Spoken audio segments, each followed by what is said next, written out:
Chapter 1394. It's too late to say anything now. Contemplating concubine thus biting words about retribution, old Master Qiao felt a deep sense of sorrow. Could it truly be retribution? Yet he also harbored a profound sense of injustice. What had he done to deserve this? He had done nothing. Thinking of his virtuous wife, Ms. Dong, Zhao Yunduan found her amusing and pulled her close for a kiss. "All right, as you wish. If you ever encounter any difficulties, remember to inform me. You needn't resort to being a bad person, you'll handle it." Being an officer, Zhao Yunduan had the authority that demanded respect. The residents of the imperial city were both knowledgeable and tactful, and they understood the nuances of diplomacy. Qiao Xian responded with a smile. Zhao Yunduan's gaze grew intense as he held her tightly. "It's getting late, let's take a break." Qiao Xian met his gaze, and her heart raced. She blushed and averted her eyes, whispering, "All right." Zhao Yunduan lifted her in his arms and headed back to the bedroom. In early summer, roses were in full bloom and durian flowers blazed with crimson. Peonies were also at their peak. During this splendid season, women in the capital often hosted various grand events to appreciate the flowers. Some had extended invitations to Qiao Xian, including the wives and daughters-in-law of Zhao Yunduan's colleagues or those connected to officials from the Crown Prince's faction. Social engagements were inevitable. While Qiao Xian preferred to prepare delicious meals at home and spend her husband's breaks exploring mountains, visiting lakes, and enjoying the landscapes of Yunshui town, she couldn't decline these invitations. Due to Zhao Yunduan's youthful promise and his high standing in the East Palace, the women always held back their true feelings around Qiao Xian. Some may have displayed their disdain through their attitudes, but none dared to voice it aloud. Qiao Xian, however, was never one to subscribe to such notions. She remained unruffled. The fact that Zhao Yunduan had turned down Tian Shanshan and chosen her was enough to arouse jealousy and resentment among many women for his sake. How could a concubine's daughter like her be so fortunate?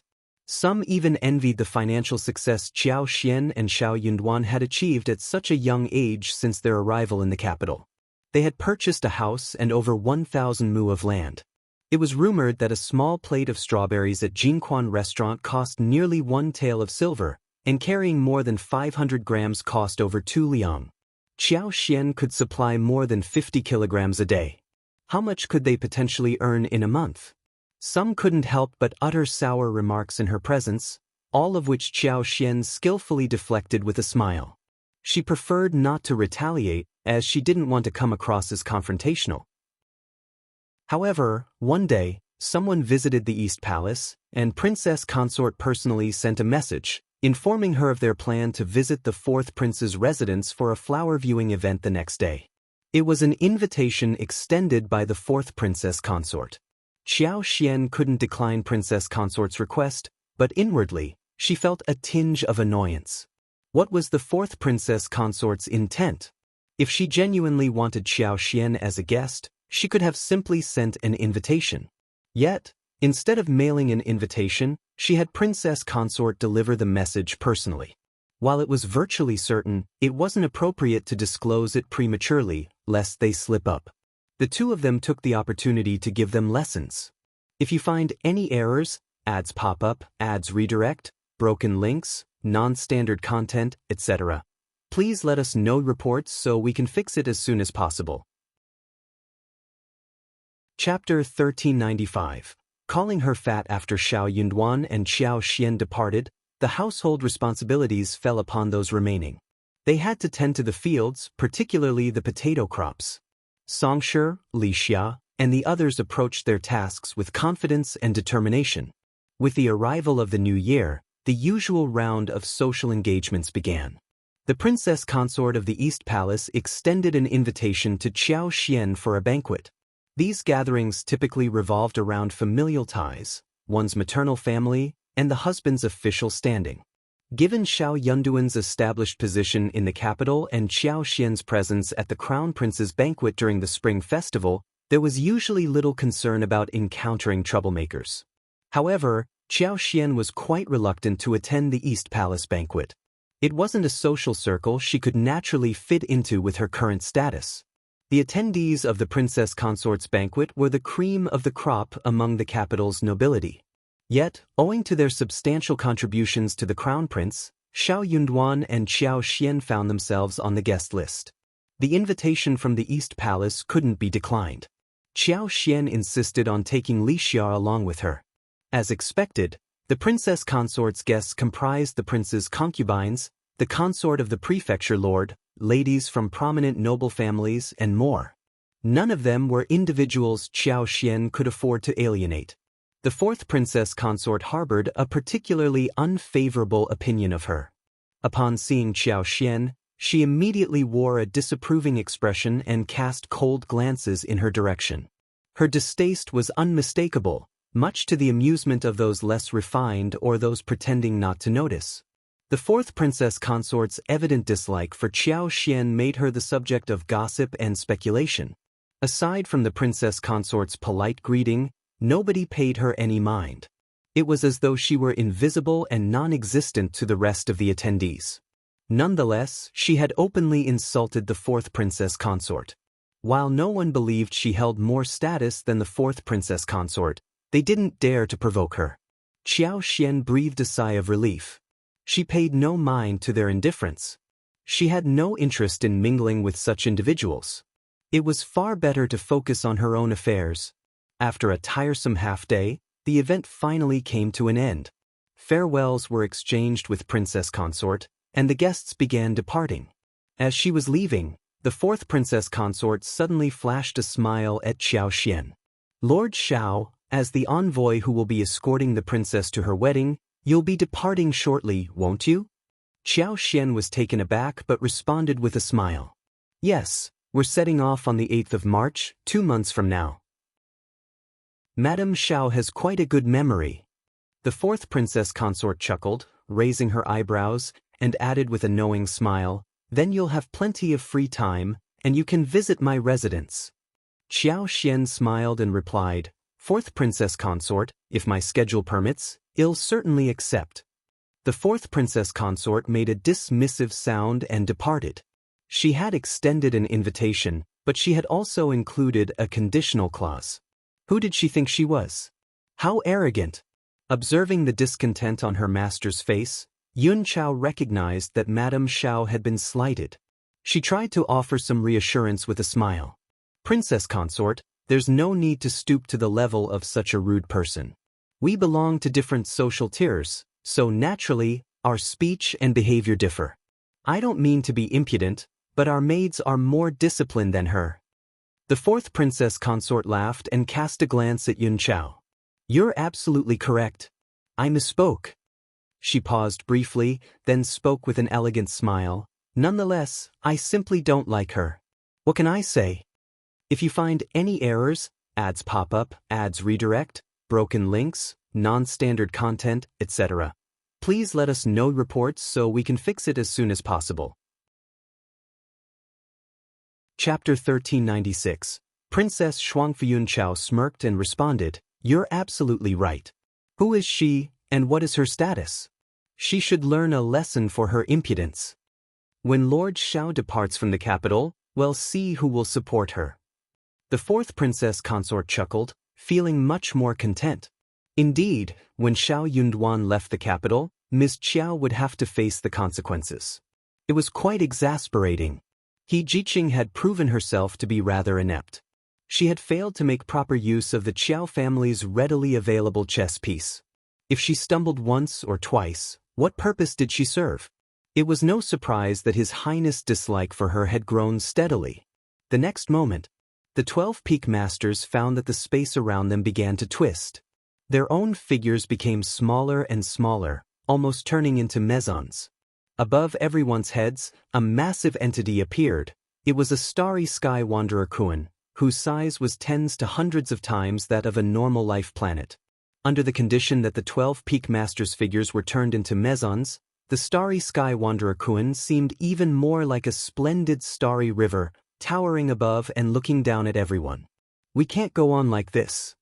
The 12 peak masters trembled in spirit, realizing that if they didn't resist, their mental states would be destroyed, and then they would definitely be scolded by the teacher again. Thus, The 12 exerted their fullest strength in an explosion, seeking to resist the starry sky wanderer Xuan that seemed to crush down like the heavens. But the next moment, there was no longer a starry sky wanderer Xuan that resembled a splendid starry river between heaven and earth. The 12 peak masters' figures also returned to normal, and the twisted space quickly calmed down. However, the 12 peak masters did not dare to relax. Because, unknown to them, their teacher Qikuan Star Lord had already come by their side, standing behind everyone, looking down at the Qikuan main star below. As if observing someone. The great peak master, also at the 7th rank peak, likewise noticed something. Is this the aura of breaking through to the 7th rank? Junior disciple, is junior disciple breaking through to the 7th rank? The great peak master muttered to himself, yet his voice rang in every peak master's ear. Breaking through to the 7th rank? 4th peak master's Wagu stared, dumbfounded and incredulous. Qikuan Star Lord glanced at the 4th peak master's Wagu and then at the other peak masters. As if to say, see? Now do you understand why I didn't call your junior disciple over? The 12 peak masters were utterly bewildered. Xiao Yunduan didn't entirely agree with this course of action, but he couldn't help feeling both pleased and concerned about it. He was pleased that the Crown Prince displayed a compassionate and humane side, but he also sighed because this situation could lead to complications. It would be perfectly fine if everything went smoothly, but in the event of any trouble, it wouldn't be a laughing matter. The following day, a disguised Princess Shuangfu left the palace with her maid, Biyun, and Auntie C. They met Xiao Xian at a tea house.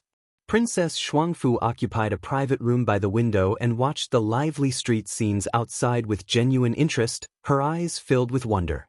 She was intrigued by everything around her.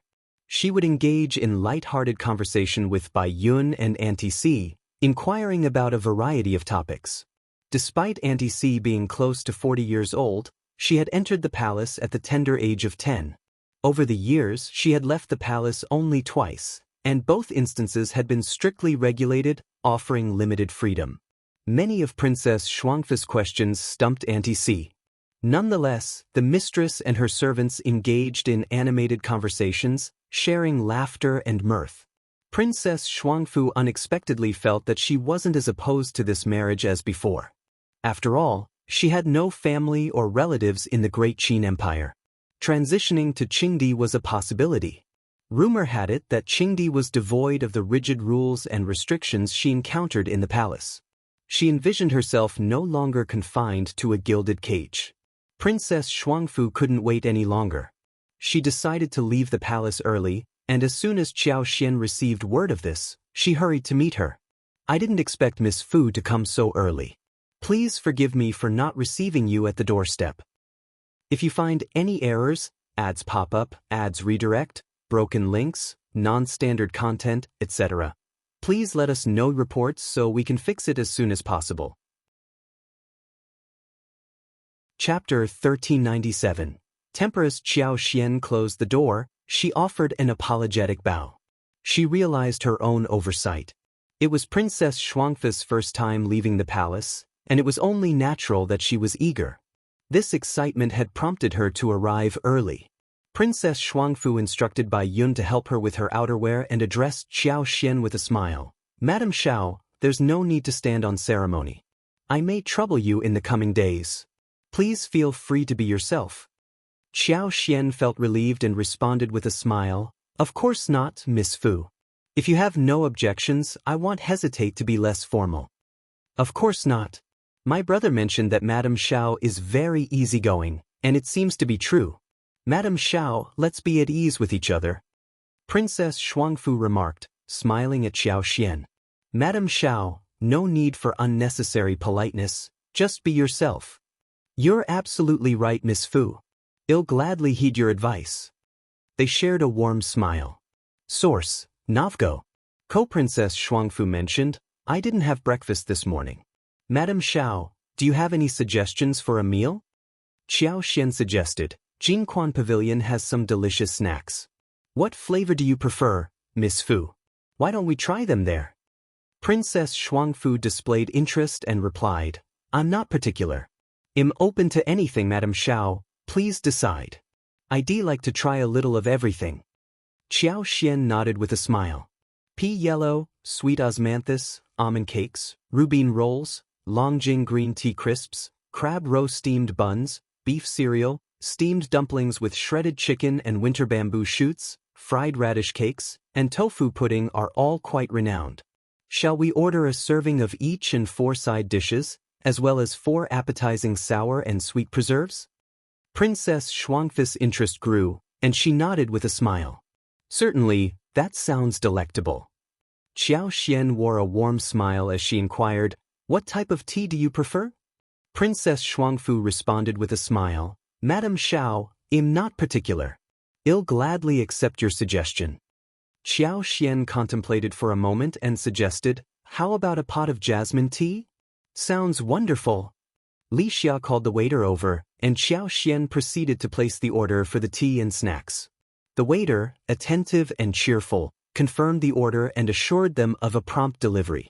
Having previously supplied strawberries to Jingquan restaurant, Qiao Xian was recognized by the staff here, even though she didn't frequent the tea house often. The waitstaff knew her as a valuable client they couldn't afford to displease, treating her with warmth and consideration. Princess Shuangfu expressed her envy, saying with a smile, "Madam Xiao, you must be a regular at this tea house. I envy you greatly. I've never had such casual conversations with anyone before." Qiao Xian was simultaneously amused and touched by the comment. She thought there was nothing to envy.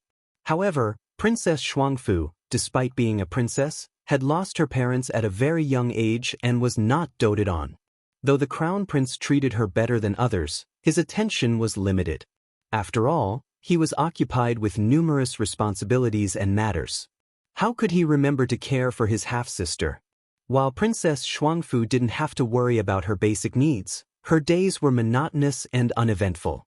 She had only interacted with a select few individuals throughout her life, and her social circle was exceedingly limited. It wasn't surprising that she'd feel envious when observing others engage in carefree conversations. Qiao Xian couldn't delve into royal matters, so she offered a simple explanation with a smile. "I am acquainted with Jingquan restaurant because I own over 20 mues of land in the capital. I cultivated a significant quantity of strawberries last year, and I've been supplying them to Jingquan restaurant.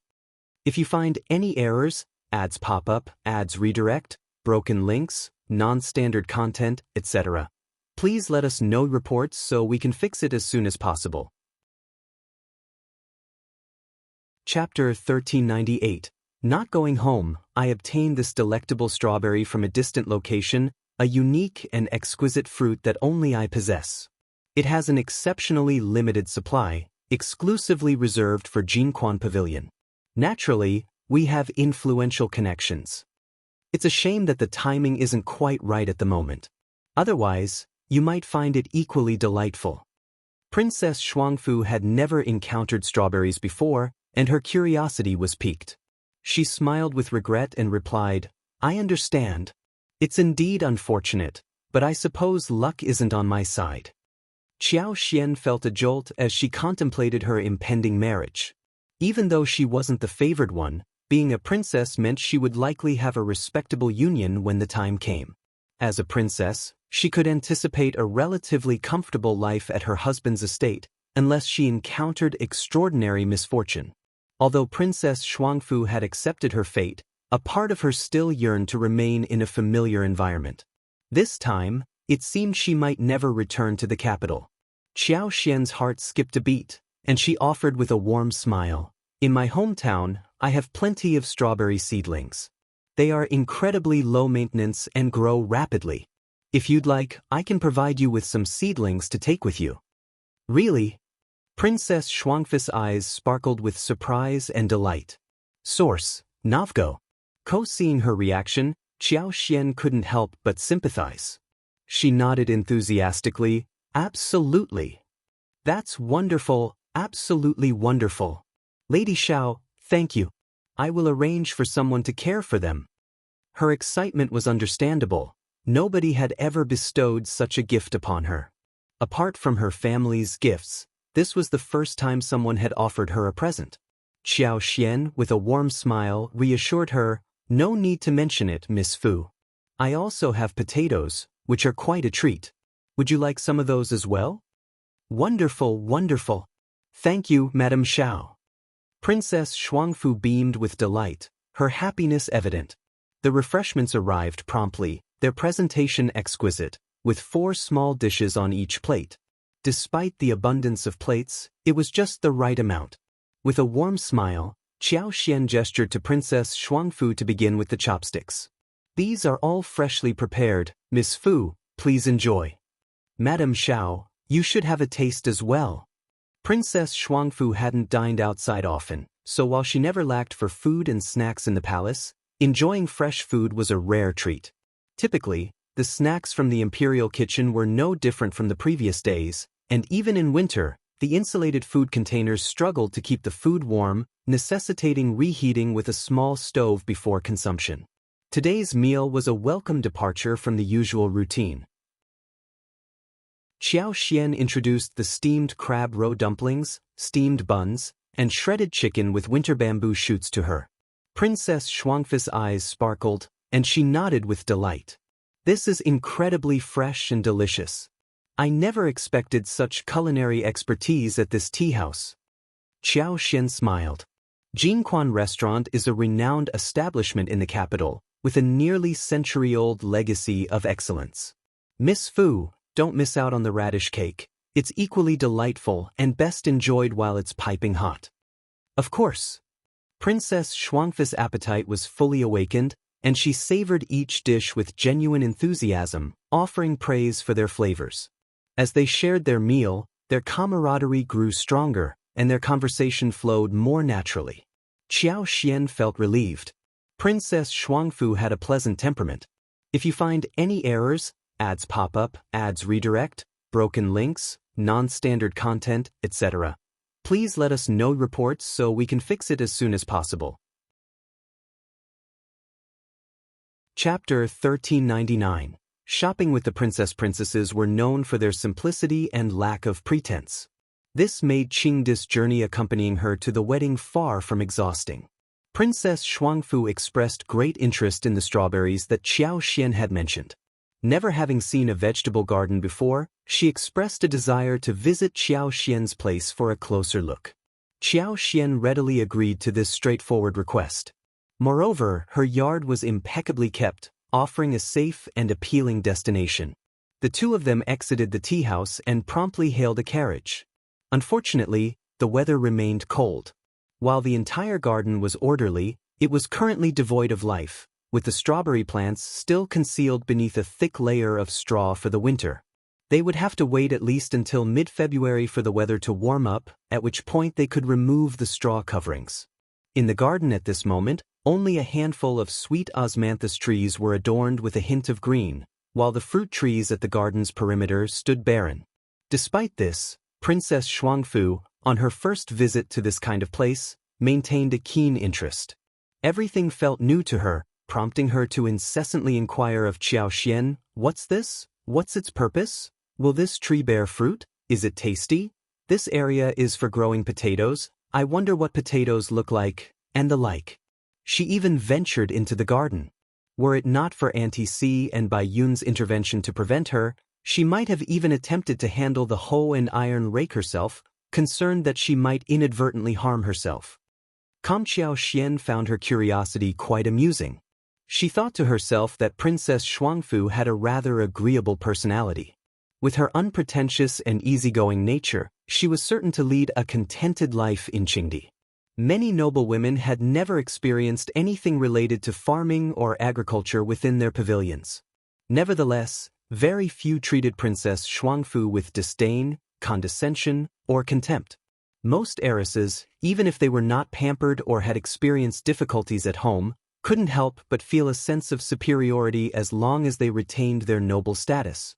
However, Princess Shuangfu's complete lack of concern for these rural matters was truly refreshing. Before they realized it, half a day had flown by. Qiao Xian and Princess Shuangfu went to the restaurant for lunch, embarked on an afternoon shopping spree, indulging in numerous snacks and making a plethora of purchases. Princess Shuangfu's enthusiasm for shopping was palpable. She desired everything she laid her eyes on, gleefully adding each item to her acquisitions. Rouge, powder, satin fabric, trinkets, needles, threads, embroidered sachets, dainty jewelry, and even a finely crafted bamboo basket, all found their way into her shopping bags. And of course, there were a variety of delectable snacks, including sugar figurines, candied hawthorns, stir-fried chestnuts, roasted peanuts, 5-spice melon seeds, plum blossom cake, mung bean cake, and more. Her shopping addiction was evident in her sparkling eyes. Qiao Xian found herself torn between laughter and bewilderment but refrained from complaining. She accompanied her on this shopping adventure. The person accompanying them couldn't bear it any longer, so they summoned a guard to assist with the overwhelming number of purchases, placing them in a carriage conveniently parked nearby. After hours of shopping, they had accumulated so many items that they filled more than half of the carriages. It was a carriage brimming with a diverse array of goods. Of course, Princess Shuangfu couldn't take these items back to the palace. In fact, she couldn't even bring them past the palace gates. If she had been a favored figure, there might have been a chance to bring a few of these items in after a thorough inspection. The palace guards would discreetly overlook the rules and allow her entry. However, she wasn't in such a privileged position. Princess Shuangfu gazed at her purchases with a sense of resignation. If you find any errors, ads pop up, ads redirect, broken links, non-standard content, etc., please let us know reports so we can fix it as soon as possible. Chapter 1400. Princess Shuangfu is very nice. Princess Shuangfu flashed a warm smile at Qiao Xian. These items are of no use to me, so I'd like to give them to you, Madame Xiao. They are just trinkets, and am uncertain of their practicality. Please don't be concerned about them. Qiao Xian could discern that Princess Shuangfu secretly wished to keep these items, but she knew that these modest treasures were hardly fit for the refined environment of the royal palace. Bringing them in was an impossibility. Her heart quickened, and she leaned in closer to Princess Shuangfu, whispering with a soft chuckle, "Princess, aren't you going to leave the palace tomorrow? Why don't you return to my home? I'll place these items in a room today. Tomorrow, you can choose whatever you like. I'll have them packed and ready for you to take along when you depart the palace."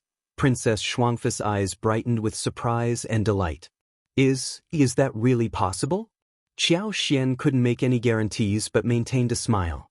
"I can't say for sure, but we can certainly give it a try." After all, Xiao Yunduan held a position as the envoy, and they would be traveling together with their luggage, which meant they could bring at least a couple of boxes. Princess Shuangfu also realized that with Lord Xiao as the envoy, Qiao Xian might be able to assist her in this endeavor.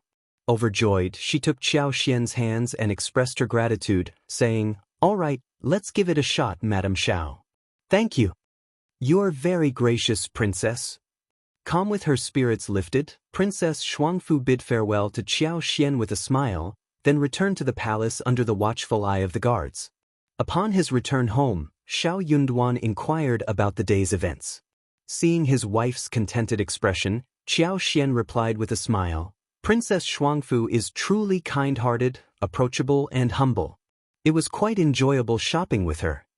Relieved by her words, Xiao Yunduan remarked, "Crown Prince mentioned that Princess Shuangfu possesses a gentle temperament. It appears to be true." "That's right. I've never gone shopping like that before and ended up buying a variety of knickknacks. I've stored them here for her. She'll visit our home today to make her selections. I'll pack them up for her later, so she can take them with her when she gets married."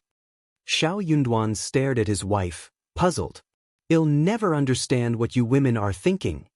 The following morning, Princess Shuangfu and her servant arrived as promised. Qiao Xian prepared breakfast at home, serving noodles and potato pancakes.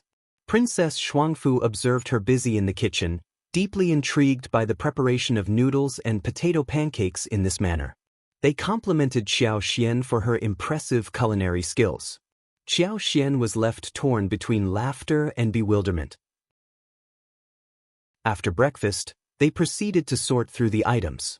While Princess Shuangfu held a sentimental attachment to all the goods she had personally acquired and wished she could take them all with her, she recognized the impracticality of this desire. Consequently, she selected 2 boxes and handed them to Qiao Xian. With a smile, she addressed Qiao Xian, saying, "Madam Xiao, please don't forget to include the strawberries and potatoes as well." Qiao Xian nodded reassuringly. "Certainly, I won't forget." After some thought, Princess Shuangfu hesitated and said, "Madam Xiao, I would like to bring some other items, such as seeds, flowers, plants, vegetables, fruit trees, and more. I may not be knowledgeable about them, but I wish to bring as many as possible. Madam Xiao, could you assist me in preparing these as well?" Qiao Xian was taken aback by the unexpected request and felt a deep sense of respect for Princess Shuangfu's remarkable interest and ambition. If you find any errors, ads pop up, ads redirect, broken links, non-standard content, etc., please let us know reports so we can fix it as soon as possible. Chapter 1401. That can't be better. Princess Shuangfu had grown up in the secluded palace, where such thoughts were a rarity, even if they happened by accident. In their era, maps were a precious commodity, not readily accessible to all. Families that possessed a map might risk being accused of conspiring to rebel. Although Qiao Xian had never laid eyes on a map, she had extensively questioned Xiao Yunduan about Qingdi's climate, cuisine, attire, accommodations, customs, and more. From this, she could deduce that Qingdi's situation was akin to the Tibetan region. Xiao Yunduan had brought an assortment of seeds. With proper care and a suitable planting location, there shouldn't be any issues. Qiao Xian nodded, sporting a warm smile. "Why not? They'll gather some seeds for you, label them with your name, and include information about the appropriate seasonal temperatures, moisture levels, and more, so you can have someone study them." Princess Shuangfu beamed with joy. "That's wonderful. Madam Xiao, thank you." With a hint of tears in her eyes, she whispered, "Madam Xiao, you're such a kind-hearted person, and I have no means to repay your kindness. The journey ahead is long and filled with uncertainties. But if our paths cross in the future, and there's anything I can do to assist you, I will do so without hesitation. Of course, I hope we never meet again." Married to a distant land, bereft of her mother's affection, her contentment was primarily dependent on the crown prince's kindness. Once she journeyed afar, the palace would eventually forget her existence. There would be no homecoming in this lifetime, barring the unlikely scenario of Qiao Xian and Xiao Yunduan venturing to Qingdi. However, Qingdi wasn't a favorable destination for such a journey. Why would they undertake such a voyage for no compelling reason? Qiao Xian consoled her, saying, "Princess, please don't dwell on such thoughts. The future is full of uncertainties, and one never knows what might transpire. Perhaps the Prince of Qingdi will come to the capital in a few years to meet the Emperor, and you could accompany him. That's not out of the question." Hearing these words, Princess Shuangfu felt a measure of relief and offered a gentle smile. "You're right. With Madame Xiao's blessings, who knows what possibilities lie ahead? We might just get that chance." They exchanged warm smiles, their newfound friendship growing stronger. Princess Shuangfu extended her stay at Qiao Xian's home, even for lunch. While Qiao Xian prepared the meal, Princess Shuangfu watched with keen interest and excitement, occasionally exclaiming and complimenting Qiao Xian's culinary skills. The mouth-watering aroma wafted through the air, making her appetite ravenous. If Auntie C hadn't intervened, she would have been tempted to lend a helping hand. For lunch, Qiao Xian prepared a few homemade dishes: double-cooked pork, roasted chicken with potatoes, stir-fried beef slices, a steamed meat platter, cabbage with vinegar, and fish head soup with tofu. Princess Shuangfu's eyes lit up, and the delectable scents were positively irresistible. Having never experienced the spicy kick of chili before, she found herself captivated by the pot of pork and cabbage with vinegar, relishing the newfound spiciness.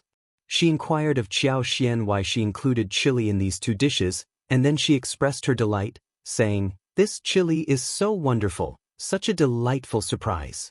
Madam Xiao, you must provide me with some chili seeds." Qiao Xian nodded, her smile unwavering. After a moment's contemplation, she proposed, "Why don't I draft some recipes for you to take along, Princess? I can even have the chef prepare them as per the instructions. You don't have to adhere to them strictly, just use them as a reference."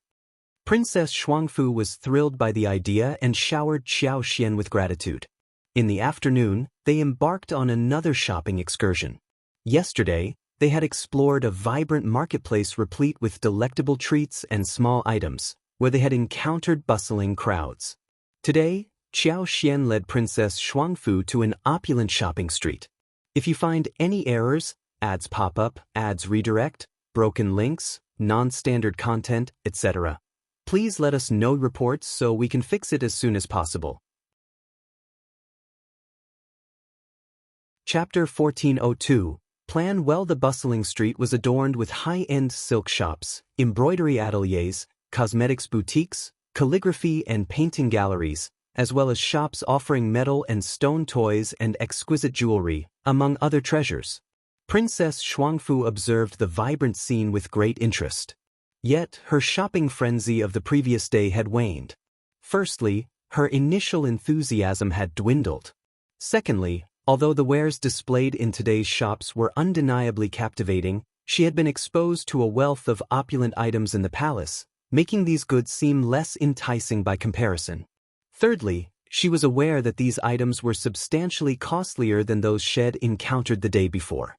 While the princess consort had encouraged her to explore and acquire whatever she fancied, purchasing jewelry and exquisite embroideries costing thousands of taels of silver would hardly be well received. On the following day, Qiao Xian accompanied her to the flower and bird market and the farmer's market, where they selected various seeds. They enjoyed lunch at a restaurant and spent the afternoon at a temple. Princess Shuangfu entered the temple with deep devotion before returning to the capital. 3 days had passed swiftly, leaving Princess Shuangfu filled with reluctance. "Madame Xiao, I am fortunate to have had your company these past 3 days, exploring the prosperous and lively capital. I've seen so many beautiful, delectable, and fascinating things. I have no more regrets. These 3 days and you, Madame Xiao, will forever remain in my memory. Come, take good care, Madame Xiao." With these parting words, they realized that they might never cross paths again. As Princess Shuangfu approached Qiao Xian, her eyes brimmed with tears. Unbeknownst to her, Qiao Xian intended to escort her to Qingdi. Although Qiao Xian harbored her own sadness, she couldn't disclose the possibility of their future reunion. She mustered a smile and responded, "Take care, Princess. It's been a privilege to explore the capital alongside you, and I'll cherish this time we've spent together. Wishing you a long and prosperous life." Princess Shuangfu nodded with tears glistening in her eyes. "Likewise, Madame Xiao." Reluctantly, the two of them bid farewell, and Princess Shuangfu finally entered her carriage and made her way back to the palace. Observing her melancholic demeanor, Auntie Sis' heart ached. She mustered a smile and offered some reassurance. "Princess, these past few days of shopping were a rare and joyful experience for you. Try to find happiness in it." Princess Shuangfu mustered a smile in response. "Aunt, you're absolutely right. As a princess, I have little choice but to accept many things. Now that this marriage has been arranged for me, I must face it with composure. I must make adequate preparations. There was no time for sadness." After all, the marriage was a done deal, unalterable. She would eventually need to confront it. It was wiser to approach the situation with a level head, strategizing to secure as much dowry as possible for herself. For women, while dowry couldn't resolve all post-marital challenges, it could certainly alleviate most of them. Naturally, the more, the better. As Princess Shuangfu departed, Qiao Xian couldn't help but feel a tinge of disappointment, letting out a sigh. Marriage to a distant land was rarely a joyful affair. Thankfully, the princess possessed an optimistic and easygoing nature. With such a disposition, she would likely find a more satisfying life. Following the Lantern Festival, the festive spirit gradually dissipated, and life returned to its usual pace. Those assigned to yamen duty took up their responsibilities, while those involved in trade resumed their business activities. Qiao Xian had procured a variety of seeds for Princess Shuangfu. Vegetables, grains, and fruit trees were among her selections. She had wood elemental superpowers. She could tell at a glance if one seed was good or bad. If you find any errors, ads pop up, ads redirect, broken links, non-standard content, etc., please let us know reports so we can fix it as soon as possible. Chapter 1403. Set off within 10 days with her wood elemental superpower, these seeds were almost certain to thrive, unless subjected to extreme weather conditions. If the climate remained favorable and the temperature and humidity stayed within the right range, they would flourish even more. Princess Shuangfu contemplated this as she happened upon Qiao Xian, who was more than willing to assist her. Such a connection between them was a rare and auspicious twist of fate. On the 17th day of the first lunar month, Xiao Yunduan privately contacted Old Master Qiao to inform him that the transfer order would arrive in a few days. He could start preparing for his new position as county magistrate in Fujian and would be able to depart in 10 days. Officer Qiao felt a brief moment of disappointment upon hearing this news, briefly entertaining the thought of reneging on his commitment. However, he swiftly dismissed such notions and sighed, saying, "Very well, I understand." Though he held reservations about relocating to a distant place like Fujian, it still offered opportunities for career advancement. This prospect outweighed languishing in the capital, waiting for stagnation. Thankfully, he didn't have extensive preparations to make, nor were there numerous relatives and friends to host farewell gatherings. There was also no need to expend significant time and energy on official affairs. While the 10-day time frame was somewhat pressing, it was manageable. Xiao Yunduan added, "One more thing. Lu Yen served in Shaoding village for a while, and my wife grew quite fond of her. She intended to purchase her from you but was delayed. As you're heading to Fujian, you won't require her services. Would you be willing to sell her to us?" Calm with a pause, Third Old Master Qiao recalled who Lu Yen was. "It's not a problem. They'll have her sent to your residence later. There's no need to make a fuss." He couldn't help but feel a sense of gratification. What did this request imply? It signaled that Qiao Xian and Xiao Yunduan still held him dear as their father. Xiao Yunduan was determined not to become entangled with the Qiao family. "Just proceed with the purchase. It'll pay you 20% more than the market price. It's best if other members of the Qiao family remain unaware of this, to avoid unnecessary gossip." Third Old Master Qiao's gaze dimmed, and he sighed before reluctantly agreeing, "Very well, remember to provide her indenture." Of course. Third Old Master Qiao didn't think much of what a maid might accomplish, so he consented to Xiao Yunduan's request. His greater concern was how to inform his family. However, only 10 days remained, and he needed to finalize preparations, pack his belongings, arrange transportation, and bid his farewells. He couldn't afford to delay or waver, so he made his announcement without further hesitation. After dinner, Third Old Master Qiao mustered his resolve and calmly informed the Qiao family of his impending transfer to Fujian. As expected, this revelation stirred a whirlwind of reactions. "What? You just returned, and now you're leaving again? Why are you going away, third brother? What's the reason? Why wasn't this discussed earlier? Why the sudden urgency? Third brother, just be honest. Does this have anything to do with that Xiao person?" When the name Xiao was mentioned, Lady Qiao glared at him. "Third brother, is it because of that Xiao?" Third Old Master Qiao maintained his composure. "Mother, how could that be? I, too, found this development rather abrupt, but the transfer order is on the verge of issuance. I thought it best to comply. With a few more years outside, I might even be promoted to magistrate. If you find any errors, ads pop up, ads redirect, broken links, non-standard content, etc., please let us know reports so we can fix it as soon as possible." Chapter 1404. The Qiao family's scheme. Old Master Qiao scoffed, casting a disparaging glance at him. "You make it sound so facile." The disparity between a prefectural magistrate and a county magistrate was substantial. How many individuals had to endure a lifetime as county magistrates? It wasn't as simple as promotion. He lamented, "It's a shame. Xiao is on the brink of leaving the capital as an emissary, leaving only Ms. Qiao in the intermediate. Ms. Qiao is a woman, what does she comprehend? What knowledge does she possess? I was contemplating a means to bring Ms. Qiao back, mainly for third brother and third sister-in-law's sake." Madam Lady Qiao chimed in immediately, "Your elder brother is correct, third brother. You must not go. I'm convinced that Xiao is behind this. He likely orchestrated your departure from the capital deliberately to keep you from visiting that wretched girl." The entire Qiao family unanimously agreed with comments such as, "Indeed, I share that suspicion," and more. Qiao Xian was the daughter of third Old Master Qiao, and her lineage remained unchanged. They refused to believe she could be so cold and unfeeling. Her past grudges against the Qiao family over the years would soon dissipate, as the family had suffered hardship repeatedly. If third Old Master Qiao and Mrs. Dong humbled themselves, spoke kindly to her, offered consolation, and feigned vulnerability, Qiao Xian would undoubtedly soften. They were confident that Xiao Yunduan would treat her well in the future, and she would have her family's support. If Xiao Yunduan mistreated her, the elders would intervene. It was virtually impossible for her not to be swayed.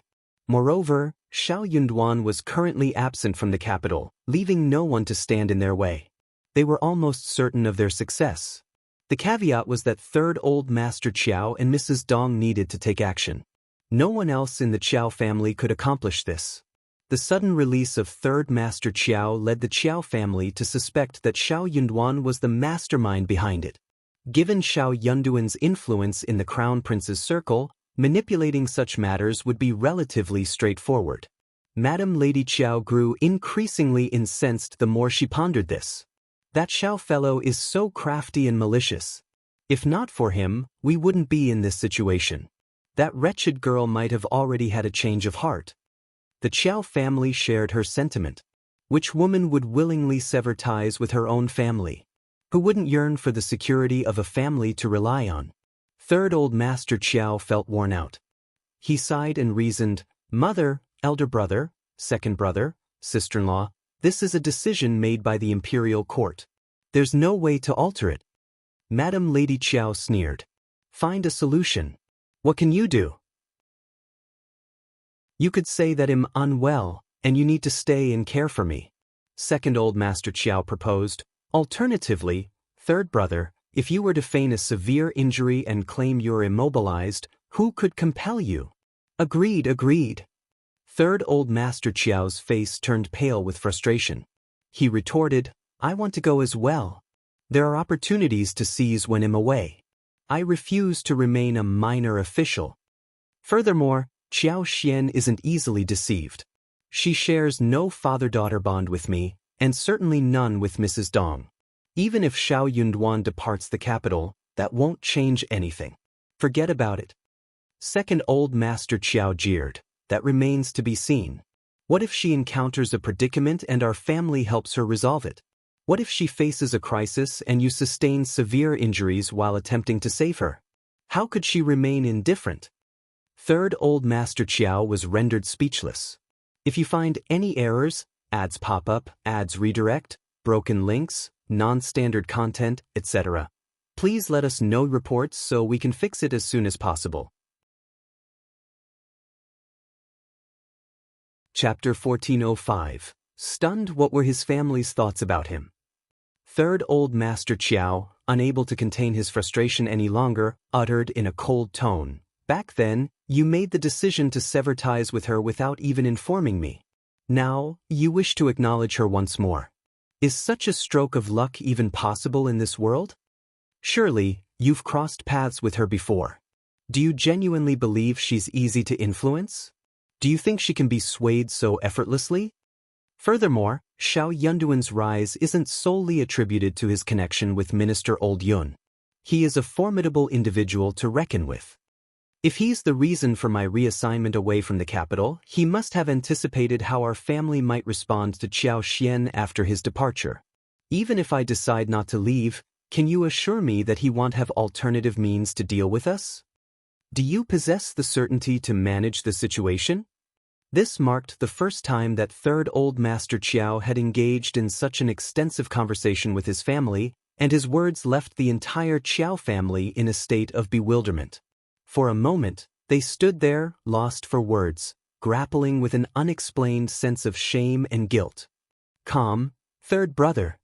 Madam Lady Qiao snapped back to her senses. All right. You've grown quite audacious, haven't you? How dare you speak to me in such a manner? Third Old Master Qiao shook his head, his heart heavy with desolation.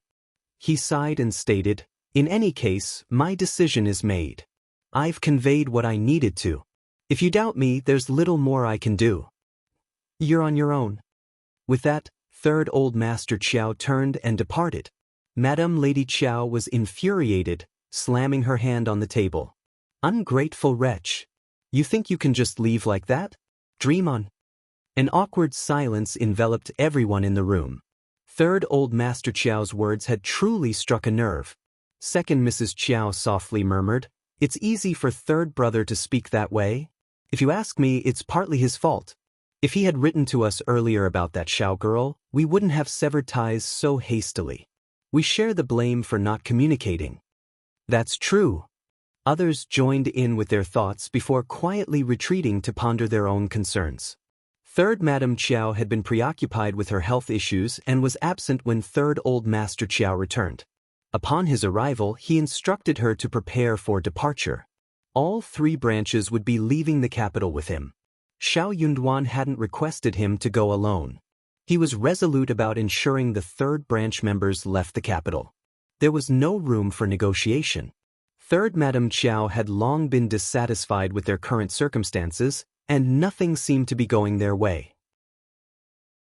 Upon learning of the impending relocation, she hesitated only briefly before making up her mind to go, despite Fujian's remoteness. In the presence of the county magistrate's wife, everyone showed deference and flattery, which was preferable to staying in the capital and enduring mistreatment. The remote location was a minor concern.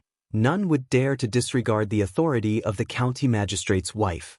However, thoughts turned to Qiao Wei's family. At this point, third Madam Qiao felt conflicted once again. Qiao Wei was no longer a child. If she accompanied the old master, she would only be able to rely on the people over there. But what if the old master decided to relocate her? What would happen to Qiao Wei then? Leaving her behind meant they would be separated, with little chance of seeing each other. If any issues arose, third Madam Qiao wouldn't be able to provide assistance. However, if he took Qiao Wei with him, where could they find a suitable marriage for her in such a short time? If you find any errors, ads pop up, ads redirect, broken links, non-standard content, etc., please let us know reports so we can fix it as soon as possible. Chapter 1406. Consequences. Third Mrs. Qiao had deep reservations about placing her trust in Madam Lady Qiao and her two sisters-in-law. However, after a brief moment of reflection, third Madam Qiao's resolve wavered once more. Her resentment towards concubine Du and Xiao Ko was profound. If it weren't for them, Qiao Wei would have ascended to become the fourth madam of the Ning family, sparing third Madam Qiao from these concerns. Unable to come to a final decision, third Madam Qiao felt compelled to consult with third Old Master Qiao. Their relationship had become exceptionally strained, verging on complete estrangement. Yet, given the importance of this matter to his daughter, third Old Master Qiao had to exercise caution. He worried that Xiao Yunduan might not release his daughter willingly. Madam was displaying erratic behavior, and Qiao Wei was known for her impulsive nature. Without his watchful eye in the capital, who could guarantee they wouldn't be manipulated and drawn into schemes, mirroring concubine Du's ill-fated course? Both Xiao Yunduan and Qiao Xian were unlikely to lower their guard against the third old master of the Qiao family. If they were vigilant and seeking to outmaneuver him, third Old Master Qiao was utterly unconvinced. Wasn't he setting himself up for misfortune? The two of them were unyielding and showed no mercy. Third Old Master Qiao suggested, "Both of you should accompany me to Fujian for now. Given Wire's current circumstances, staying in the capital won't serve any purpose. Perhaps you should go into hiding for a while. After a year and a half, We can consider returning you and your daughter, depending on the situation. Alternatively, hear me out. You could explore the option of finding a reputable local family. Don't scowl at me, allow me to explain. If you discover a young, promising suitor and advance your status to an advanced scholar, wouldn't that enable you to remain in the capital? In summary, it's a far better option than remaining in the capital. Third Madame Qiao considered this and found it agreeable, so she nodded in approval. On the other hand, Qiao Wei harbored such strong animosity towards them that she adamantly refused to leave the capital. However, unable to convince her parents otherwise, she eventually gave up and vented her anger on concubine Du and Qiao Ko. Qiao Ko was beyond her control, but concubine Du still resided in the household, making her a target for Qiao Wei's humiliation. Fearing that concubine Du might resort to drastic measures again, Third Old Master intervened promptly and reprimanded Qiao Wei, warning her against causing any further disturbances. Qiao Wei was seething with anger and sought solace from her mother, breaking down into tears. Third Madame Qiao's expression remained icy as she smiled wryly. Her old master had certainly excelled in handling the affairs in the family's inner circle. What a disappointment! She consoled Qiao Wei, saying, "Let's wait until we depart the capital." No matter what the old master had in mind, concubine Du wouldn't escape her fate. The woman had destroyed her daughter's marriage, and this debt would never be repaid. There was no chance she'd let her off in this lifetime. Since concubine Du had dared to act as she did back then, she should be ready to face the consequences. It was only after Qiao Wei's emotional outburst that Third Madame Qiao learned that Lu Yen had gone missing. Upon inquiring with Third Old Master Qiao, he vaguely mentioned that he couldn't bring so many people on the journey and had sold her. Third Madame Qiao remained skeptical, but lacking any evidence, she had no choice but to relent. After all, Lu Yen was just a maidservant. Madame Lady Qiao, as well as the first and second branches of the family, put up a fuss and tried to dissuade them. However, Third Old Master Qiao had made his decision and remained resolute. Lu Yen had been dispatched by Old Master Qiao to serve Qiao Xian and Xiao Yunduan. Both Qiao Xian and Xiao Yunduan had been closely monitoring the Qiao family's activities. They felt reassured when the directive was issued just as Third Old Master was preparing to depart. If you find any errors, ads pop up, ads redirect, broken links, non-standard content, etc., please let us know reports so we can fix it as soon as possible. Chapter 1407. Better to stay at Qiao family. Qiao Xian had no desire to meet with Lu Yen. He harbored an aversion to those who betrayed their masters, and Lu Yan's prior performance in Shouting Village had been less than satisfactory. Had it not been for Qiao Xian's use of intimidation to keep her in check, she might have taken drastic actions. Qiao Xian was indifferent to her surrender, but he believed in offering fair exchange. He instructed Songsher to temporarily relocate Lu Yen to the farm in Cloudwater Town. Once Third Old Master Qiao and the rest of his party had left the capital, and everything had settled down, they would return to finalize her arrangements. To avoid potential complications, Qiao Xian chose not to inform Lu Yen of this decision. While Lu Yen might have felt a tinge of disappointment about not serving at the Xiao family's residence, she was relieved to have left the tumultuous Qiao family behind. At this moment, she was obedient and cautious, far from daring to voice any complaints. She had a good understanding of Madame Xiao, formerly known as Second Mississippi. She knew her to be a kind and compassionate woman who wouldn't mistreat her, even if she were relocated to the farm. At the very least, it would be an improvement over staying at the Qiao family. Upon her arrival at the manor, Lu Yen found herself content with her new surroundings, despite its somewhat remote location. Calm 10 days flew by swiftly. The weather had mostly cleared up, with a high, bright sun, and gradually diminishing bone-chilling cold. The residents of the capital had shed their heavy winter attire, opting for lighter cotton clothing. Third Old Master Qiao discreetly left the capital with his wife, concubines, servants, and a low profile. As they ventured further south, the temperature would gradually rise, making their journey more manageable. He had paid a substantial price to overcome the Qiao family. Madame Lady Qiao threw a tantrum, and her brothers and sister-in-law persistently pestered him, almost depleting the entire family's resources. Old Master Qiao had painstakingly collected antiques over the years, yet only 2 or 3 were left in his possession. Madame Lady Qiao took the rest. Furthermore, Madame Lady Qiao and her 2 brothers coerced them into a yearly agreement for a payment of 600 taels of silver. Qiao Xian and Xiao Yunduan had plotted against him, and the Qiao family clearly remembered that this written agreement was the most reliable one. Regardless of what old Master Qiao argued, he adamantly refused to commit it to paper. Third Old Master Qiao was overwhelmed, but he found himself with little room to maneuver. Refusal was not an option, or he would be unable to leave at all. While he could tolerate the fuss made by his 2 brothers, he couldn't risk opposing his mother, a situation he couldn't endure. The silver had been depleted significantly, leaving less than 200 taels. 200 taels of silver for a party of approximately 10 people in 4 carriages, encompassing their expenses for food, lodging, and other incidentals during the journey and upon reaching their destination, clearly insufficient. All they could do was remain optimistic and brainstorm solutions upon arrival. Third Mrs. Qiao was infuriated to the point of physical discomfort, but what could she do? In front of Madame Lady Qiao, she was powerless, though she could appear quite dominant. When dealing with Qiao Xian and concubine Du before departing, Third Old Master sought a meeting with Qiao Xian and Xiao Yunduan, but they declined. What was the use?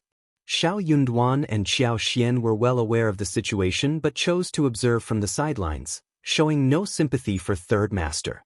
Even if he were pitiable, he was pitiable in a way that elicited contempt. If you find any errors, ads pop up, ads redirect, broken links, non-standard content, etc., please let us know reports so we can fix it as soon as possible. Chapter 1408. Visit from Zhao Shu. Third Old Master Qiao let out a sorrowful sigh and continued on his way, resigned to his circumstances. A few days after Third Old Master Qiao's departure, Zhao Shu joyfully brought Uncle Qing and Aunt Qing to the capital. On the 2nd day after his return to the capital, he learned that Xiao Yunduan was home for a break. With gifts in tow, he brought Uncle Qing and Aunt Qing to pay him a visit. Lord and Madam departed for the south before the new year, and I was not present. My apologies. I heard that you'll be sending the princess to Qingdi as a marriage envoy in 3 months. I thought it best to come to the capital before you set off. The weather is not bad after the new year, and we were in a hurry to reach the capital. The journey was rather smooth, allowing us to pay our respects to you and Madam on time. Qiao Xian and Xiao Yunduan couldn't help but chuckle. It was already late January, with the new year arriving quite late. Nevertheless, Zhao Shu had thoughtfully made the trip to the capital while Xiao Yunduan was away. Comjiangnan's bureaucracy had always kept a close watch on the capital's affairs, particularly due to the frequent movements of merchants between Jiangnan and the capital. News from the capital quickly spread to Jiangnan. This primitive communication system in ancient times was surprisingly swift. Zhao Shu discussed matters with the 2 of them regarding the flower fields and the perfume workshop in Hangzhou for the upcoming year. Xiao Yunduan had little interest in these affairs, but Qiao Xian did. Zhao Shu had a dedicated team of managers, shopkeepers, and workers who handled everything efficiently. Even the sales channels had been secured.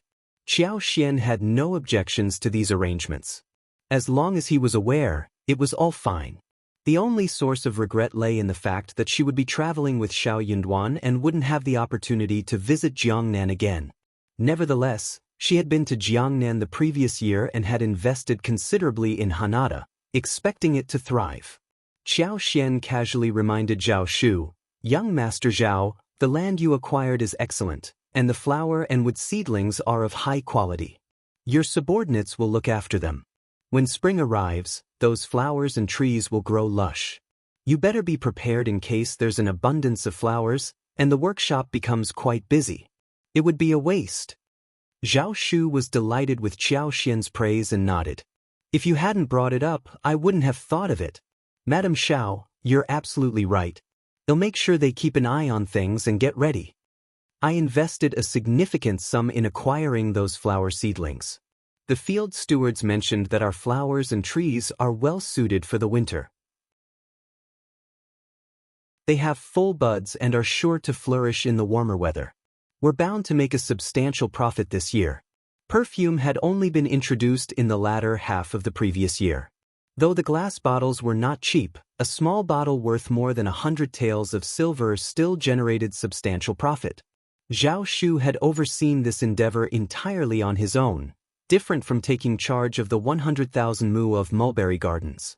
He experienced a special sense of achievement, especially as the profits continued to grow and multiply.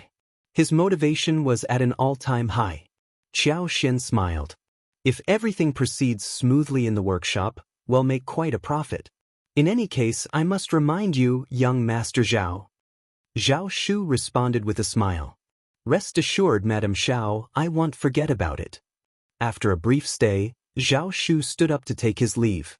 He mentioned that he had reserved a private room at Dian restaurant and invited the two of them for dinner the following evening. If you find any errors, ads pop up, ads redirect, broken links, non-standard content, etc., please let us know reports so we can fix it as soon as possible. Chapter 1409. He really likes them. Dian Restaurant's roasted whole lamb is renowned, and I've made a special reservation. Well, roast it right there tomorrow. The shopkeeper just happened to acquire another deer today, so we can also savor roasted deer meat and braised deer tendons tomorrow. I consider myself fortunate to have arrived in the capital. Qiao Xian and Xiao Yunduan readily agreed. Qiao Xian then added with a smile, I'm available the day after tomorrow, so come over for dinner. I can prepare some dishes for you. Zhao Shu was delighted and quickly accepted the invitation. When they invited him to dine, Qiao Xian and Xiao Yunduan treated him like a close friend. While Zhao Shu was not lacking in wealth, he lacked the backing of a powerful official, making many individuals covetous of his family's business. Most importantly, throughout their interactions, he had genuinely grown fond of them, enjoying their company, and hoped they considered him a true friend. He believed he must have been blessed by his late mother to have encountered this couple. Their involvement had resolved his numerous predicaments, like having another set of parents to protect him in all situations. He was convinced that seeking assistance from anyone else would not have yielded as favorable an outcome as it had now, and the price he would have to pay would have been significantly higher. Concurrently, he had paid them less than 1,000,000 taels of silver, which he believed to be an exceptional value.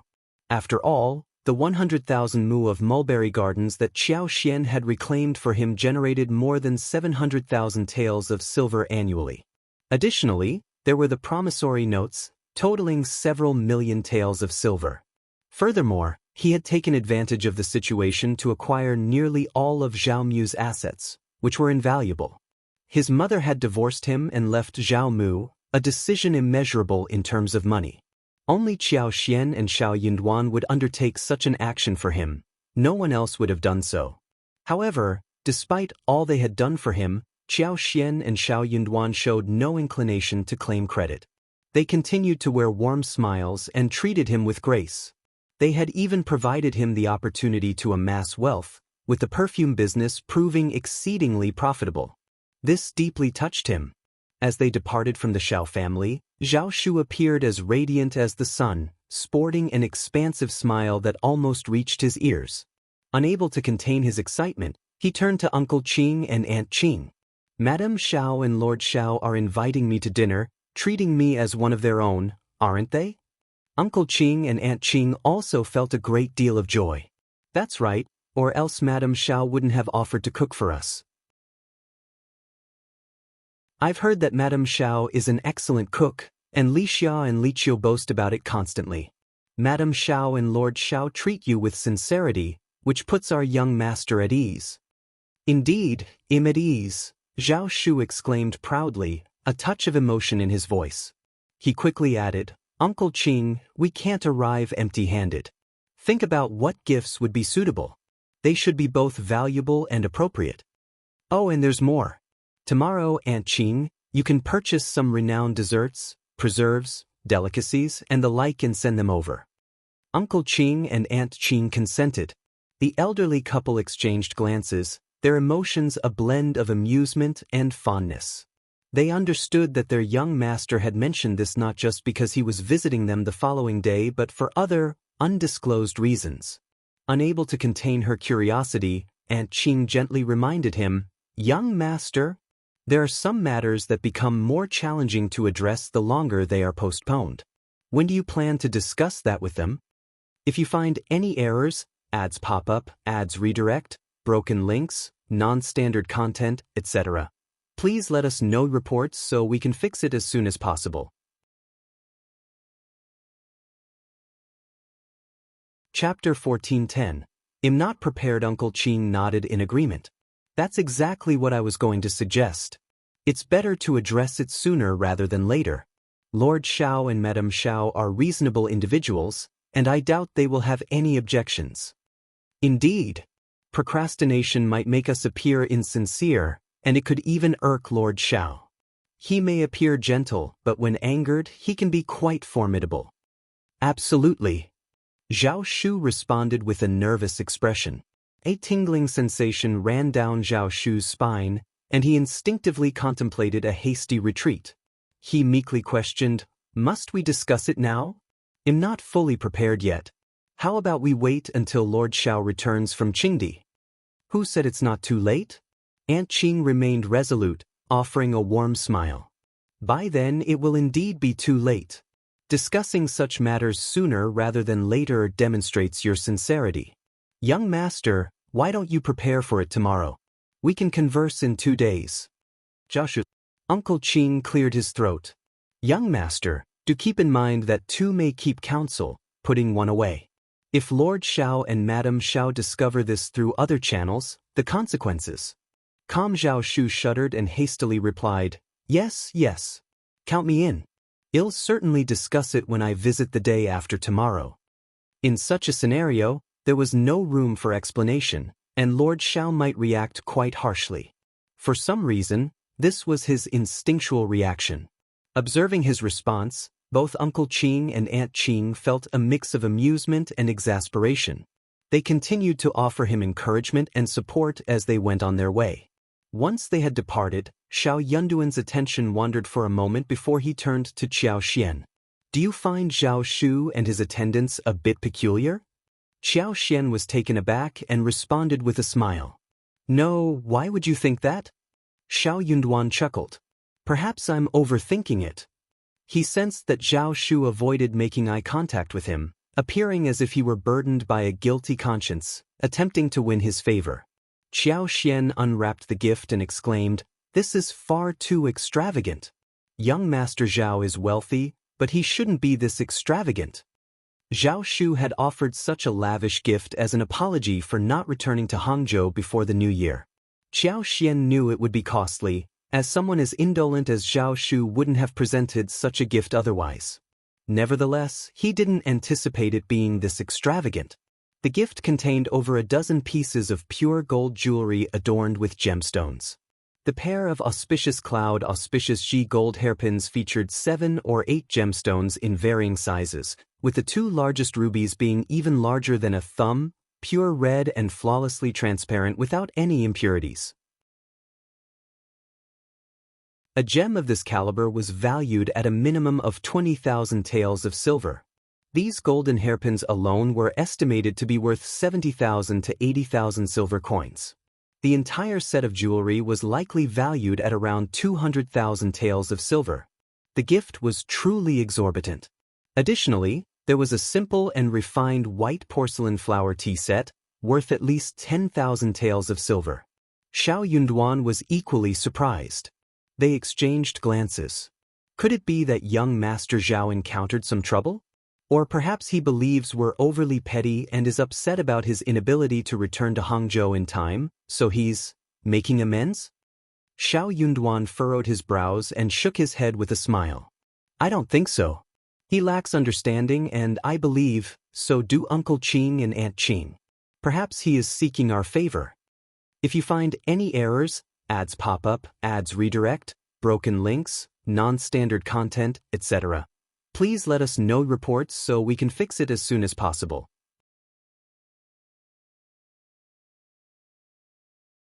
Chapter 1411. Strange. Xiao Yunduan pondered her attempts to please him and felt that his intuition might be accurate, after all.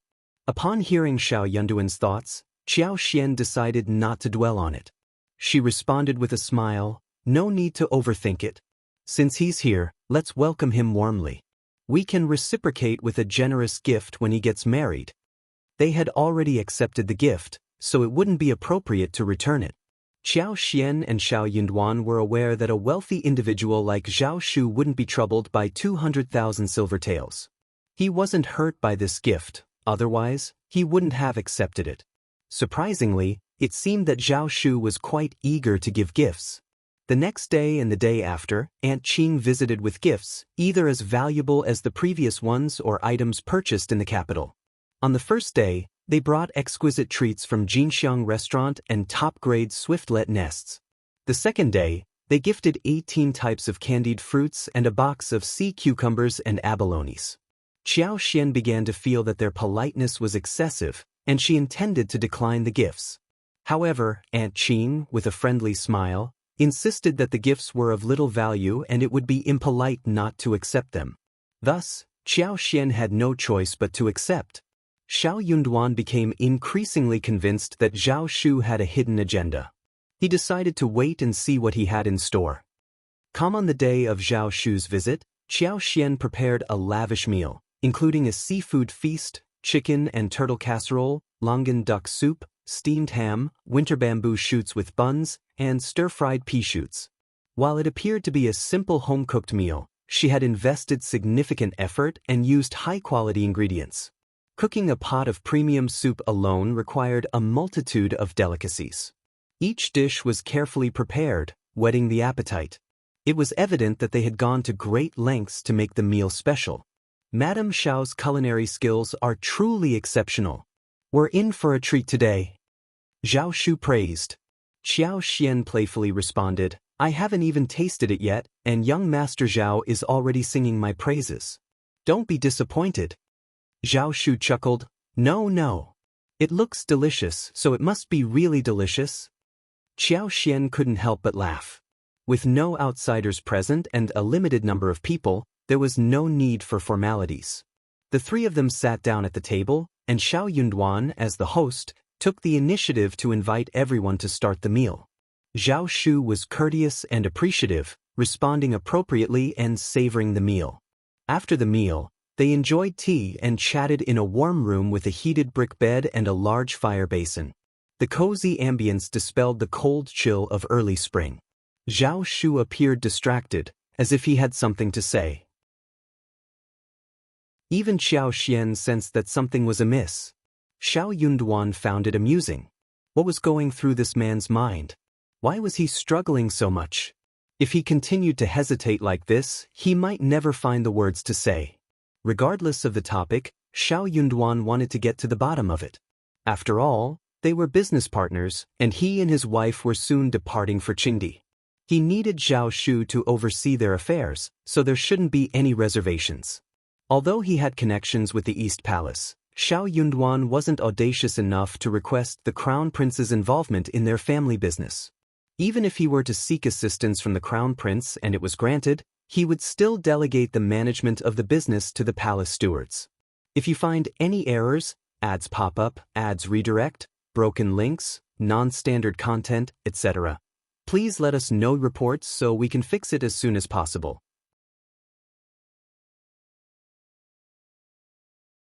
Chapter 1412.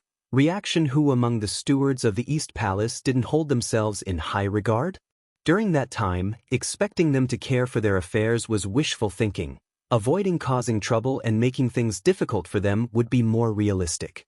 With Xiao Yunduan and his wife absent, how could Songsher dare to oppose an East Palace steward? Xiao Yunduan gave Zhao Shu a playful glance and said with a grin, Young Master Zhao, are you facing a dilemma? Why don't you share your troubles? I might be able to offer some advice. No. Zhao Shu was taken aback, rapidly shaking his head and waving his hands as if by reflex. He repeated the motion several times. Zhao Shu's face reddened as he stammered. Zhao Shu was generally an open-minded person. His mother, Madame Zheng, had instilled good values in him. Even though he had been mistreated by his biological father and harbored hatred while seeking the truth for his mother, it hadn't made him become bitter or gloomy. It was a rare sight to see straightforward Zhao Shu stammering in such a manner, appearing somewhat lost and guilty. It was truly intriguing. Qiao Xian couldn't contain her laughter and teased, "Young Master Zhao, do you not consider us your friends?" No. Absolutely not." Zhao Shu shook his head even more fervently. Qiao Xian suddenly caught on and her eyes gleamed with curiosity. Is young Master Zhao in love and planning to get married? Why be so embarrassed?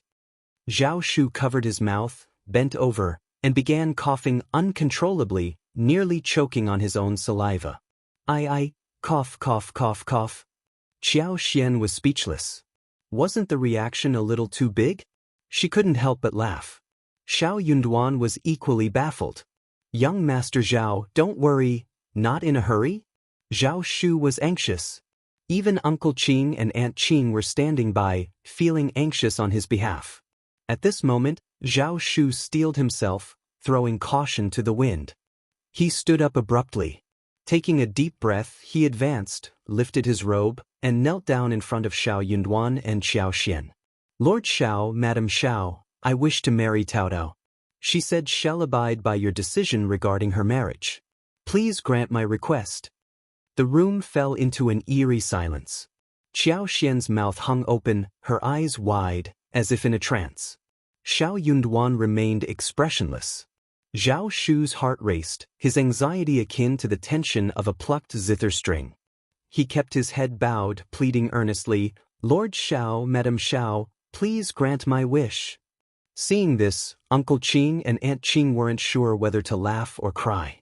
What on earth was their young master doing? And why did he choose this moment to kneel? Moreover, it was a joyful occasion. Why would he kneel? Yet, as their master had knelt down, it would be improper for them to remain standing, so they knelt behind him. Uncle Qing said, "Lord Xiao, Madame Xiao, our young master is truly sincere." Aunt Qing added, "Yes, indeed. Our young master is absolutely serious." Xiao Yunduan ignored Uncle Qing and Aunt Qing's words, focusing solely on Zhao Shu. He spoke in an even tone, "Say that again." Qiao Xian exhaled deeply, placing a hand on her chest. This was just utterly unbelievable, wasn't it? What on earth was happening here? Zhao Shu gathered his courage and repeated himself, earnestly and respectfully, as if he had said it exactly as he intended, I wish to marry Taotao. Please, Lord Xiao, Madame Xiao, if you find any errors, ads pop up, ads redirect, broken links, non-standard content, etc., please let us know reports so we can fix it as soon as possible.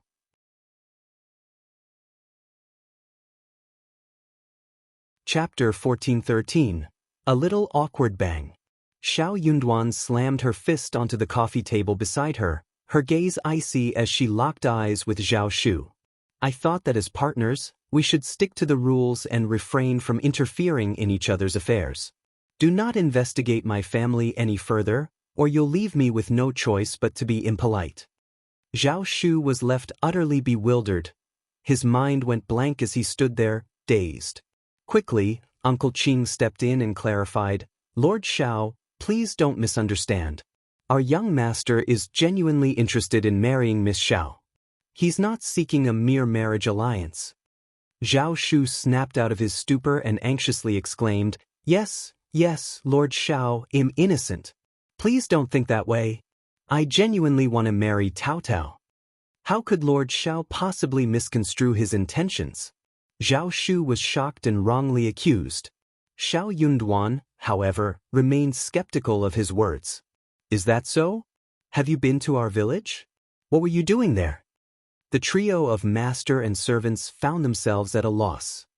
Common uncomfortable silence hung in the air. Zhao Shu averted his gaze, his smile carrying a hint of guilt. "You're absolutely right." Qiao Xian offered a reassuring smile. "Young Master Zhao, please rise. Uncle Qing and Aunt Qing, take your seats. Let's have an open conversation and clear the air." Zhao Shu gratefully nodded to Qiao Xian but proceeded with caution. He glanced at Xiao Yunduan's uninviting expression. Only when he noticed no signs of her intervening did he gingerly get to his feet. "Thank you, Madam Xiao." Seeing Zhao Shu's movements, Uncle Qing and Aunt Qing followed suit. Zhao Shu sat down, still on edge. As he caught the unfriendly look Xiao Yunduan was giving him, a shiver ran down his spine. He couldn't afford any further delay and began explaining everything from the very beginning. Speaking of this, it all began with mere curiosity.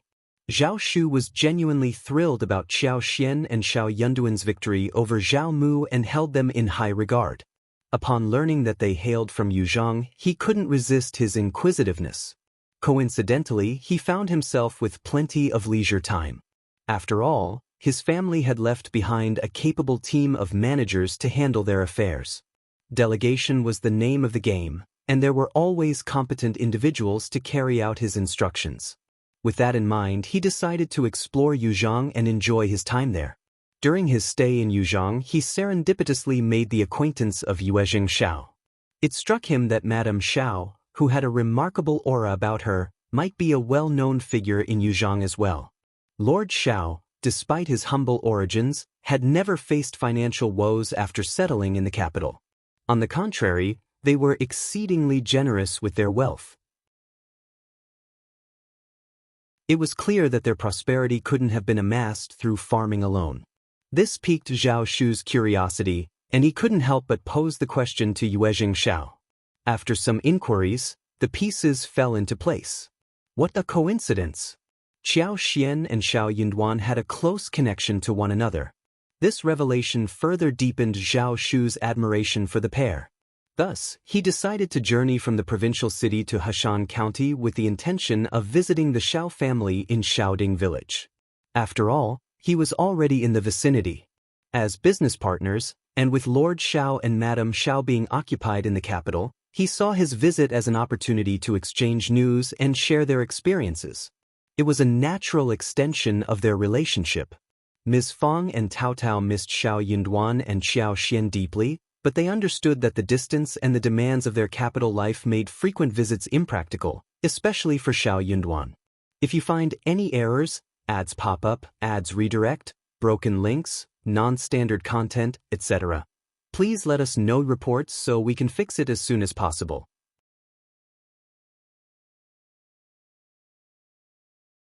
Chapter 14:14, Zhao Shu's tears and laughter. The moment Zhao Shu arrived, he was met with joy from Ms. Fang, Yang Xiaoni, Xiao Sanlang, and the entire family.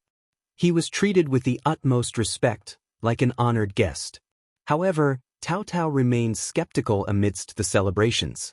She confided in her mother, expressing her concerns about this newcomer. She noted that he didn't possess any letters from her fifth brother or fifth sister-in-law, nor any tokens she recognized. How could she blindly trust his every word? What if he was a deceitful impostor with hidden agendas? What if he was not a friend of fifth brother and fifth sister-in-law, but an adversary? What if he had deliberately infiltrated their home to stir up trouble? Ms. Fang was seized by anxiety, her brow furrowing. She reassured Tao Tao, "Thank goodness, my Tao Tao is perceptive and cautious. You're absolutely right. Unlike me, I was so elated that I nearly lost my wits.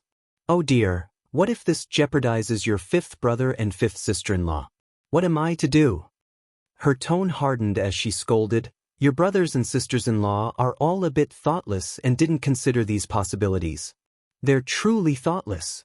Tomorrow morning, you'll discreetly have your third brother keep an eye on them. I might have to send them away." Tao Tao offered a reassuring smile and suggested, "Mother, perhaps our brothers and sisters-in-law were just too overjoyed and didn't think things through. It may not be wise to chase them away hastily. What if they are indeed friends of fifth brother and fifth sister-in-law? Don't you want to learn about their well-being?" Ms. Fang hesitated once more, her longing for her son and daughter-in-law undeniable. The distance between them was simply too vast. Her heart ached at the thought of missed opportunities. Tao Tao had a clear plan in mind. "It's quite simple. Let's exercise caution and discreet vigilance, probing their intentions before taking action. If they prove to have ulterior motives, well, our family won't be easy to intimidate. Given the Xiao family's esteemed reputation in the village, numerous individuals were more than willing to lend their assistance. Furthermore, the Xiao family was blessed with a surplus of male members. Ms. Fong beamed with delight and exclaimed, "That settles it." Mother and daughter began their discussion. By a stroke of coincidence, their conversation unfolded in the backyard, and Zhao Shu, who had been curiously wandering about, happened to overhear most of it. Caught in a quandary, Zhao Shu couldn't help but feel a mix of amusement and exasperation. However, he held no grudge against Cao Cao for her suspicions. After all, he was an absolute stranger to the Xiao family, devoid of any substantiating evidence. Why should they readily trust him? In reality, he was truthful and harbored no ill intentions.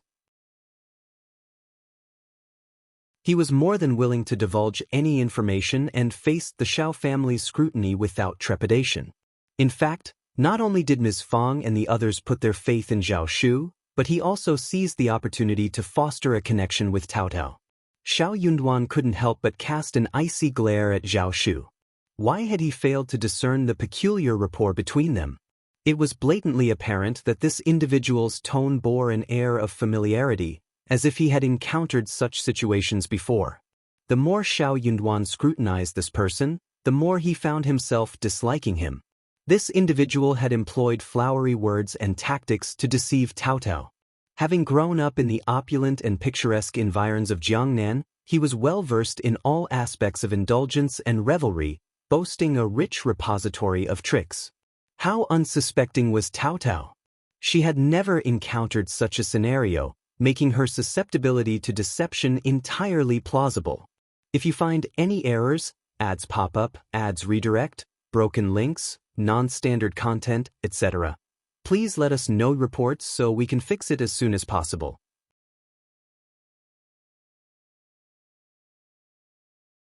Chapter 14-15.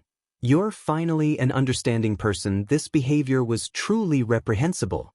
Xiao Yunduan paid no heed to anything further that Zhao Shu had to say. In any case, it was abundantly clear that Cao Cao had fallen for him, and his family seemed to be quite taken with him as well. Thankfully, his family wasn't hasty. They understood that decisions of this magnitude should be made by him and his wife. Fortunately, after a while, Zhao Shu completed his discourse and turned towards Xiao Yunduan and Qiao Xian. Xiao Yunduan fixed him with a withering glare that sent shivers down Zhao Shu's spine. He averted his gaze, bowing his head as though he had committed an offense, appearing pitiable. Qiao Xian struggled to stifle a laugh, knowing that her husband was furious at that moment, and she didn't want to disrespect him by laughing. "Calm, I understand. Young Master Zhao, it's growing late. Why don't you return for now?" "Madam Xiao, but you may leave now," Qiao Xian said, her voice gentle but resolute, a smile gracing her face. "We'll discuss this further later." Zhao Shu regarded her with a pleading expression. Qiao Xian, feeling a hint of remorse, explained, "Cao Cao is the sole daughter in our family, and she's cherished by everyone, especially our old master, who holds her in high regard. But you sprang this on us so suddenly. We need some time to process this, don't you think? Moreover, marriage is a momentous decision, and it wouldn't be prudent to rely solely on your word, wouldn't you agree?" It was a valid point, but Zhao Shu couldn't help but feel that Lord Xiao was harboring ill feelings towards him. He was still agitated. Aunt Qing chimed in with a warm smile. "Madam Xiao is right. Young Master is at fault in this matter. How about we revisit this once Lord Xiao returns from Qingdi? Young Master's intentions toward Miss Xiao are sincere, so please have faith in Lord Xiao." His young master had formed a friendship with Lord Xiao and Madam Xiao, but venturing into their hometown and pursuing a romantic connection with a local girl raised suspicions. It was challenging to explain if his intentions weren't genuine. It was only natural for Lord Xiao to be incensed. In truth, when Aunt Qing and Uncle Qing learned that their young master had visited someone else's home and proposed marriage, they foresaw that this situation could turn problematic.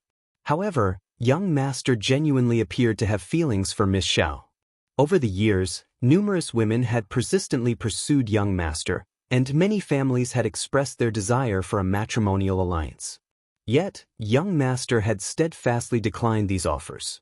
To win over Miss Xiao's affections, he had taken the initiative to correspond with her from Yuzhong and purchased various gifts from Hangzhou that girls typically appreciated. Such efforts were clearly not mere capricious whims. After all, young master had encountered countless charming young ladies before. If he had a genuine interest in impressing a girl, Yuzhong province offered an array of splendid options. Qiao Xian couldn't help but think, "You certainly comprehend. Of course, you can head back for now." "Very well, Madame Xiao." Without further explanation, Uncle Qing and Aunt Qing escorted Zhao Shu away.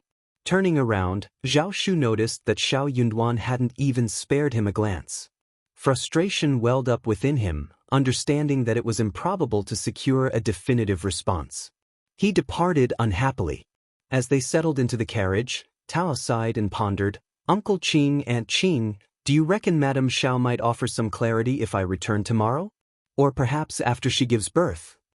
Uncle Qing and Aunt Qing exchanged a bemused look, torn between laughter and exasperation. "If you find any errors, ads pop up, ads redirect, broken links, non-standard content, etc., please let us know reports so we can fix it as soon as possible."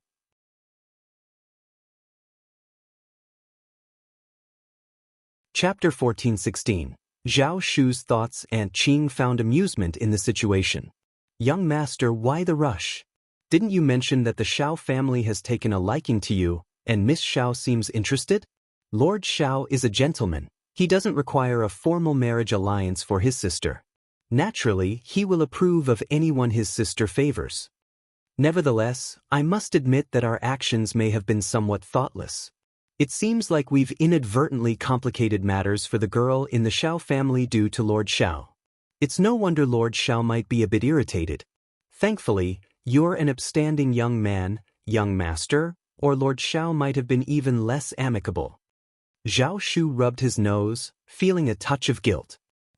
"I didn't anticipate this either. To be honest, I had merely intended to pay a visit on behalf of Lord Xiao and reconnect with my family. I didn't foresee." His expression softened, and a faint smile graced his lips as he continued, "I didn't anticipate it would turn out this way." He hadn't anticipated that the girl from the Xiao family would be so captivating and pure-hearted. He had fallen in love with her and wasn't willing to let her go to anyone else. "This is why we must exercise patience in this matter." Zhao Shu inquired, "Aunt Qing, do you believe Lord Xiao will eventually agree?" Aunt Qing thought for a moment before responding, "Don't put me on the spot with that question. I couldn't possibly provide a definitive answer. Just have faith. As long as it's in Miss Xiao's best interest, I'm confident that Lord Xiao will ultimately give his approval." Zhao Shu instinctively puffed out his chest. "No one can care for Tao better than me. Aunt Qing." It was good that he possessed such confidence. Zhao Shu sighed once more. "I'm uncertain about Lord Xiao and Madame Xiao's stance on this." Xiao Yunduan expressed his annoyance. "This Zhao Shu is simply unbelievable.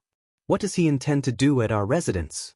Tao, could it be that she truly harbors affection for him?"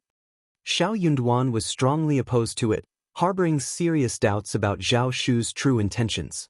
Being the trusted aide of the crown prince, he feared that any ulterior motives could negatively affect his family members who were thousands of miles away. The mere fact that Zhao Shu had undertaken such a lengthy journey left him with underlying concerns. The concern was that if Zhao Shu could come, it opened the door for others to follow. Xiao Yunduan couldn't help but ponder Zhao Shu's true intentions. Zhao Shu was clearly not as candid and straightforward as he appeared on the surface. If he had any hidden agenda, Tao might not be equipped to handle it. Qiao Xian posed a question, "What if Tao genuinely has feelings for him? Would you still object?" Xiao Yunduan found himself at a loss for words. After some contemplation, he gently shook his head and furrowed his brow. "I'm not sure either. Once Tao established her own reputation, she would never settle for an ordinary farmer. That wouldn't be fair to her. On the other hand, they couldn't marry her off to high-ranking officials' families either. That would come with its own set of challenges and potential suffering for Tao. Tao Tao's situation might appear as if she had the freedom to choose a spouse without familial pressures, but finding a suitable match was proving to be quite the challenge.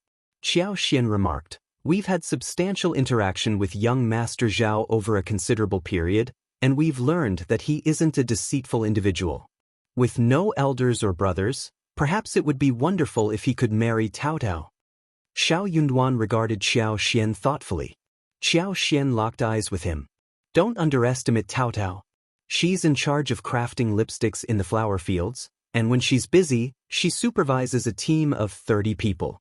She's highly capable. The Zhao family is involved in business as well. Isn't that a wonderful match? If you find any errors, ads pop up, ads redirect, broken links, non-standard content, etc., please let us know reports so we can fix it as soon as possible."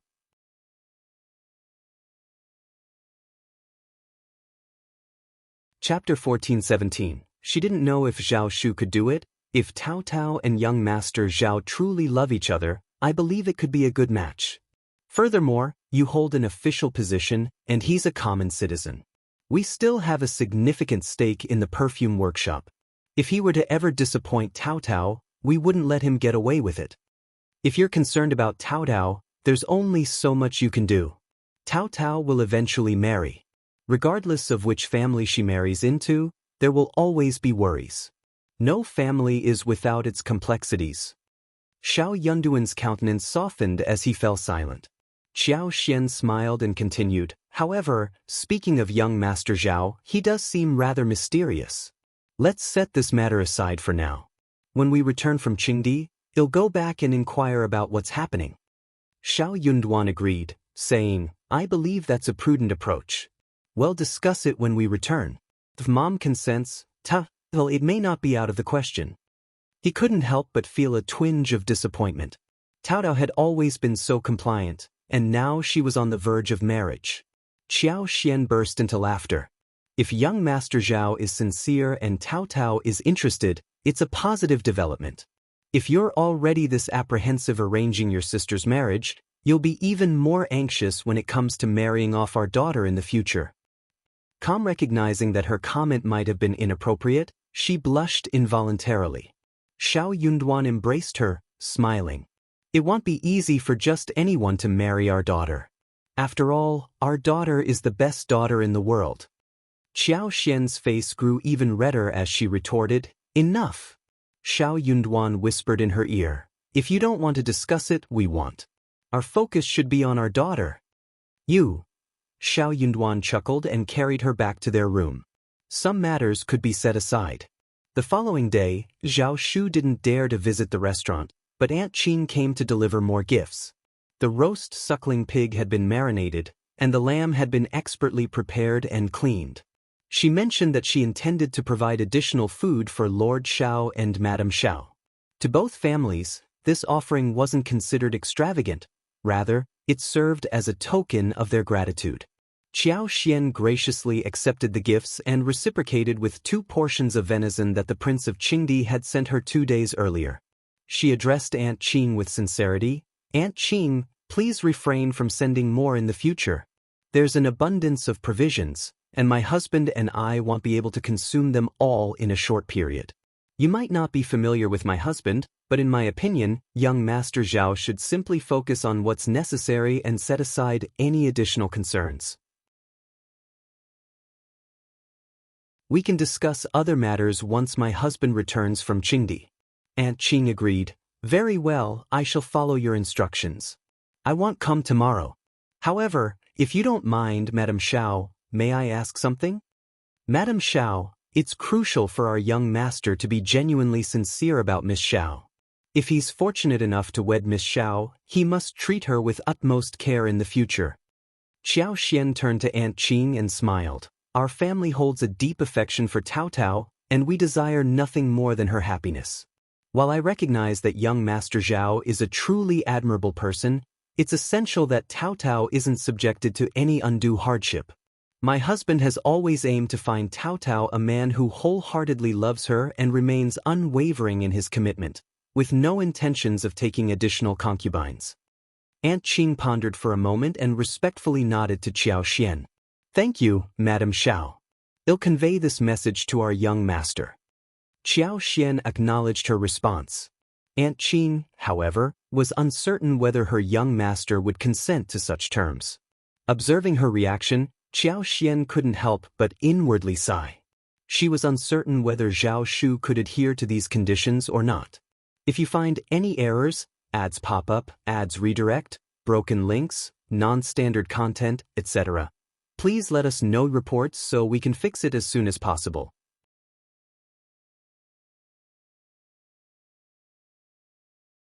Chapter 14:18.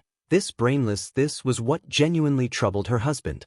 If he couldn't uphold this commitment, he would have to relinquish this prospective marriage. In that scenario, Tao Tao, who had already been deeply touched, was destined to endure heartache and hardship. In the end, Tao Tao might either persist in her suffering, or the Xiao family might compromise. However, was Tao Tao truly accustomed to the conflicts that often arose between wives and concubines within the household? Wouldn't she suffer greatly? Unexpectedly, Zhao Shu paid a visit that evening. Before Xiao Yunduan could request his departure, Zhao Shu spoke earnestly, "Lord Xiao, I will never take a concubine in my lifetime, and I won't entertain the thought of another woman. I genuinely care for Tao Tao, and she's all I need. I made a promise to my late mother, so rest assured, Lord Xiao. Well, I won't disturb you any longer. Farewell." With that, Zhao Shu hurriedly left. Calm Xiao Yunduan was left dumbfounded, unable to make sense of the situation. Reflecting on Zhao Shu's words, when Xiao Yunduan recounted the encounter to Qiao Xian, she couldn't help but burst into laughter and shared details of Aunt Qing's recent visit. Xiao Yunduan finally grasped the meaning behind those words. Though unconventional, it seemed to carry weight. Zhao Shu held profound respect for his departed mother, and he wouldn't jest about her memory. It was evident that his words held authenticity. The Zhao family's tumultuous history, largely influenced by Ms. Qin and her son, contributed to this complex situation. It made sense that Zhao Shu wanted to ensure history didn't repeat itself. Xiao Yunduan's resistance began to wane. As for Xiaoding village, at the time, Zhao Shu's arrival had garnered significant attention. The primary reason for this was his down-to-earth demeanor.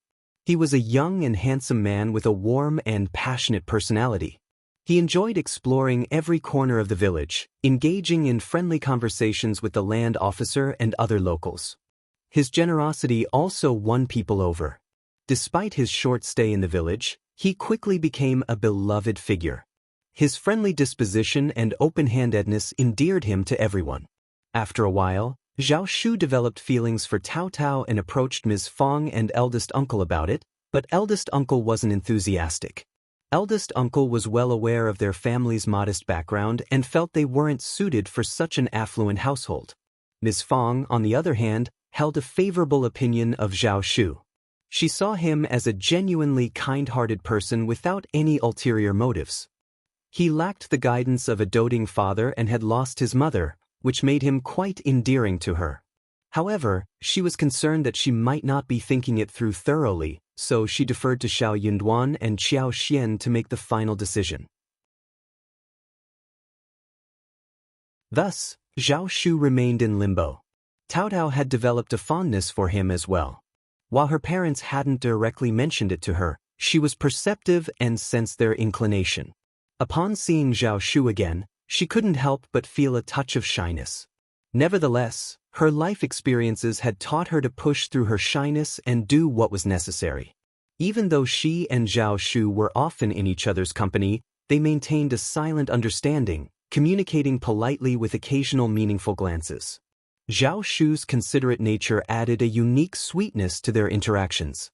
Moreover, since Zhao Shu was residing in the first section of the family, which was quite extensive, as a friend of Xiao Yunduan, he made sure not to cause any disturbances unless circumstances necessitated it. However, while the first section of the family aimed to uphold their reputation, not everyone in the vicinity shared the same sense of decorum. Xiao Xiaoji from the third section was also approaching the age when discussions of marriage were expected. However, Ms. Ma had taken a lesson from the ordeal that befell the second section of the family. She was waiting for her son to reach maturity next year, possibly achieving the status of an advanced scholar or something similar. It was only then that she planned to arrange Zhao Xiaoda's marriage. The prospect seemed to offer the freedom of choice. Yet, upon encountering Zhao Shu, both Ms. Ma and third uncle couldn't help but feel a sense of intrigue. If you find any errors, ads pop up, ads redirect, broken links, non-standard content, etc., please let us know reports so we can fix it as soon as possible.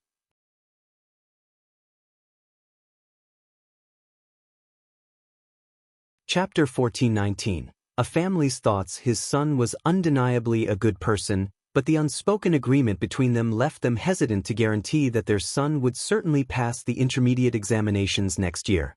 What if he didn't succeed, another 3 years of waiting would be necessary, a prospect Xiao Xiaoji couldn't afford. Moreover, young Master Zhao was undeniably wealthy. With no parents, elders, or siblings to share his wealth with, should their daughter marry into his family, she would become the mistress of the household.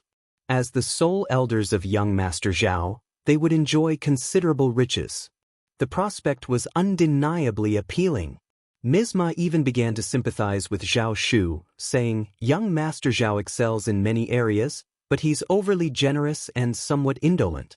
How can he spend so extravagantly? Treating all those unrelated people to meals and drinks constantly. If he were to become our son-in-law, I'd have to teach him a thing or two. This extravagant generosity can't continue, with people taking advantage without offering anything in return." Third uncle concurred, stating, "Exactly. I was thinking the same thing. He's still young and inexperienced in the ways of the world. As his elders, we should guide him, so I'll take it upon myself to do just that." "I'm on board too." Ms. Ma didn't want to be left behind, adding with a chuckle, "The ones who've been taken advantage of the most are elder brother and sister-in-law. Young Master Zhao has enjoyed their hospitality while staying at their home. I'll make sure they return everything he's benefited from." "That's right." The couple engaged in a spirited conversation. Coincidentally, Xiao Xiaoji shared her feelings with Ms. Ma. She had developed feelings for young Master Zhao. Ms. Ma was absolutely thrilled to hear this. "Ah!" Third uncle exclaimed, clapping his hands with delight. "This is destiny at work. To meet unexpectedly from thousands of miles away, it's true serendipity. Otherwise, how could things align so perfectly? Just as you were considering a proposal, young Master Zhao arrived." Xiao Xiaoji blushed and turned away, feeling shy. "Mother," Ms. Ma laughed heartily and exclaimed, "Silly girl, this is a wonderful opportunity. Why are you so bashful?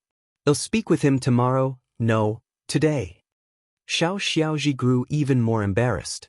She couldn't help but express her concern. But what if elder aunt disagrees? What if she causes trouble? Ms. Ma sneered. "She wouldn't dare. Oh my, she's quite the troublemaker. She just might have the audacity to do so. I won't inform her yet. Instead, I'll tell your uncle. Well, prepare a feast with food and wine, and have your uncle bring young Master Zhao here." By sharing a meal together before discussing the matter, they were sure to be successful. When the time comes, dress up elegantly and put on your new attire. Adorn yourself with silk flowers and silver hairpins. You still have some cosmetics, don't you? Put those on as well. The family situation had improved, and Xiao Xiaoji had acquired a few new outfits and silver accessories. Xiao Xiaoji bashfully agreed, saying, "Mother, do you think elder aunt will also like young Master Zhao? After all, Tao Tao also needs to marry, right? What if—" "No, she won't," Ms. Ma asserted, her expression stern as she snorted. "Don't even entertain such thoughts. Tao Tao? Tao Tao has your fifth cousin, doesn't she? Your fifth cousin will find a match for her. She won't try to take young Master Zhao from you, or I'll have a confrontation with them." Xiao Xiaoda's heart fluttered with relief. Ms. Ma was eager to see her daughter marry Zhao Shu soon, so she instructed third uncle to bring eldest uncle home. Having learned their lesson, they didn't want to inform Ms. Fang, who had Xiao Yunduan as her protector, about their plans. If you find any errors, ads pop up, ads redirect, broken links, non-standard content, etc., please Please let us know reports so we can fix it as soon as possible.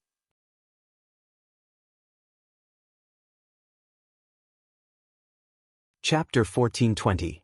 Unwilling to go. Even if he were to provide assistance, achieving the desired results would still elude her. Their dissatisfaction extended to eldest uncle as well, of course. They could only fault him for his superficial displays of kindness, masquerading as a caring brother and family member. These titles were nothing but empty words. If he truly desired it, he believed he could exert influence over Ms. Fang's younger associates. After all, he was the family's patriarch. By threatening them with dire consequences, Ms. Fang, Xiao Deleng, and the others would not dare to defy him. However, he had never resorted to such tactics before. He merely requested their gratitude and expected them to respond in kind. Such a beautiful gesture seemed elusive. Calm nevertheless, at this moment, if he was willing to perform these superficial tasks, it would suffice. Third uncle and Mrs. Ma had originally intended to inform eldest uncle of their interest in Zhao Shu, hoping that eldest uncle would advocate for him in the third section. But upon reaching eldest uncle, third uncle had a change of heart. What if eldest brother declined to assist? They might as well keep silent and invite young Master Zhao to their home instead. Third uncle wished to entertain young Master Zhao, but eldest uncle did not view it as a significant matter. He believed third uncle was trying to establish a friendship between young Master Zhao and Xiao Luleng, so he readily consented. Third uncle was delighted. Unexpectedly, Zhao Shu was reluctant to comply. Despite his brief time in Shouting Village, he had become well-liked and developed affection for Taotao. Many villagers favored the gossips. What couldn't he learn about? Zhao Shu had a clear understanding of the dynamics within the Xiao family's first, third, and second sections. Undoubtedly, his loyalty lay with the first section of the family. His encounters with Ms. Ma, third uncle, Ms. Niu, and others only deepened his dislike for them. There were individuals he simply couldn't tolerate. A single glance was enough to fuel his aversion. When the third section proposed treating him to a meal, he adamantly refused. Not only did Zhao Shu decline the offer, but he also went to Ms. Fang and Taotao to share his decision, hoping to gain their favor. Taotao found it amusing, while Ms. Fang was delighted and praised him. A prospective son-in-law with such an unspoken mutual understanding was truly on their side. Mount Morality Immortal stood majestic and grand. It stood at the center of the central divine continent, like a colossal pillar supporting the heavens. In fact, for tens of thousands of years, the Daoed Immortal sect had been situated upon this mountain, overlooking all beings from its lofty height. However, today,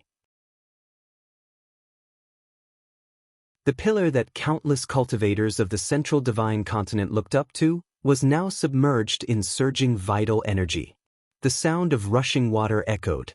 Brilliant and shocking vital energy, mighty and overwhelming, collided fiercely with the sect protection array of Mount Morality Immortal. At every instant, a vast amount of vital energy evaporated while also causing numerous sections of the sect protection array to collapse. So, the submerging vital energy engulfing Mount Morality Immortal did not show any signs of slowing, seeming endless and boundless. What's going on? Has someone dared to attack the Daoed Immortal sect? This red vastness is the power of vital energy? How can there be such immense vital energy? Most of the Daoed Immortal sect disciples had yet to react. Just moments ago, they were cultivating in their own caves, and the next, they felt terrifying fluctuations coming from the direction of the cloud mist-blessed land. This was the scene they were faced with now. The grand Mount Morality Immortal had been submerged in surging vital energy, and at this moment, countless formations within the mountain were activated, resisting the erosion of the vital energy. Eldest uncle was taken aback and remained lost in thought for quite some time. Elder brother, we implore you to assist us in this matter. Xiaoji is your own niece. In my opinion, Yun Duan currently holds a high-ranking position in the capital. Our Lulang is gifted and has a bright future ahead.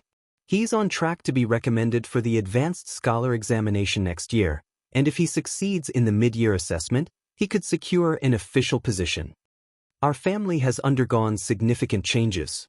We are now worthy of young Master Zhao's consideration. Eldest uncle felt a deep sense of bitterness welling up within him. How had things come to this point? So, young Master Zhao had approached me and Ms. Fong about marrying Tao Tao, but I didn't agree to it, and Ms. Fong likely had her reservations as well since she deferred the decision to our fifth son and his wife. If you find any errors, ads pop up, ads redirect, broken links, non-standard content, etc., please let us know reports so we can fix it as soon as possible.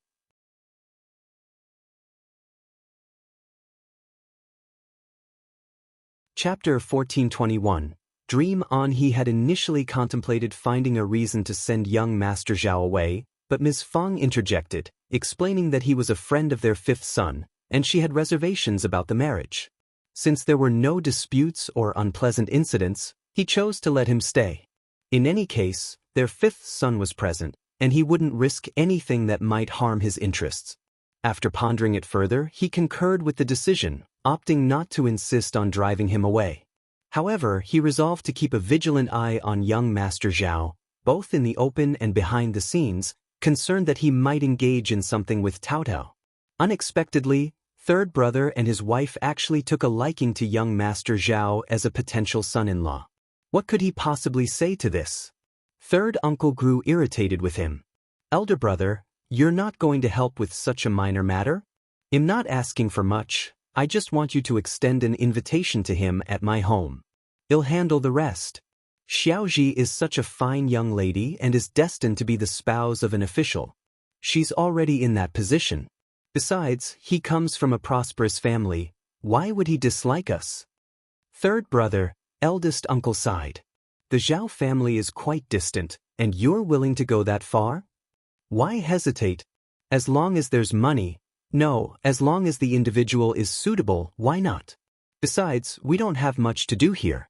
Isn't it good to explore Jiangnan and broaden our horizons? Calm eldest uncle. He had hoped that third brother would back down, but it was apparent that he was deluding himself. Third brother, you see, young Master Zhao has a very refined taste. I'm concerned he might not be interested in marrying someone from our rural area. Nevertheless, Xiaoji is not just from an ordinary family, she's an official spouse. Elder brother, please help regardless of your concerns. Indeed, Ms. Ma chimed in, unable to hold back. You're not young Master Zhao, how can you be certain he's unwilling? Could it be that elder brother has taken a liking to him as a son-in-law? What nonsense are you saying? That's not the case. Then, please help us. Very well. Elder brother, remember that. The persistent couple made it impossible for eldest uncle to escape. Annoyed, he reluctantly agreed. Zhao Shu couldn't fathom his uncle's behavior. Why was he insisting on making him dine in the third section? Being Tao Tao's biological father, he felt compelled to seek his aunt's advice. Ms. Fong expressed her exasperation, sneering, those two were never trustworthy to begin with. What are they up to now? If they are genuinely sincere, let them go ahead. I don't believe they can achieve anything in my presence. Zhao Shu chuckled. Since you put it that way, I'll go and see. Auntie, don't let this bother you. It's not worth it. Ms. Fong smiled. Well, I'm just giving them a hard time and letting you laugh at me. No, it's their fault entirely. You're not to blame, Auntie. You're quite the smooth talker. It's the truth. Everyone appreciates honesty. Haha. Thus, Zhao Shu brought along the servant boy Tong's Hun. The couple from the third section of the family couldn't contain their joy, their smiles reaching from ear to ear. They welcomed him eagerly, as though Zhao Shu had already become their son-in-law. Xiao Lulang was absent. He preferred spending his time reading in the library.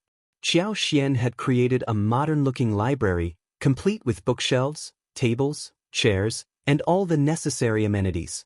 If you find any errors, ads pop up, ads redirect, broken links, non-standard content, etc., please let us know reports so we can fix it as soon as possible.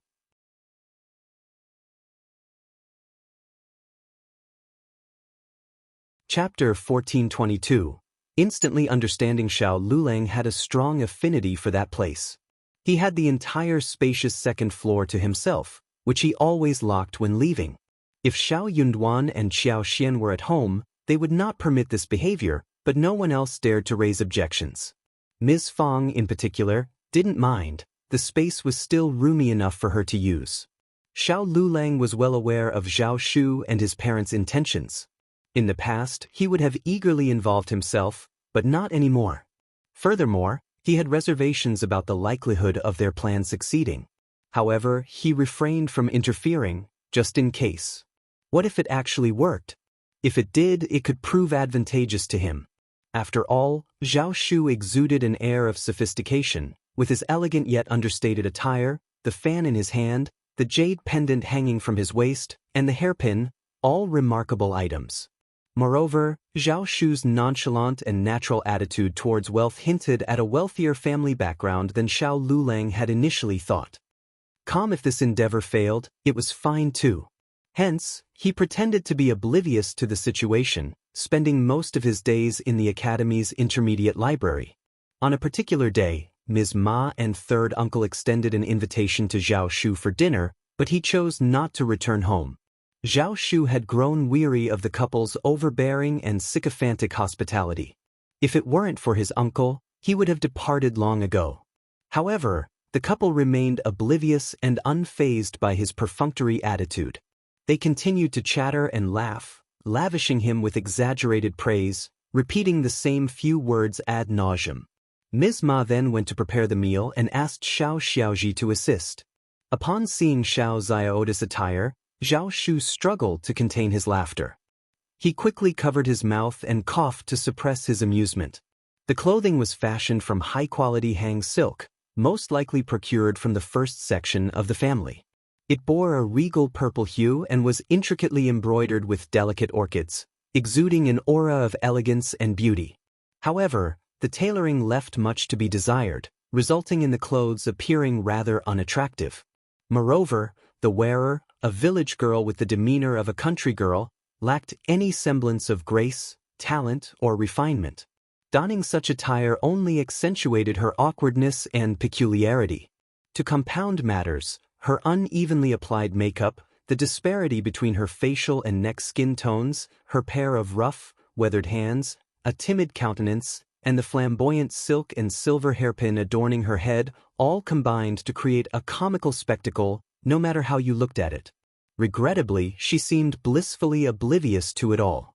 Her slightly smug and bashful expression was enough to sour one's appetite.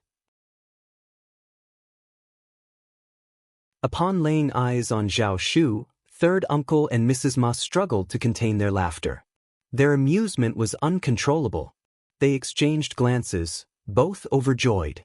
Young Master Zhao was smiling at Xiaoji. Did this not imply that young Master Zhao was fond of their daughter? Oh, what wonderful news! Mrs. Ma took Xiaoji by the arm and exclaimed, all right, I have to get back to my duties. You can sit here. It's a rare occasion to have young Master Zhao here, so you young folks can have a good chat. Young Master Zhao, this is my daughter, Xiaoji. She's renowned throughout the land as an exceptional young woman, unrivaled in virtue and ability. Enough, off you go and cook. Don't let young Master Zhao go hungry. Third uncle interjected. Zhao Shu was taken aback. Observing Mrs. Ma and third uncle beaming at her and then looking at Xiaoji, who was blushing shyly, it suddenly dawned on her what was transpiring. If you find any errors, ads pop up, ads redirect, broken links, non-standard content, etc., please let us know reports so we can fix it as soon as possible.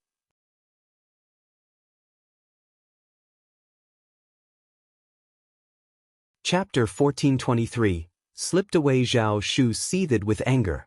What was the third section of the family thinking? How could they consider such a timid girl worthy of him? He wasn't one to place much importance on family background, but he was certainly out of reach for a family like this. How could he stomach this? He stood up and forced a smile. I won't partake in this meal. I suddenly recalled that Auntie Fong prepared dumplings filled with shrimp and mushrooms this afternoon. I'll return home and have those dumplings. This meal wasn't particularly enticing, and it wasn't worth any potential complications. Hey! Third uncle attempted to halt him, grinning. You're already here. Tong's Hun pushed aside third uncle's hand. Just say what you want to say, don't touch him. My young master doesn't appreciate being manhandled. Calm third uncle shot an annoyed look at Tong's Hun, pondering that his servant was indeed audacious. Just wait, once your young master becomes my son-in-law, he'll teach you a lesson. Reluctantly, third uncle withdrew his hand and maintained a fawning smile toward Zhao Shu. Young Master Zhao, it's just a meal. We've prepared a variety of dishes, including chicken and fish. Young Master Zhao, please have a taste. No need. Zhao Shu smiled and insisted on departing. Third uncle grew anxious. Sigh. By the way, Zhao Shu suddenly paused and smiled at third uncle. My uncle has arranged a fiancé for me, and am dedicated to him. He'll be leaving in a few days, so he'll bid you farewell now, third uncle. Third uncle was taken aback. But, goodbye. Zhao Shu didn't give third uncle an opportunity to speak and swiftly made his escape. Third uncle contemplated chasing after him, but Tong's Hun restrained him, offering a sly smile. Master third uncle, stay put and don't trip. With those words, he let go and confidently walked away. Xiao Xiaoji was deeply shaken. She covered her face and hurried back to her room. Third uncle was left stupefied. He cast a glare at eldest uncle. Elder brother, why aren't you speaking up for us? Eldest uncle opened his mouth and let out a sigh. Let's just forget about it. What's the big deal?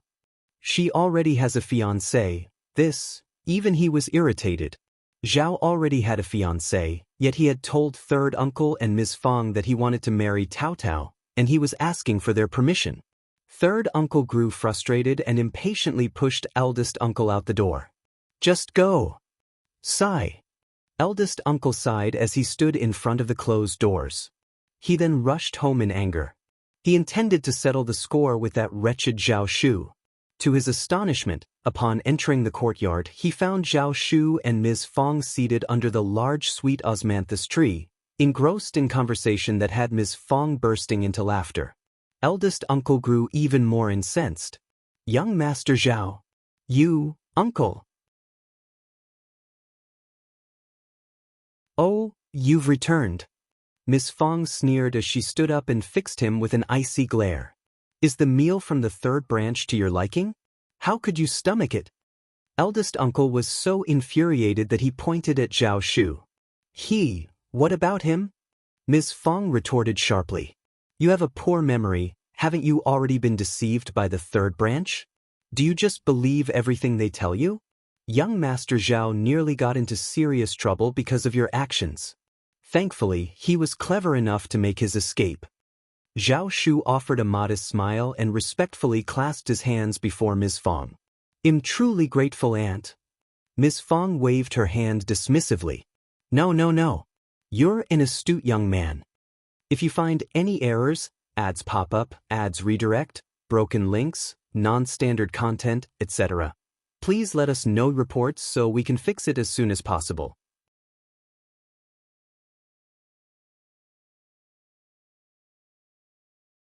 Chapter 1424. Understanding Eldest Uncle sneered. He might understand, but do you? He claimed he wanted to marry Tao Tao, but he already has a fiancé. He's a liar. However, Ms. Fang remained unfazed by his accusation. She rolled her eyes and remarked, he's just trying to distance himself from the third branch, that's why he's being clever about it. Uncle, I've already explained this to Aunt. I'm only trying to appease third uncle and the others. Otherwise, I'm afraid they might get entangled and tarnish everyone's reputation. That wouldn't be appropriate. I shouldn't have deceived you. Please forgive me. Zhao Shu bowed respectfully to eldest uncle. Eldest uncle, after all this time, was he the only one who looked foolish? Ms. Fang quickly interjected, Zhao, don't be so formal. It's all a misunderstanding. My husband didn't know what was happening, and he made a mistake. I'm not holding it against you. Eldest uncle. Calm eldest uncle remained skeptical. Really? Zhao Shu smiled. Of course, I wouldn't dare to lie to you, or Lord Xiao wouldn't forgive me. Ms. Fang sneered. You're quite something. You're assisting the third son and his wife. Are you out of your mind? It's not that I don't like Xiaoji, but do you really think she's a match for Zhao? Even Ms. Fang wasn't entirely convinced that Tao Tao could measure up to Zhao Shu. Tao Tao was considerably more capable than Xiaoji. Eldest uncle admitted with guilt, I third brother and his wife kept insisting that I should give it a try. Since Zhao Shu's arrival, it wasn't the first time eldest uncle had been observed engaging in foolish acts. Zhao Shu had grown accustomed to it and didn't hold it against him. Instead, he quickly spoke up to defend his uncle. Auntie, it's all because the third branch is causing so much trouble. Ms. Fang agreed, saying, You're absolutely right. Eldest uncle, they were his own brother and daughter-in-law. Ms. Fang praised Zhao Shu once more. You're so astute. Zhao Shu replied, Auntie, you're too generous. Eldest uncle felt even more embarrassed. He sighed and couldn't resist asking Zhao Shu, How did you figure it out, I mean with them? Zhao Shu pursed his lips and adopted a disdainful expression. Without hesitation, he responded, I've encountered such situations many times. It's not so simple to outsmart me. How can parents continuously praise their daughter to a stranger and even insist on her accompanying a guest? Her intentions were all too obvious. If there wasn't an issue, it would be considered a miracle. Eldest uncle nearly clutched his chest, overwhelmed with embarrassment. Conversely, Miss Fang was thoroughly delighted. She sneered, They can try whatever they want. Eldest uncle couldn't help but interject, Enough! Feeling embarrassed, are we? Ms. Fang sneered. Then you should watch your own actions. Do you think they aren't feeling embarrassed? Eldest uncle didn't appreciate her words. Fine. He responded and walked away. Ms. Fang muttered, What an old fool. Eldest uncle believed the matter had come to a close. To his surprise, Xiao Xiaoji had a limited understanding of the world. She genuinely believed herself to be the future wife of an official and had taken a liking to Zhao Shu. She wept miserably at home. Ms. Ma was so irate that she berated eldest uncle incessantly. It seemed as though eldest uncle bore the blame for this setback. However, she wasn't willing to abandon the matter. She prodded third uncle, and the two of them approached eldest uncle once more. Ms. Ma then conveyed to him that she had developed an interest in Zhao Shu. If you find any errors, ads pop up, ads redirect, broken links, non-standard content, etc., please let us know reports so we can fix it as soon as possible.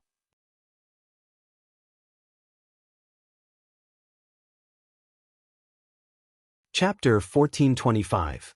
Disappointment. They implored eldest uncle to compel Zhao Shu into marrying Xiao Xiaoji. Concerning the arranged marriage within his clan, they suggested canceling it or having Xiaoji marry ahead of time, while the other girl could serve as his concubine.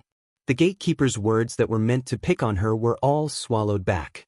Qiao Xian showed the identity, and despite her ordinary-looking dress, she was still Officer Qiao's daughter, whom the gatekeeper should not mock without reason. Also, second miss seemed like someone who could not be irritated easily. What if she caught her fault and vented anger on her? Even her own miss would not defend her at that time. Therefore, the gatekeeper made up her mind and let Qiao Xian in. She pointed in a direction and showed a passionate smile. You are second miss, right? Elder Miss Qiao and third miss as well as my miss are all at the pavilion by the lake. Wisteria flowers are blooming. Please, have a look and enjoy, second Mississippi. Calm. What the trick? Qiao Xian immediately understood that there was something tricky in her words.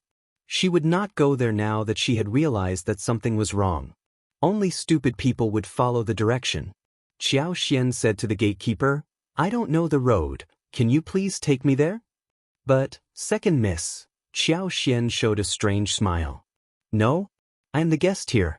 Is it so difficult for you to take me there? Or do you think that I don't deserve your help?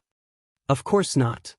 The gatekeeper, who was an aunt, had no choice but to lead Qiao Xian to the venue. She was mumbling to herself while walking. Who said that second miss was honest, timid and easily tricked? That person must be lying. The aunt did not lead Qiao Xian there directly, fearing that her mistress would blame her for not following the order. She took her on a tour, so she could at least complete her misorder. Qiao Xian soon realized what this ant was doing. But she said nothing. She did not care if she had to walk a little more. Moreover, she was not worried that the ant would take her somewhere dangerous. She could see the whole abbey when she opened her magical senses. Nothing could escape her sight. She could sense where Qiao Wei and the other ladies were, and what they were doing. Suddenly, Qiao Xian paused. She was both surprised and overjoyed. She saw 2 small tomatoes that were growing randomly in a corner. The 2 tomatoes were not growing in a healthy way and had collapsed. There were flowers and red fruits, but they were not very big in size. It was something the Zhao family had gotten from somewhere, but they could not recognize what these plants were, so they put them randomly in this place. No one would spend much effort planting fruits. That was why they were left alone here. It was a very good thing for her. She glanced around and saw that she and the ant were alone. Qiao Xian suddenly let out a scream and paused in her steps. I seem to have dropped my handkerchief. Ant, please find it for me. The ant had no intention of helping her, but she suddenly thought of something and nodded immediately. Qiao Xian smiled. You have to return and lead the way for me, otherwise I will go home. Startled, the ant said with her breath held, Second miss, don't worry, I definitely will return soon. She had intended to leave directly, but if Qiao Xian left because of her absence, her miss would definitely blame her. Second miss was an honest and easily bullied person? That was incorrect. The moment that ant left, Qiao Xian went to pick up 2 large tomatoes and put them in arms. She was cheering happily inside her heart at this moment. Even if they didn't express their gratitude, he never held it against them. But how could they speak about him in such a manner? Upon seeing the despondent expression on eldest uncle's face, third uncle and Mrs. Ma felt not a shred of remorse. Instead, they appeared utterly delighted. They cursed and departed in anger. If you find any errors, ads pop up, ads redirect, broken links, non-standard content, etc., please let us know reports so we can fix it as soon as possible.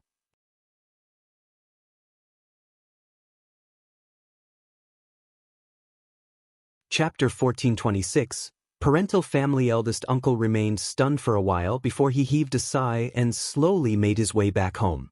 He opted not to divulge the matter to Miss Fong. The more third uncle and Mrs. Ma ruminated on the situation, the more infuriated they became. Unexpectedly, Xiao Xiaoji had fallen for Zhao Shu and was resolute about marrying him. I'm even willing to be a concubine. Can I become one, please? Ms. Ma was so exasperated that she blurted out, What nonsense are you spouting? Is being a concubine something desirable? Are you out of your mind to willingly embrace an inferior status? Xiao Xiaoji, teary-eyed, responded, Why not? We can become concubines. Young Master Zhao and his family are good people. They will surely treat me well. Furthermore, my cousin is a high-ranking official in the capital, and my brother has now become a cultivated talent, soon to be a recommended man and an advanced scholar. He'll also secure an official position. Even if I become a concubine, everyone in the Zhao family, including young Master Zhao, his wife, or anyone else, will treat me well. In addition, if I marry into another family, would it be any better than following young Master Zhao? Xiao Xiaoji had observed the first branch of the family's increasing prosperity over the past 2 years. While her family hadn't benefited directly, she had witnessed it to some extent. She had also indirectly benefited from the first branch of the family. For instance, she received a few pieces of quality fabric for tailoring clothes each year.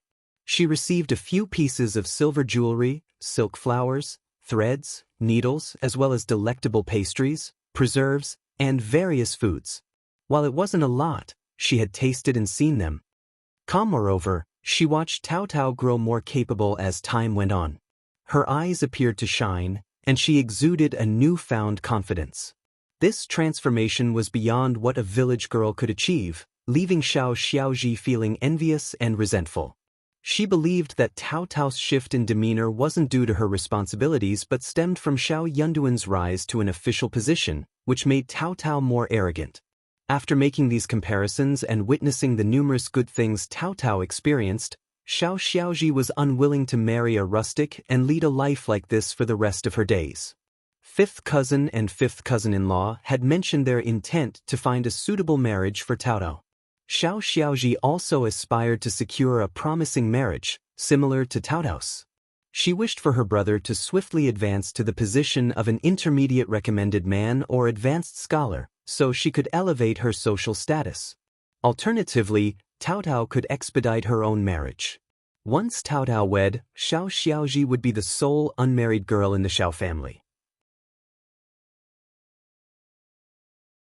Her parents would inform her uncle that her fifth cousin should not neglect her. Unexpectedly, Zhao Shu arrived and instantly captured her heart.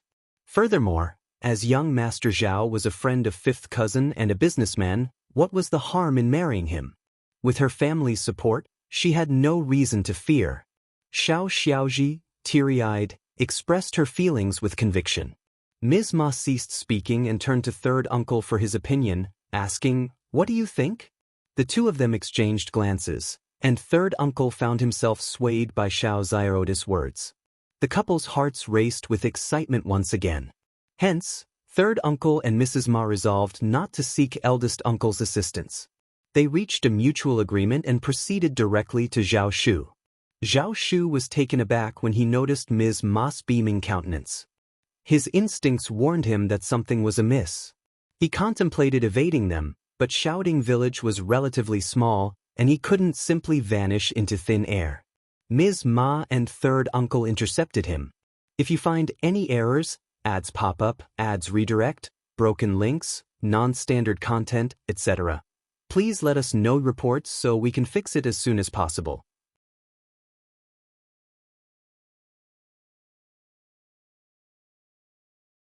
Chapter 1427, Unsettled MS. Ma and third uncle's words left Zhao Shu utterly bewildered. It was as if he harbored suspicions that they might not be Xiao Xiaoda's biological parents. After all, the Xiao family wasn't destitute to the point of offering their daughter as a concubine out of sheer necessity. What could they possibly be thinking? Moreover, Xiao Xiaozhi was Xiao Yunduan's cousin. Did they not concern themselves with her dignity? Zhao Shu held a deep-seated disdain for them, and he wasn't shy about expressing it. He silenced them with a pointed remark.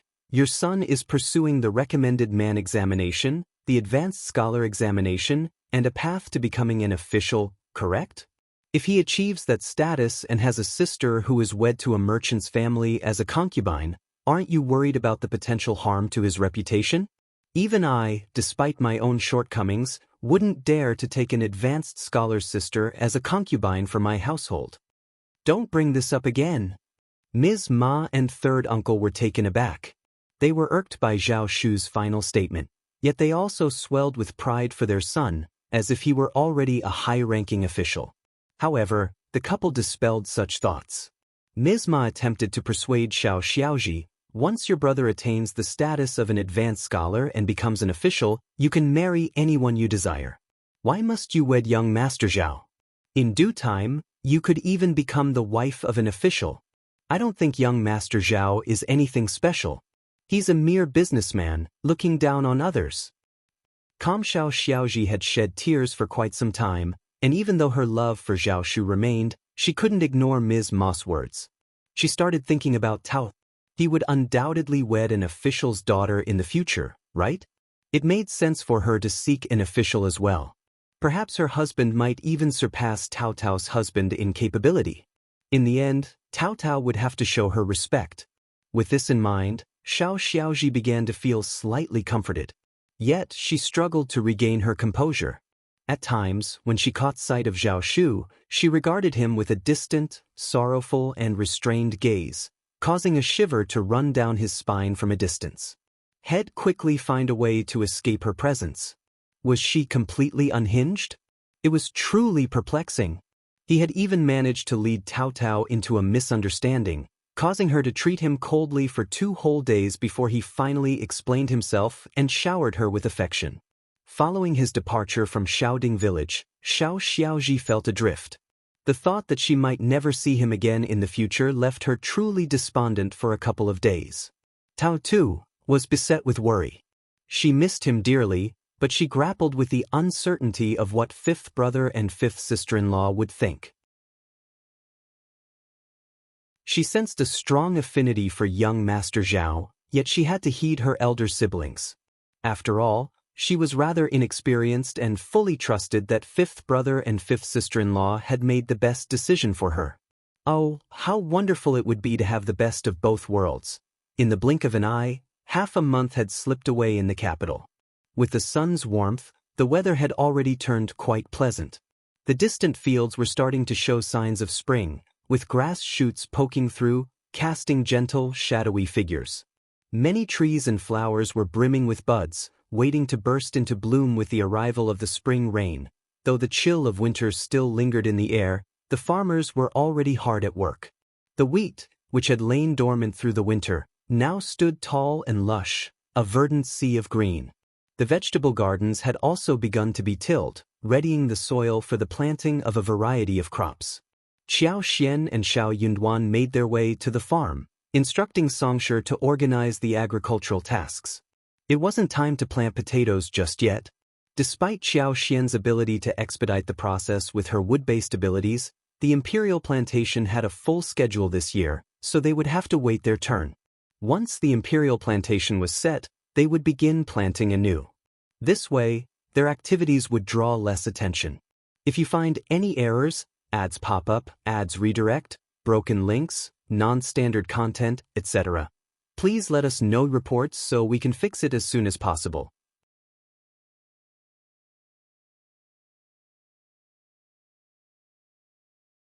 Chapter 1428. Indecent position. The timing for planting potatoes, let alone watermelons and cantaloupes, had not yet arrived. Potatoes and watermelons typically went into the ground toward the end of March, while cantaloupes were a bit earlier.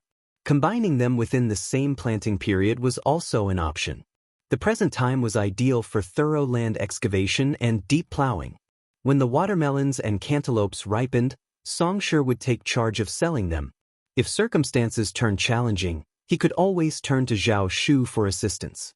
Even if Zhao Shu wasn't in the capital, there would be individuals present to manage such matters. Updated by Of. Ko Qiao Xian meticulously conveyed all these instructions to Songshu, who would put them into action as soon as the weather improved.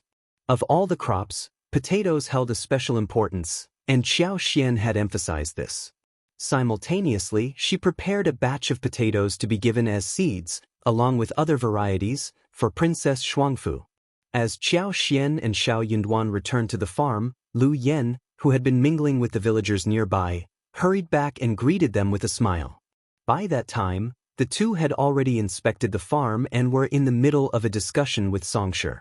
Both Qiao Xian and Xiao Yunduan were displeased with Lu Yan's abrupt appearance. Songshu offered a wry smile of helplessness. The old master and madam had merely instructed them to keep an eye on Lu Yan, assuring that she wouldn't remain at the estate for an extended period. How they intended to handle her, he didn't know. Lu Yan wasn't one to easily obey orders. It almost seemed as if madam had deliberately set her on a path to antagonize him. Songshu simply couldn't be bothered with her. Finding her work to do was out of the question. She could roam as she pleased. He simply reminded her she could visit the nearby manor for socializing, but she must not divulge anything about the master's family. The old master and madam preferred to maintain a low profile, and revealing such information would undoubtedly vex them. Lu Yan attempted to argue with him, asserting, "Of course I know. I've been a part of the Qiao family for so many years. How could I not understand madam's character?" Songshu was left speechless. Updated by Novg. His reminder had been effective. Lu Yan had initially intended to boast about her old master and madam's influence, her own competence, and her role as madam's trusted aide. Now, she only dared to tout her abilities and steer clear of any sensitive topics. At that moment, Lu Yan entered and greeted them with a smiling bow. "Old master, madam, when did you arrive? I had no idea. Please pardon my oversight, old master and madam. Had I known, I would have been ready to serve you. There's no one else in this manor who can tend to your needs." You must have had a challenging time. In her speech, she even shot a sly glance at Zhao Shu, as if he were up to some mischief. By withholding information about the old master and Madame's visit, he seemed bent on tarnishing her reputation in Madame's eyes. Qiao Xian frowned, bewildered by how Lu Yan, who had appeared so meek on her previous visit, now spoke so confidently. Did she assume she would be kept around to serve her and that she was an indispensable figure by her side? Had she forgotten that she had been sent to monitor her by Qiao Wei in the first place, and she had initially intended to do whatever Qiao Wei instructed? Where did she find the audacity to believe she held any significant status? If such an individual remained in her service, it was only a matter of time before trouble arose. Qiao Xian cast a cold, expressionless gaze at her and curtly snapped, "Leave. Who granted you permission to enter in such a manner? If you find any errors, ads pop up, ads redirect, broken links, non-standard content, etc., please let us know reports so we can fix it as soon as possible."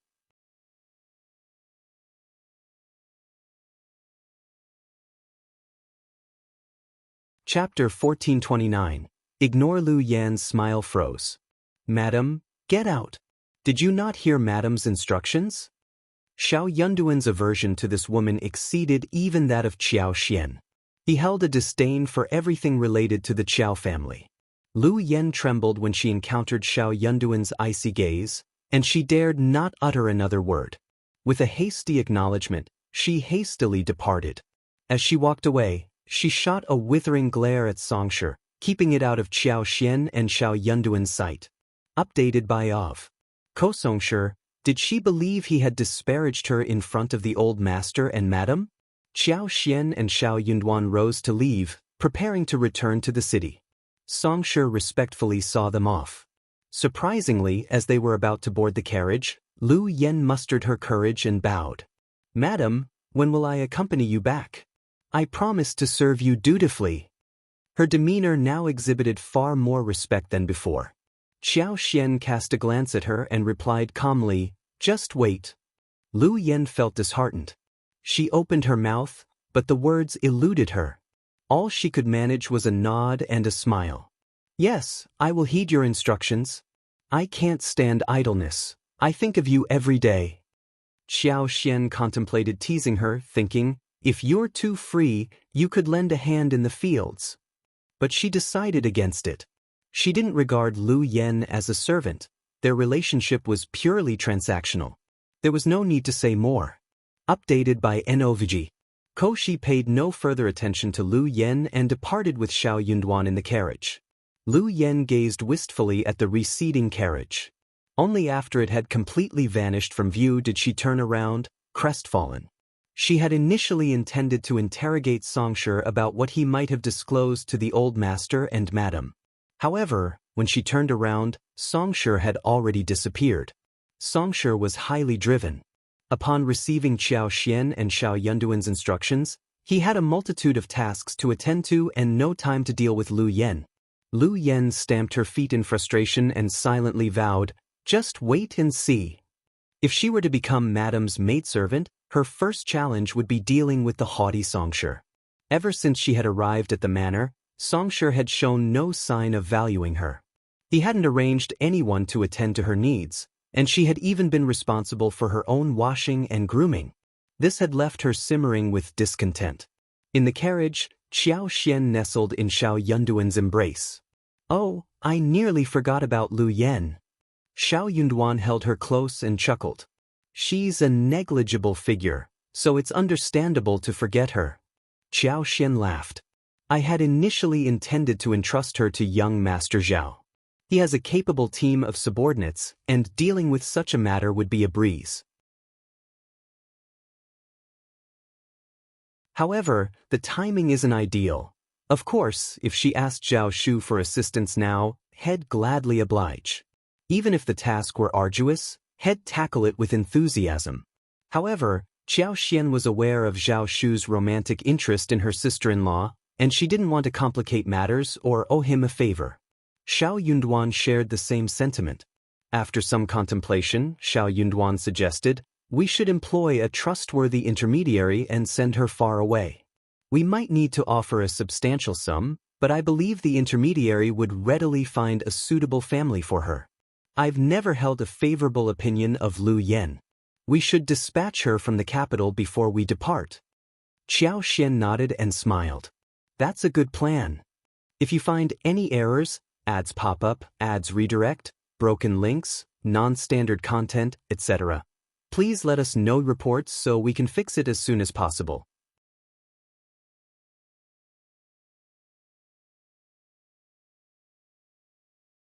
Chapter 1430. Disposition. Thinking about Lu Yan's behavior on that day left Qiao Xian thoroughly repulsed. She had no intention of delaying the matter any longer. The very next day, she took swift action and arranged for a resolution. With the necessary finances in place, the matter proved to be surprisingly uncomplicated. Lu Yan returned to the capital, her self-satisfaction evident. Updated by Of. Ko. Before her departure, she refrained from boasting to the farm's tenants and servants. Amidst their envious glances, she conveyed her well wishes to appease them and climbed into the carriage with an air of smug superiority. In her view, she was distinct from these people. What could they possibly compare to her? She was meant to serve Madame.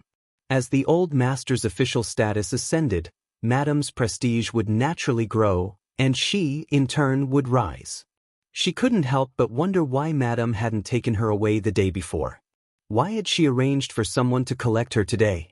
However, Lu Yan hadn't anticipated that upon disembarking from the carriage, she would find herself standing outside a brokerage shop rather than the Shao residence.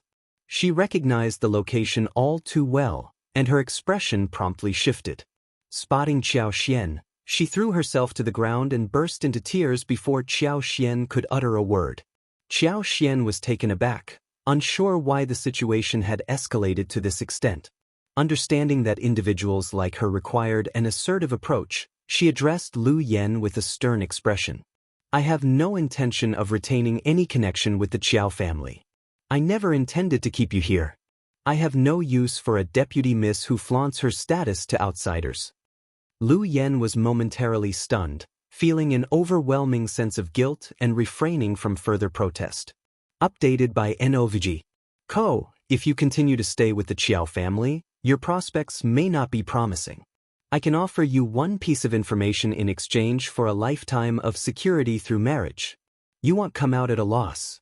If you want more, there's nothing more to be had. Qiao Xian could not help but feel sorry for Xiao Yunduan, who looked furious as he sat on the chair with his hands on his knees and a straight back. Honestly, it was a misfortune for any family when their daughter-in-law decided to hang herself on wedding night. If the bride really died, the whole family would turn into a laughingstock in front of numerous households and would be looked down upon by everyone around. Anyone would get very angry and get furious, but that was not her business. Qiao Xian was groaning inwardly. What a shitty business she found herself in. Xiao Yunduan, who looked seriously annoyed, said coldly, "If you don't want to marry me, fine. I will send you home early tomorrow morning. Don't worry, I will tell the county magistrate that it is we, the Shao family, who don't deserve you. I will mention that clearly on our divorce paper, so you won't be blamed in any way." The couple had already exchanged the dowries and gifts and done the wedding proceedings. In the modern world, it basically meant that the two of them had already got legally married at the Civil Affairs Office. Although one night had passed and nothing happened, Qiao Xian would either divorce on her own or get divorced by this man. Startled, Qiao Xian shook her head. No, I will stay. She must not leave. If she was divorced by the husband the following day after the wedding, she would never be rid of the fact that she had been rejected by her husband, no matter how well written the divorce paper was. Also, maybe her selfish and ruthless father would not accept her to the family either, claiming that no one from the Qiao family would ever be divorced. After all, she was married off and basically given to her husband's family. She believed that Mrs. Dong and her father would definitely do something like that. When that moment came, her future would be nothing. Even if there was the slightest possibility that her horrible father and Mrs. Dong decided to accept her, would she be able to live a good life? Would she have a completely new life ahead of herself? It would not be a matter of whether there would be a whole new life, but whether she would even have a life. However, if she stayed with the Xiao family, the situation might be a little more promising. She was the daughter of the county magistrate, which was nothing in her own family but could become her protection talisman in her husband's family. As long as she made full use of her family background, she would definitely have a good life here. Also, this husband of hers had a pair of broad shoulders and narrow waist, giving out an excellent air. His nose bridge was tall and he had a very sharp silhouette on his face. His eyes seemed sparkling as well. Well, he was very handsome in her eyes, and she was not in a disadvantageous position either. This husband of hers was a student at Minghua College in the county, and he had passed the imperial examination as the cultivated talent at this young age, so probably he was going to become some recommended man, or even an advanced scholar in the future that would make her life even more promising. Besides, she could decide things later, looking at what happened in the future. At the moment, it was obvious that she should stay with her husband's family so that her life could be better. Hence, she was not leaving.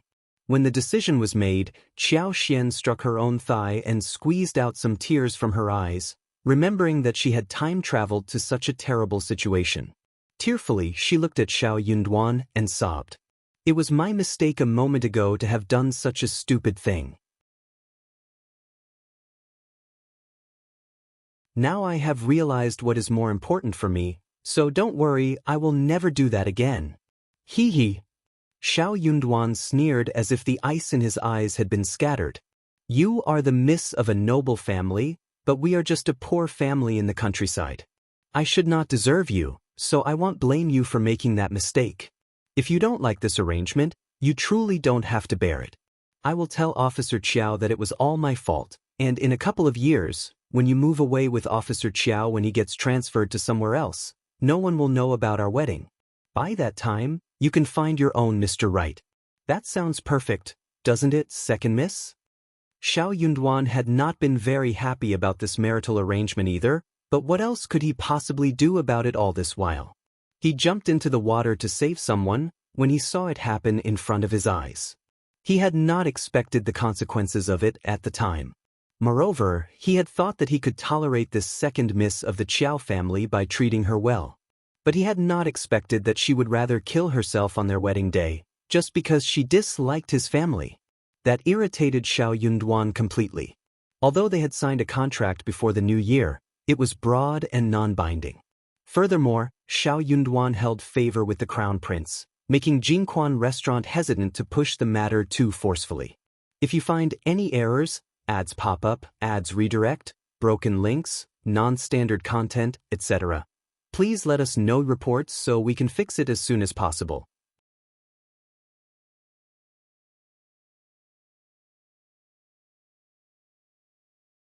Chapter 1431. Princess is surprised observing their eagerness. Qiao Xian couldn't help but be amused. She explicitly conveyed to the manager that she had no intention of conflicting with Jingquan Pavilion, which prompted the manager to gracefully withdraw. Strawberries proved remarkably straightforward to cultivate and distribute rapidly. Notably, the seedlings that had originated from her garden had been subject to repeated infusions of her wood-based abilities and had unwittingly developed into superior strains.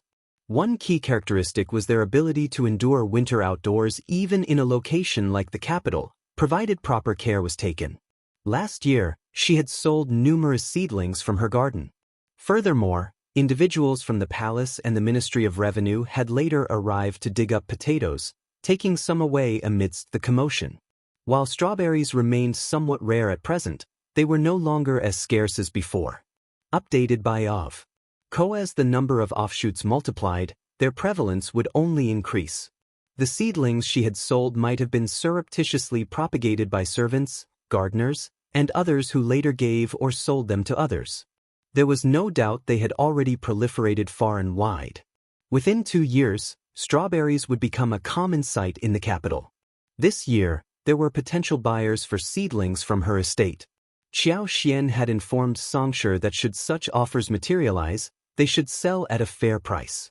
For the time being, they could make the most of this opportunity. Though not as lucrative as her other core businesses, the income wasn't negligible. It covered the various expenses associated with managing the farm in Cloud Watertown. In mid-February, Princess Consort broached the topic of Qiao Xian's marriage when visiting Princess Shuangfu. The Crown Prince is agreeable, but the decision ultimately rests with you. If you believe it's suitable, approach the Emperor. I believe the Emperor will approve. After all, Xiao Yunduan was to marry her, and it made no difference if his wife accompanied him. She was still his biological daughter, and the Emperor wouldn't make things complicated for such a trivial matter. Updated by NOVG. Co-Princess Shuangfu was both surprised and delighted. Is this truly true? Princess Consort cast her a glance. If you don't wish to, then forget it. In my opinion, we have numerous accompanying nannies, servants, and eunuchs. Madame Xiao is a woman, and she might struggle with the rigors of the journey. She may need to rely on someone to assist her. The radiant smile on Princess Shuangfu's face momentarily wavered.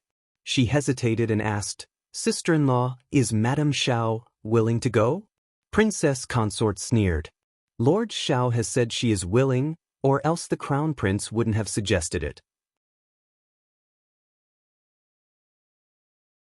Princess Consort couldn't comprehend why the Crown Prince harbored such benevolence toward Madame Xiao.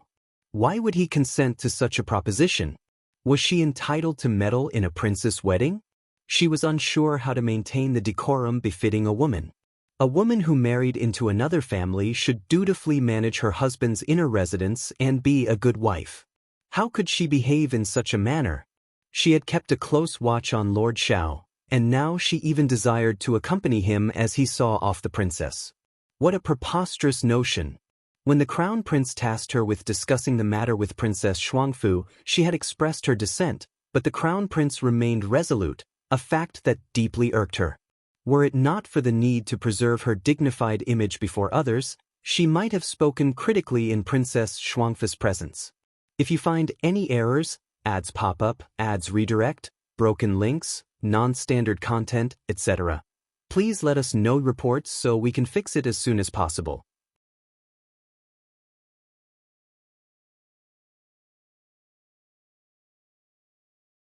Chapter 1432. Such a coincidence. Princess Consort was noticeably displeased when the matter was brought up. She was on the verge of trying to dissuade Princess Shuangfu when the latter happily exclaimed, "That's wonderful! Thank you, Crown Prince and Princess Consort. I would be immensely grateful if Madame Xiao could accompany me." Princess Consort, have you thoroughly considered this? Princess Shuangfu didn't notice Princess Consort's furrowed brow. With her head down and a joyous smile on her face, she fiddled with her hair in front of her chest. It was apparent that her happiness had taken precedence over all other considerations. Updated by Ov. Co-Princess Consort grew exasperated, but her decorum and dignified image restrained her from using forceful language. She responded calmly, "If that is your choice, then so be it. Prepare yourself for the wedding, and if you require anything, have someone inform me. I have matters to attend to and will take my leave." "Thank you, Princess Consort. Farewell, Princess Consort." Princess Consort cast a sidelong glance at her, pursed her lips, and departed. Princess Shuangfu and her servant were elated after Princess Consort's departure. Madame Xiao's presence instilled a sense of assurance. The mistress and her servant exchanged excited conversation and laughter for a while. However, Bai Yun couldn't help but feel a twinge of worry. "I can't help but think that Crown Princess Consort might not be entirely on board with this idea. Could she be unhappy about it?" Princess Shuangfu's smile faltered as she shook her head. "No, Princess Consort has always been poised and isn't easily provoked. She won't oppose the Crown Prince's wishes. Besides, I don't believe she is unhappy about it." She remained unaware of Princess Consort's true sentiments, and Princess Consort hadn't conveyed them to her either. She was simply in the dark. Bai Yun was taken aback and quickly offered an apology. Yes. I'm sorry I misspoke." Princess Shuangfu smiled. "We shouldn't delay. I will go inform father now." Updated by NOVG. Koshi felt exhilarated and resolute. If she didn't take action now, she feared she might never gather the courage in the future. Furthermore, time was of the essence. Princess Shuangfu didn't possess a surplus of confidence. She believed that good fortune was within her grasp, and she had to seize it immediately. Otherwise, something unforeseen might occur. Throughout her years in the palace, she had observed dispassionately from the sidelines. There was nothing she hadn't witnessed. Today, she was particularly fortunate. When she arrived at the 1,000-year palace for an audience, the emperor happened to be available. Shortly after, a young eunuch appeared and ushered her inside. "Father, greetings." "Rise." "Thank you, father." "Greetings, honored princess." Princess Shuangfu stood and saluted honored Princess Mei. Honored Princess Mei nodded and smiled at her before standing upright. Princess Shuangfu found it quite coincidental that honored Princess Mei was present. However, this was a rare occasion for her to meet her father, and she couldn't afford to squander the opportunity. Even if honored Princess Mei was present, she needed to convey her message. Father and daughter exchanged a few pleasantries, their interactions marked by respect and a degree of formality.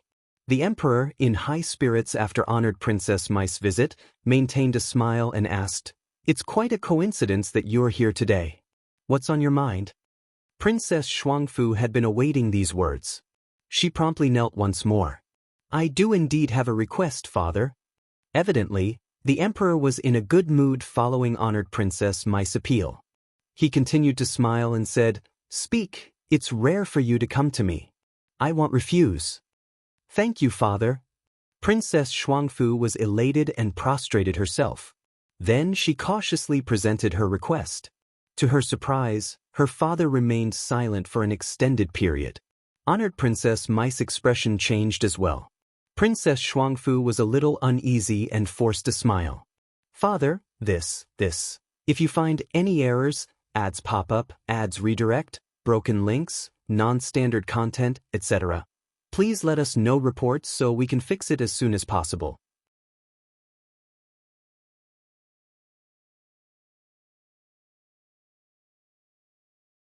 Chapter 1433, Request for an Edict? Ha ha ha.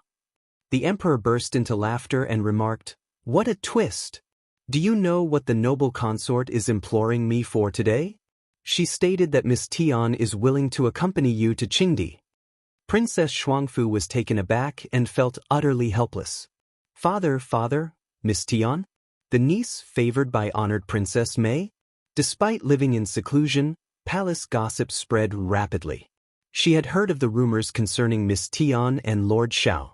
Bai Yun and Qing Tao had returned to provide her with gossip to alleviate her boredom. Did Miss Tian truly intend to accompany her to Qingdi? Princess Shuangfu found it difficult to believe that there were no ulterior motives behind such an offer.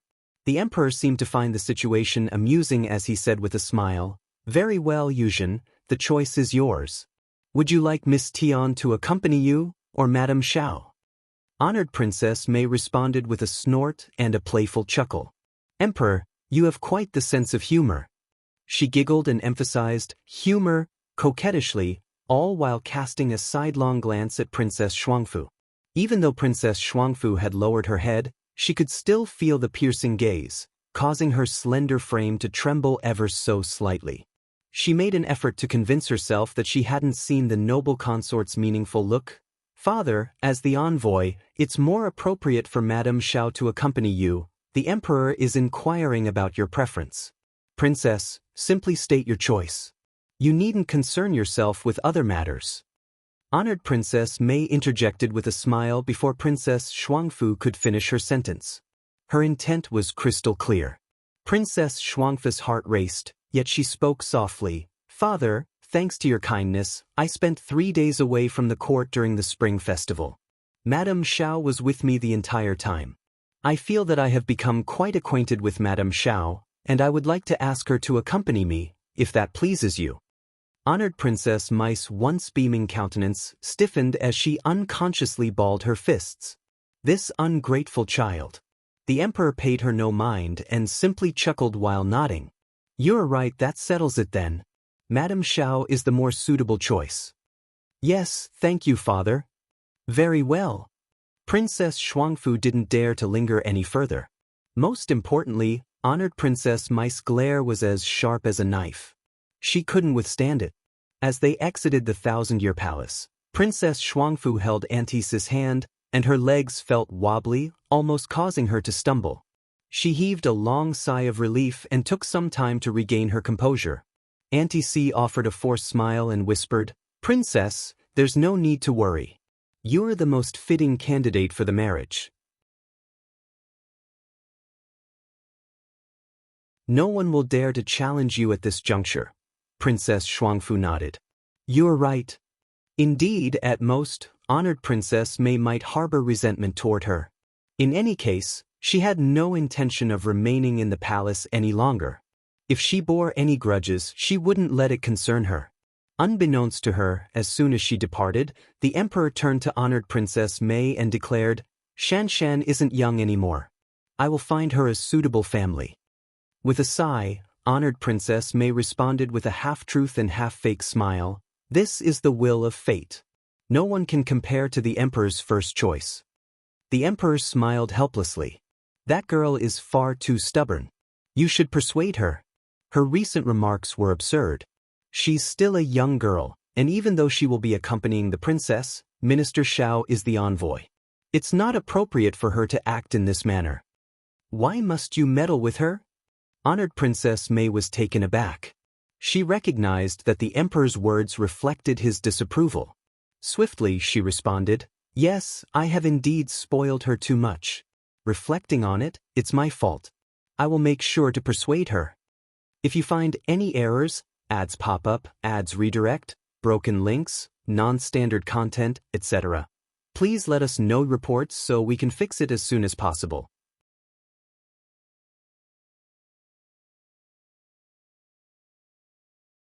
Chapter 1434. Furious, the emperor expressed his satisfaction with a nod.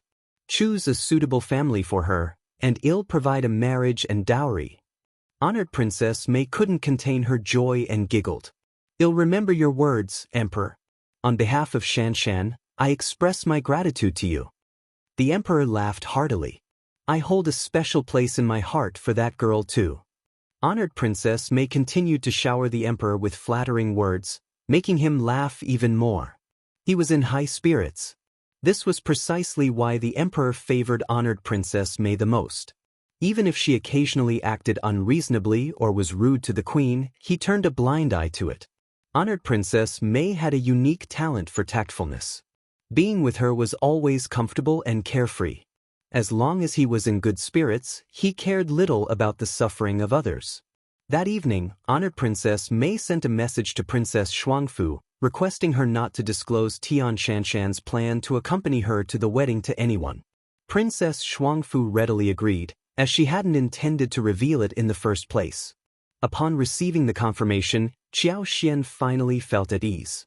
She was preparing to depart in a few days, having already packed her clothes and belongings, leaving her with some free time. Xiao Yunduan remained occupied. As the envoy, he needed to acquaint himself with various customs and protocols. He had been studying diligently since the imperial decree was issued, but he still had much to learn.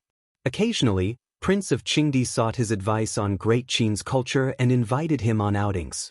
In the past, he would have found countless excuses to decline the prince's invitations. However, given their upcoming extended journey, he realized it was beneficial to foster a better relationship, so he no longer turned him down. As a result, his schedule became even more hectic. In the Tian household, Tian Shanshan vented her frustration by angrily smashing a teacup. Her pretty face was livid. She had always carried an air of gentleness and elegance, never allowing her temper to flare so fiercely. The maids in the room, overwhelmed by fear, maintained a hushed silence, not daring to breathe audibly. Tian Shanshan's anger was not only palpable but also mingled with a deep sense of humiliation. Her disdain extended not only to Qiao Xian but also to Princess Shuangfu. Qiao Xian, yet again. In her eyes, she couldn't fathom how she fell short compared to that woman. Why had even Princess Shuangfu chosen her? This was almost unbearable for the typically prideful Tian Shanshan. Tears welled up in her eyes and trickled down her porcelain-like face. Leaning against the table, she sobbed softly. She hadn't anticipated this failure. One day, she chanced upon Xiao Yunduan shopping with Qiao Xian. His tenderness and attention towards her, combined with Qiao Xian's radiant smile, were like a dagger through her heart. The surge of envy felt like a volcanic eruption, clouding her judgment. Intense emotions prompted her to take action. She insisted on accompanying Princess Shuangfu for her wedding.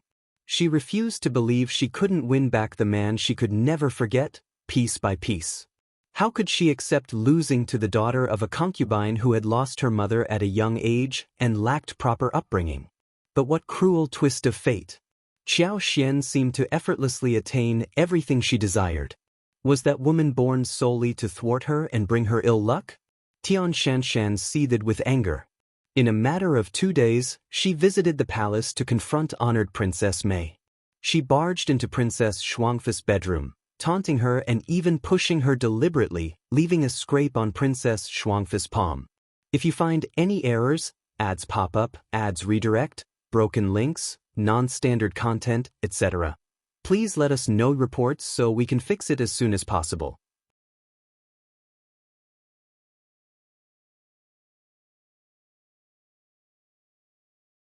Chapter 1435. Departure. Tian Shanshan's mocking sneer lingered as she made her exit. Auntie C, Bai Yun, and the others seethed with anger, their tremors betraying their frustration. They had never imagined that the eldest daughter of the Tian family, who held a top position among the noble ladies in the capital, would resort to such a disrespectful act. However, they dared not voice their discontent. Princess Shuangfu remained silent, restraining Auntie C and the others from uttering a word. She had deliberately played her part, taking a calculated fall to allow Tian Shanshan an outlet for her anger. Now, even in her role as a princess, she had the upper hand. She should find satisfaction in this, shouldn't she? In the blink of an eye, the day of departure arrived. Prince Nuanua, Qingdi, and the others were in high spirits. Although the capital's climate and prosperity far surpassed that of Qingdi, the universal rule of not leaving one's hometown applied to all, even the people of Qingdi. The wedding ceremony of a princess was a significant event. The journey ahead was long, and as they headed further north, the conditions and climate grew more unforgiving. The ceremonial guard had to be streamlined, despite the importance of the occasion. Even so, after navigating the complexities of royal etiquette, they traveled only 20 miles from the capital on the first day, setting up camp at a palace in the vicinity before departing the following morning. They remained in close proximity to the capital, and both Qiao Xian and Princess Shuangfu were acutely aware of the need to maintain a low profile. After exchanging greetings with the princess, Qiao Xian promptly returned to her and Xiao Yunduan's quarters without lingering. Princess Shuangfu made no request for her to stay. The journey ahead was extensive, and as they ventured further from the capital, there would be ample time for their paths to cross and for them to build a rapport. Princess Shuangfu had already made her decision. When they had distanced themselves from the capital, she intended to invite Qiao Xian into her intermediate carriage to keep her company. Great Qin was keen on upholding its image, so her carriage was as spacious as a small house, built with sturdy materials and adorned with a plush carpet. The ride was so smooth that she hardly felt any bumps as they advanced. Xiao Yunduan, occupied with his envoy duties, had a full day ahead. Anticipating he wouldn't return until evening, Qiao Xian decided to have her dinner first. She instructed Li Xia and Li Qiao to retrieve the food from the kitchen. Unexpectedly, just as she was about to dine, an uninvited guest arrived. Upon seeing Qiao Wei, dressed in resplendent brocade with an ornate hairpin, and accompanied by an unfamiliar maid, Qiao Xian couldn't help but admit her shock. She blurted out an incredulous question, "What are you doing here?" Qiao Wei covered her mouth and chuckled, her delicate frame trembling slightly. The pride and arrogance that had once defined her demeanor were now replaced by a more carefree and charming attitude. "Of course, I'm the reason you're here," Qiao Wei replied with a smirk. "I'm accompanying the princess just like you are." Qiao Xian sensed trouble brewing. She raised an eyebrow. "I don't understand. Is it that you don't want to understand, or that you don't dare to believe it?" Xiao Wei sneered, her pride intact. You're here to send off the princess, and so am I. Xiao Xian grinned. That's intriguing. I obtained permission from the emperor to accompany you. How did you manage to be here? Xiao Wei sneered and remained silent. What's the matter? Xiao Xian continued to smile. Are you too embarrassed to disclose it? Xiao Wei seethed but strangely didn't lose her temper. Instead, she chuckled and said, Sister, your words are rather amusing. I'm here legitimately, through official channels. I came to greet you specifically since we have a long journey ahead. We sisters can surely get along well. If you find any errors, ads pop up, ads redirect, broken links, non-standard content, etc., please let us know reports so we can fix it as soon as possible.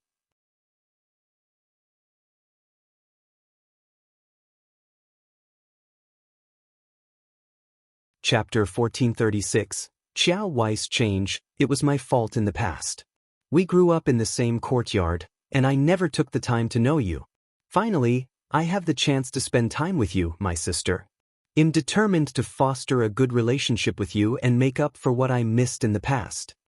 A flash of intensity passed through Qiao Wei's eyes, as if she wanted to tear Qiao Xian to shreds. Qiao Xian maintained her smile. Miss Qiao, I'm not sure what you're referring to. While we share the same surname, I have no connection to you. Please don't flatter yourself by calling me your sister. We are not acquainted. You can address me as Madame Xiao. Qiao Wei shot an angry, cold smile at Qiao Xian before leaving abruptly. Qiao Xian watched her departing figure for a moment, her thoughts deepening. Li Xia and Li Qiao were equally taken aback. Madam, I'm concerned that Miss Qiao has ulterior motives. I wonder what she's planning, Li Xia said. It's quite peculiar. How did she manage to sneak in? Should I inquire about it? Li Qiao asked. Qiao Xian gave them a meaningful look. Avoid any encounters with her and refrain from engaging in conflicts. If you sense anything amiss or observe any unusual behavior, report it to me. To emphasize the seriousness of the situation, Qiao Xian added, Qiao Wei has changed significantly from before. If I had ridiculed and contradicted her like this in the past, she would have lashed out and scolded me. Yet today, she didn't react. Furthermore, her maid appears highly unusual. She doesn't resemble an ordinary servant. It's possible someone provided her with that position. The fact that Qiao Wei managed to infiltrate the wedding procession suggests this was arranged by someone. They clearly harbor ill intentions. It was likely the fourth prince's faction, as no one else would have bothered her and Xiao Yunduan in the midst of the Qiao family's Mississippi Li Xia and Likius expressions shifted, and they nodded in agreement. Before long, Xiao Yunduan returned. Having not yet eaten, Qiao Xian instructed Li Xia and Li Qiao to retrieve food from the kitchen. While Xiao Yunduan was eating, Qiao Xian greeted him with a smile. If I had known you'd return so quickly, I would have waited for you. Xiao Yunduan responded, I've arranged things for today, and they'll manage their own tasks tomorrow, so I won't have to be concerned. I can be with my wife early every day. After their meal, Xiao Yunduan said, I have something to discuss with you. Qiao Xian smiled. What a coincidence, I have something to share as well. It's possible we're discussing the same matter. Xiao Yunduan appeared surprised and asked tentatively, Have you encountered Qiao Wei? Indeed, it was about her. Qiao Xian sneered. She came with a purpose and lectured me on sisterhood. Xiao Yunduan grew frustrated. She was added by the Ministry of Rights, and I learned about it later.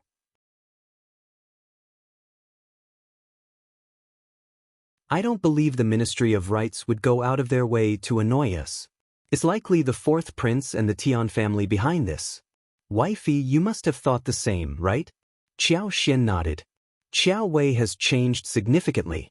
She's become much more cunning and harbors even greater resentment toward me. I'm just curious about what she intends to do with so many people in the wedding party. Xiao Yunduan sneered. Who knows what she's up to?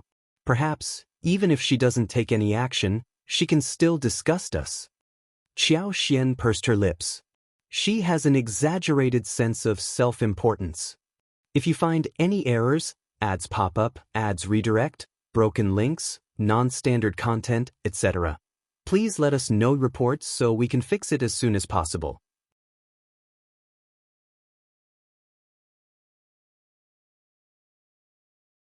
Chapter 1437. Be wary. Xiao Yunduan couldn't help but smile. In any case, be cautious, my dear wife. Indeed, you should too. Such an individual might resort to vile methods and retaliate. Qiao Xian felt a wave of revulsion thinking about how Qiao Wei had attempted to intrude into Xiao Yunduan's bed. In fact, Xiao Yunduan was even more repulsed, particularly when he encountered Qiao Wei today. She had nonchalantly addressed him as brother-in-law, as if nothing had occurred, which had left him thoroughly disgusted. Of course, he didn't respond and simply warned her, "You've got the wrong person. If you try that again, I'll discipline you severely." Observing her flushed face, he felt somewhat satisfied. The night passed quietly. From the following day onward, their journey became more intense. Typically, they covered about 150 miles a day. With a lighter carriage, it would be feasible to travel 300 miles daily. However, given their large group and the need to accommodate Princess Shuangfu's pace, covering 150 miles was already commendable. This owed much to Princess Shuangfu's cooperation. For someone more delicate, managing 100 miles a day would be a significant achievement. As the days passed and they distanced themselves from the capital, the sky seemed even higher and bluer, and the sunlight grew brighter. The vast, open expanse before them filled the eyes with a sense of boundless freedom. While much of the scenery along the way remained dry and yellowed, it still radiated a particularly soothing ambience. Over the past few days, Qiao Wei had not approached Qiao Xian. Li Xia and Li Qiao stuck close to Qiao Xian, ensuring she was never alone with Qiao Wei. However, Qiao Xian frequently spotted Qiao Wei while greeting Princess Shuangfu at noon and during her afternoon rest. Qiao Wei was well aware of the situation. Whenever she saw Qiao Xian, she would offer a polite smile and take her leave, displaying no inclination to linger and eavesdrop on her conversations with Princess Shuangfu. Princess Shuangfu felt a twinge of guilt over this situation. Initially unaware of the Qiao family's presence, her curiosity had prompted her to have Auntie C investigate further. Unexpectedly, Qiao Wei was also part of the escort team. She paid her respects daily, making it inconvenient to avoid her entirely. Qiao Xian remained unperturbed by the situation. As long as Qiao Wei didn't interfere with her, she cared little about her actions. Even if Qiao Wei did something untoward, she had no reason to fear. Her unique abilities weren't for show. Monitoring Qiao Wei was not a challenging task. When Qiao Xian arrived to pay her respects that evening, Princess Shuangfu spoke with a smile. "Madam Xiao, would you like to accompany me tomorrow morning? We can chat. My carriage is quite spacious, with plenty of room for both of us." Qiao Xian had longed for a ride in Princess Shuangfu's carriage, knowing it was crafted by the royal family and likely far more comfortable than her own. She readily accepted with a smile. However, on the following day, as Qiao Xian prepared to board the carriage with Princess Shuangfu, Qiao Wei appeared as well. With a curtsy, she addressed the princess. "Princess, would you mind if I serve you too?" Princess Shuangfu was taken aback. Qiao Xian also raised an eyebrow, stunned by the woman's audacity. Princess Shuangfu smiled and replied, "I have an attendant to serve me, so Madame Xiao and I can converse. Miss Qiao, please excuse us." Qiao Wei maintained her smile and said, "I could keep the princess company and help alleviate her boredom. After all, Lord Xiao occasionally needs to speak with my sister. Why not allow me to accompany the princess?" She began moving past Qiao Xian, making her way toward the carriage. If you find any errors, ads pop up, ads redirect, broken links, non-standard content, etc., please let us know reports so we can fix it as soon as possible.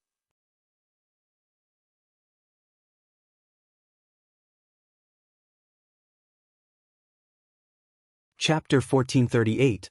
Demanding a lesson. Qiao Xian firmly gripped her and spoke with a smile. "Miss Qiao, when did you become so audacious? What's the purpose of flattering yourself? I'm not your sister, and there's no need to be so presumptuous." Qiao Wei's face flushed instantly. She clutched her clothing tightly with one hand, pursed her lips and murmured softly, "Why do you look down on me?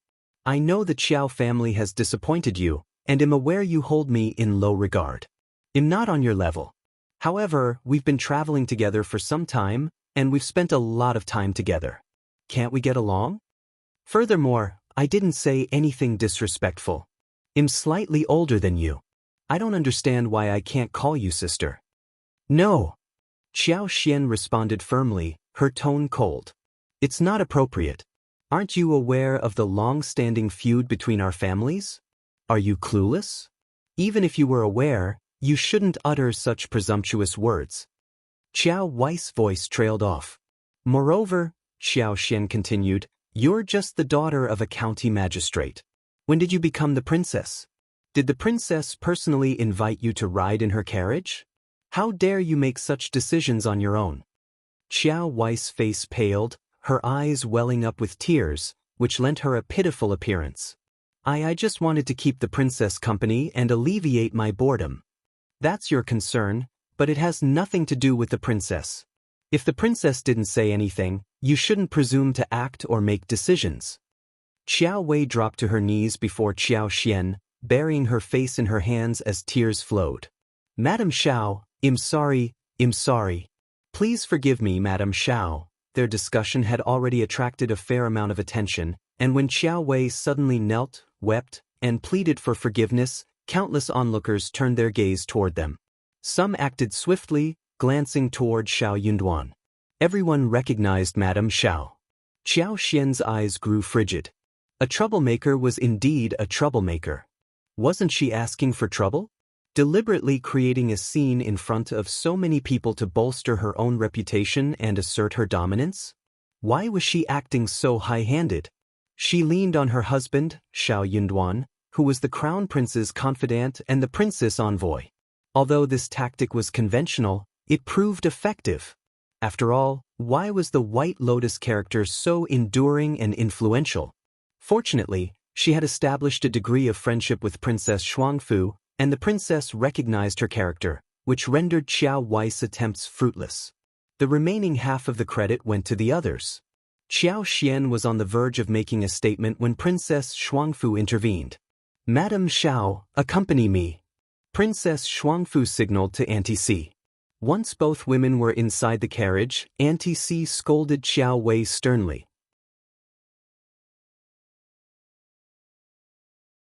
"How dare you? Miss Qiao, you've shown disrespect to the princess, and you pay no heed to your superior. Madame Xiao is admonishing you on the prince's behalf, and you burst into tears before her? How dare you?" Qiao Wei was taken aback. Qiao He, who followed Qiao Wei, instinctively looked up at Auntie C. Raising her eyebrows, Auntie C snapped, "What are you waiting for? Hurry up and apologize." Qiao Wei's face alternated between red and pale, her embarrassment evident. Previously, when all eyes were on her, she had reveled in the attention. Now, it felt as though those gazes had transformed into daggers, piercing through her entire being. She wished she could find a place to hide. With gritted teeth, Qiao Wei had no alternative but to kneel before the carriage and plead, "Please forgive me, princess. If you find any errors, ads pop up, ads redirect, broken links, non-standard content, etc. Please let us know reports so we can fix it as soon as possible."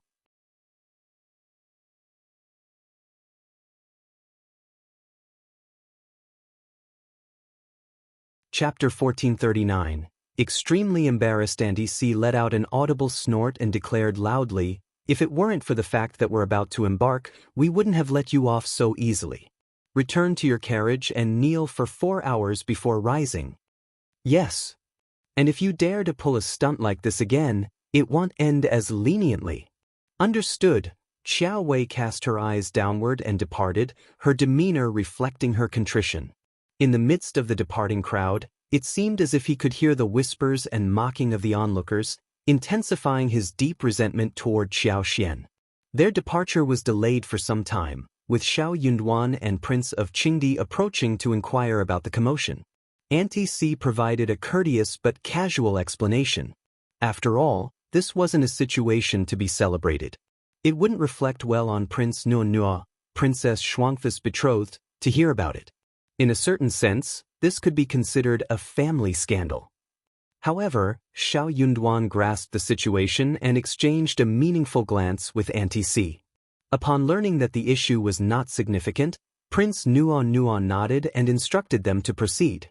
Before Qiao Xian could clarify the matter, Princess Shuangfu took her hand and spoke with a smile. "I trust you, Madame Xiao. During my time at court, I've heard of many such schemes, some even more devious than this. While some people fall for them, I do not. I just didn't expect Miss Qiao to be so persistent in greeting me over these past few days. She appeared quite respectful and courteous. I didn't anticipate her true nature." Princess Shuangfu sighed, smiling. It was now clear why Madame Xiao had severed ties with the Qiao family. By discerning Qiao Wei's intentions, one could infer that the family was far from kind-hearted. Qiao Xian offered a smile. "Thank you for your understanding, Princess. There's no need for further explanation." "Of course not." Princess Shuangfu smiled. "I know your character." The two of them exchanged knowing grins. Meanwhile, in the adjacent intermediate carriage, Qiao Wei's countenance soured. She panted heavily and muttered curses under her breath. Being chastised by Princess Shuangfu's attendant in front of so many people left her deeply embarrassed. Her resentment toward Princess Shuangfu intensified when she believed that the princess had orchestrated this to support Qiao Xian. "She's still an ungrateful wretch." Qiao Wei muttered under her breath, her cheeks still flushed. Over the past few days, she had paid her respects to Princess Shuangfu 3 times daily and showered her with flattery and compliments, believing the princess reciprocated with genuine smiles and warmth. Little did she expect that it was all a facade. Princess Shuangfu disregarded her feelings entirely and humiliated her publicly. In her perspective, who did Princess Shuangfu think she was? As for Qiao Xian, that woman, how dare she hoard all the good fortune for herself? To Qiao Wei, Princess Shuangfu was merely a pawn in a marriage arrangement. She seemed to think highly of herself, but once she arrived in Qingdi, her future prospects would likely be dismal. Qiao He refrained from offering comfort, silently observing from the side. After some cursing, she gently reminded, "Young miss, Princess Shuangfu instructed you to kneel. It would be best to do so promptly." Qiao Wei shot her a hostile glare. Unfazed, Qiao He continued in a monotone, "Otherwise, it may not bode well when you disembark at noon. Deceiving the princess isn't a minor matter." "You!" Qiao Wei almost exploded with anger. Plop. She begrudgingly knelt, the carpet in her carriage not providing much cushion. She inadvertently bumped her knee, and she clenched her teeth in agony. Tears welled up but did not fall.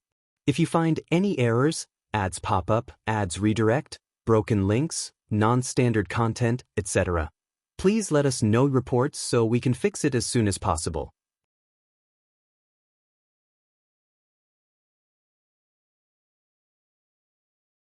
Chapter 1440. Apology. The anguish of the pain and injustice she had to endure brought tears to Qiao Wei's eyes, which streamed down her cheeks. Qiao He turned her head to the side, as if not wanting to acknowledge it. This afternoon, when the caravan stopped for lunch, Qiao Wei hobbled out of her carriage under Qiao He's watchful gaze to apologize to Princess Shuangfu. Upon noticing the extent of her injuries, Princess Shuangfu couldn't help but feel a twinge of pity. Yet, she quickly reminded herself that this person was devious and impure, causing her sympathy to wane. "It's good that you acknowledge your mistake. Be more cautious in the future and refrain from such actions. I don't wish to encounter such incidents again. Otherwise, you needn't accompany me any longer. I'll instruct someone to send you to the local authorities, who will arrange for your return to the capital." The entourage was in an uproar. What about the prince's dignity?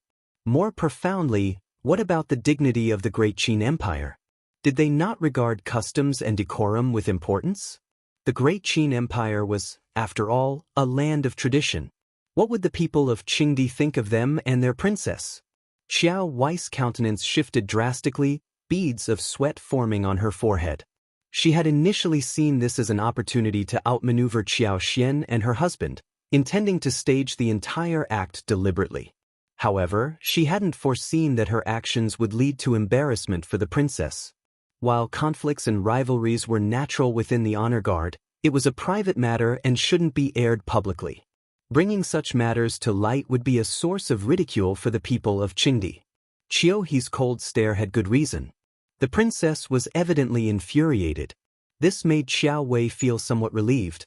Perhaps Princess Shuangfu's motivation wasn't solely to support Qiao Xian. Yes, I acknowledge my mistake. Please, don't be concerned, princess. I shall remember your guidance and never dare to repeat my actions. My loyalty to you is undeniable.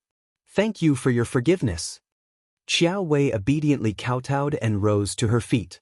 Princess Shuangfu nodded and said, "You may go. You don't need to come to pay your respects tonight."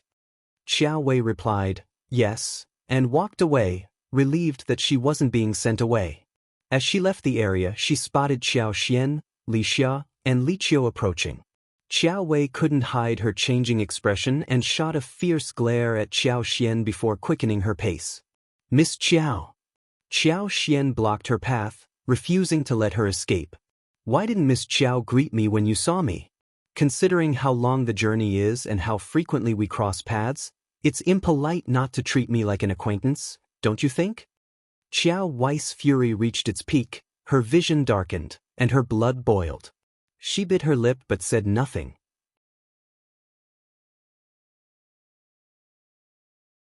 Qiao Xian approached her slowly, observing her reaction. Suddenly she burst into laughter. Qiao Wei couldn't contain her anger any longer. "What's so funny?" Qiao Xian smirked. "Nothing, I just find it amusing when I come across something interesting. I never expected that we'd find ourselves in this situation. And, you've never been this patient after I've given you a hard time. You must be struggling, aren't you?" Qiao Wei's breath quickened, and she wanted to scream, curse, grab Qiao Xian's hair, and slap her. She felt like she was on the verge of losing her mind. What a bitch! If you find any errors, ads pop up, ads redirect, broken links, non-standard content, etc., please let us know reports so we can fix it as soon as possible.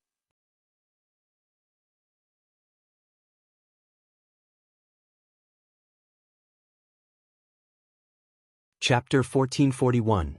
Qiao Xian's Deliberate Provocation? Who do you think you are? You're merely the daughter of a concubine. Do you believe I'm afraid of you? What a joke. I want to engage in an argument with you over the princess. You despicable person. Just you wait. Qiao Xian remained unruffled. She pursed her lips. How dare you mention me when your marriage was stolen by a concubine's daughter? I'm truly disappointed in you. You. Mississippi. Qiao held onto Qiao Wei. We should return. Qiao Wei swallowed her anger and snorted disdainfully. She didn't let it escalate. Qiao Xian intercepted her and said with a smile, "Miss Qiao, can't you take a jest? Look, I didn't get upset when you mentioned me, and I was only speaking the truth. Why are you so agitated that your face contorted? Miss Qiao, don't head back with such a scowl, or people might think you bear a grudge against the princess." Qiao Wei was seething, trembling with anger. She bit her lips so hard it almost bled. She glared at Qiao Xian as if she could devour her. Qiao couldn't tolerate it any longer. "Madam Xiao, you've gone too far." "What? Miss Qiao, you could have discussed it with me earlier, but I asked her to stay and exchange a few more words. Is that provocation? You, little girl, really need to learn some restraint in your speech. Besides, how can you interrupt when the masters are conversing? Miss Qiao, does it mean that the maid now makes decisions between the two of you? Why do you tolerate such insolence from a bold maid? This isn't like you. In the past, you would have put her in her place." Qiao Wei was seething with anger. In the past, she would have indeed done that. "No, if it were in the past, you wouldn't dare to address me this way." Qiao Wei felt a profound inner conflict and bitterness whenever she thought about her past. Each encounter with Qiao Xian brought to mind the stark differences from the past. It left her feeling tortured and torn inside. Qiao couldn't help but feel anger welling up within her. She remained silent after Qiao Xian's remark. "Just you wait," Qiao Wei declared coldly. "One day, I will make you repay everything you owe me.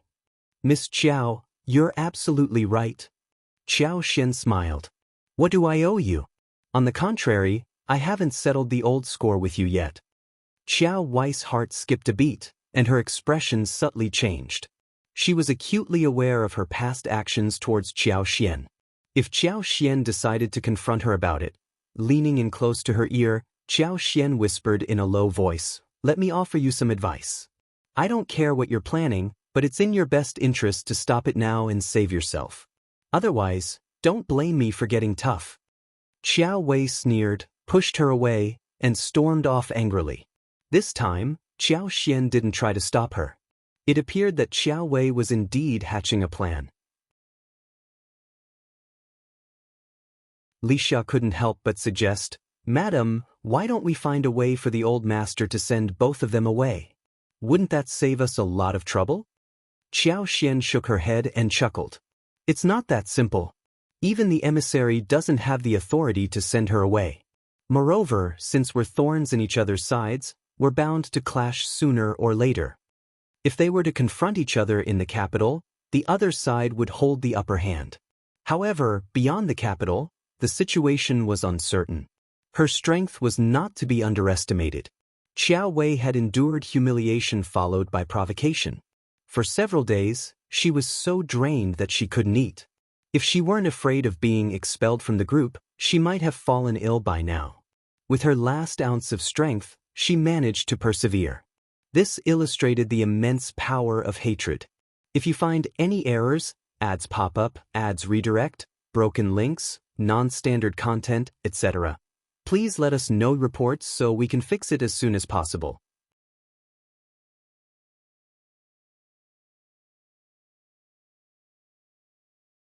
Chapter 1442, The Last Stop in Great Qing. 20 days later, they finally reached Huning City, the largest city in the northwest. It was still early April, and spring had arrived unusually late in this highland region. The trees and flowers had just begun to bloom, and the fresh, tender greenery was exceptionally striking. The temperature fluctuated significantly between morning and evening. In the daytime, the sky stretched out vast and azure, occasionally graced by the elegant flight of a hawk. When one gazed upward, the bird appeared as a tiny, distant speck.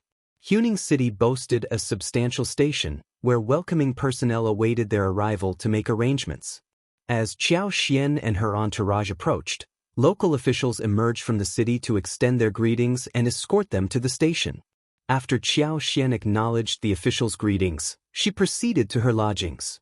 Princess Shuangfu suddenly wore a smile. "Madam Shao, join me in the garden.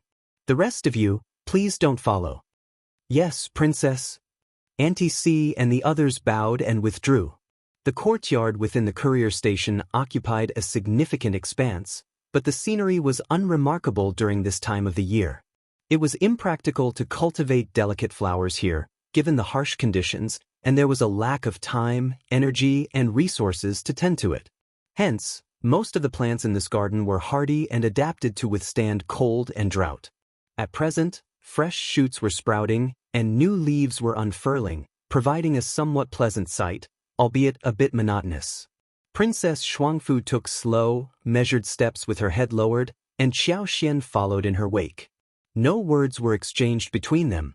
Upon their arrival in Huning City, Princess Shuangfu, Auntie C, Biyun, and the other dowry attendants couldn't help but feel a noticeable sense of despondency. Such sentiments were to be expected. Huning City marked the westernmost point of the Great Qin Empire. Beyond it, after departing the Western Pass, the land would cease to be part of the Great Qin Empire. Should they continue northward, it would likely take them another month and a half to reach the Qingdi royal court. The path beyond the pass was treacherous, causing inevitable delays in their daily journey. Unpredictable extreme weather conditions might necessitate midday stops for shelter and rest, further elongating their journey. They were on the brink of departing from their homeland. Despite any dissatisfaction she felt within the palace's confines, it remained a place of familiarity and comfort, a true hometown. As for Qingdi, what lay ahead was uncertain. How could her heart remain untroubled? In the presence of others, Princess Shuangfu maintained her composure, concealing any inappropriate emotions. She had already displayed remarkable self-control.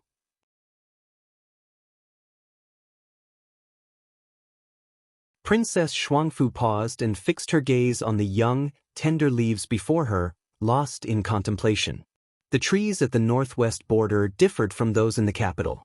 Their trunks bore rough, wrinkled bark, and their leaves were diminutive. With a soft sigh, Princess Shuangfu spoke with a self-deprecating smile. At this time of year, the ladies and young ladies in the capital are busy organizing various flower-viewing banquets, aren't they?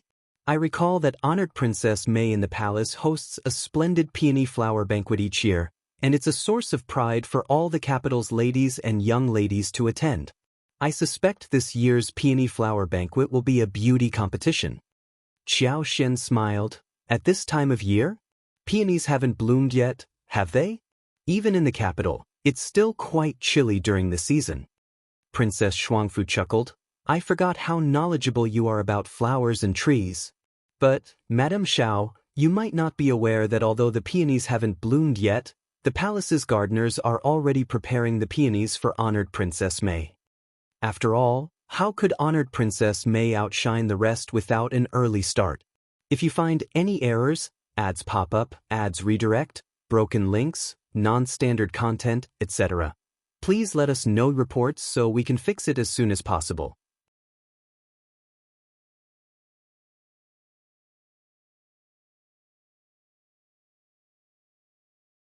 Chapter 1443, Secret Fear. Qiao Xian nodded with a smile. I understand. A sharp eagle cry echoed from the sky above, and both of them looked up simultaneously. The vast blue sky seemed to stretch endlessly, and a majestic black goshawk extended its wings, exuding a commanding presence. Princess Shuangfu couldn't help but sigh with admiration. It can soar so high and freely. I truly envy it. Qiao Xian suddenly grasped Princess Shuangfu's arm and gave it a gentle squeeze. Princess Shuangfu was taken aback but quickly caught on to her meaning. She abandoned her previous statement and said, I really envy it. It's so powerful and agile. I wonder if I'll encounter such a goshawk in Qingdi. Qiao Xian smiled and was about to continue when a hearty laugh sounded from behind them. Prince! Qiao Xian curtsied and stepped back a few paces. Princess Shuangfu also offered her respects. Greetings, Prince. Princess, you're most welcome. Madame Xiao, you're welcome as well. Your presence has greatly enriched our journey. Prince Nuanua waved his hand, approached, and beamed at Princess Shuangfu. Princess, there's no need to envy such a goshawk. In Qingdi, we have many individuals even stronger and more formidable than it. I'll introduce you to them. Really? Princess Shuangfu exclaimed in surprise. That's wonderful. Thank you, Prince. Ah, you're welcome, ha. I'm delighted as long as the princess enjoys it. I must admit, I initially misunderstood and thought the princess didn't appreciate our Qingdi, but it seems I was mistaken. Princess Shuangfu offered a shy smile. Prince, you're only jesting. I find the scenery along the way quite fascinating, and I'm eagerly anticipating our arrival in Qingdi. Ha! Qingdi won't disappoint the princess, I can assure you. Prince Nuanua laughed heartily. Qiao Xian sensed that she might be intruding, so she considered leaving. However, just as she was about to make her exit, Prince Nuanua bid his farewell and departed. Before his departure, he suddenly added, By the way, although Huning City may not match the grandeur of your capital, it still has a vibrant atmosphere. Princess, you might want to explore it. They planned to stay in Huning City for the next 5 to 6 days before resuming their journey. Princess Shuangfu was secretly delighted but seemed a bit hesitant. I'm not sure if it's appropriate. Oh, don't worry about it. Prince Nuanua chuckled and reassured her, Princess, you're welcome to go shopping. We, the people of Qingdi, don't mind at all. If I have the chance, I'll venture out for a look. Thank you, Prince. You're too kind, Princess. After watching Prince Nuanua depart, Princess Shuangfu let out a long sigh of relief. She staggered slightly, swaying on her feet. Qiao Xian caught her and offered support. Princess. I'm all right, she murmured, her lips trembling. She cast a thankful glance at Xiao Xian and confessed with lingering unease, "Madam Xiao, thank you. You've given me a fresh lease on life." Xiao Xian shook her head. "Please, princess, there's no need to say that." "No, it's the truth." She smiled wryly. "I've been foolish and self-absorbed. We've reached this point, and am still being so melodramatic and resistant. If Prince Nua caught wind of my reluctance to leave Great Qin and my apprehension about Qingdi, the repercussions would be catastrophic." She shuddered and closed her eyes, gripped by lingering fear. If Prince Nua were to discover her reluctance and resistance to embracing Qingdi, the consequences would be unimaginable. Once such an impression was formed, it would be exceedingly difficult to change it. If you find any errors, ads pop up, ads redirect, broken links, non-standard content, etc., please let us know reports so we can fix it as soon as possible.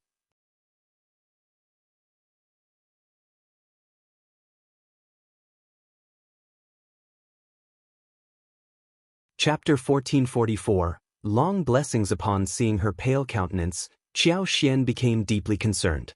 She gently took hold of Princess Shuangfu's hands and reassured her, "The concerns you had, they didn't materialize, did they? That's a sign of your good fortune, princess. Your future holds promise." Princess Shuangfu smiled and nodded in agreement. "Yes, thank you for your well wishes. And you too have a long and prosperous life ahead." They exchanged warm smiles. Neither of them felt like continuing with their shopping, so Qiao Xian escorted Princess Shuangfu back to her accommodations before heading to her own residence. Princess Shuangfu closed the door and summoned Auntie Si, Bai Yun, and the other servants. She informed them of the recent garden incident and issued a stern reminder. Auntie Si and the others were visibly shaken, their expressions changing dramatically. They exclaimed, "That was a close call." If Princess Shuangfu were to incur Prince Nua's displeasure, their roles as servants would be rendered ineffective. Princess Shuangfu sighed, saying, "We're already in this situation. Regardless of what others may think, fretting won't change a thing. I implore you all to remain composed and well-behaved. And have a talk with everyone, ensure they serve diligently in the days to come, and discourage any frowning, sighing, or speaking of inauspicious matters. Anyone who commits such an offense will face severe consequences. I won't be lenient." Princess Shuangfu couldn't disclose the garden incident to the ordinary servants, but she needed to instill discipline. Auntie Si quickly agreed, promising to teach the others a valuable lesson. With Prince Nua's assistance, Princess Shuangfu arranged for Qiao Xian to go shopping in the marketplace 2 days later. This was exactly what Qiao Xian had hoped for. Both of them concealed their identities and each brought along a maid. They followed 4 guards who were disguised as servants. Over 10 more guards were covertly mingling in the surrounding crowd. They set off in the morning. The architecture in Huning City displayed a rugged and unrefined quality.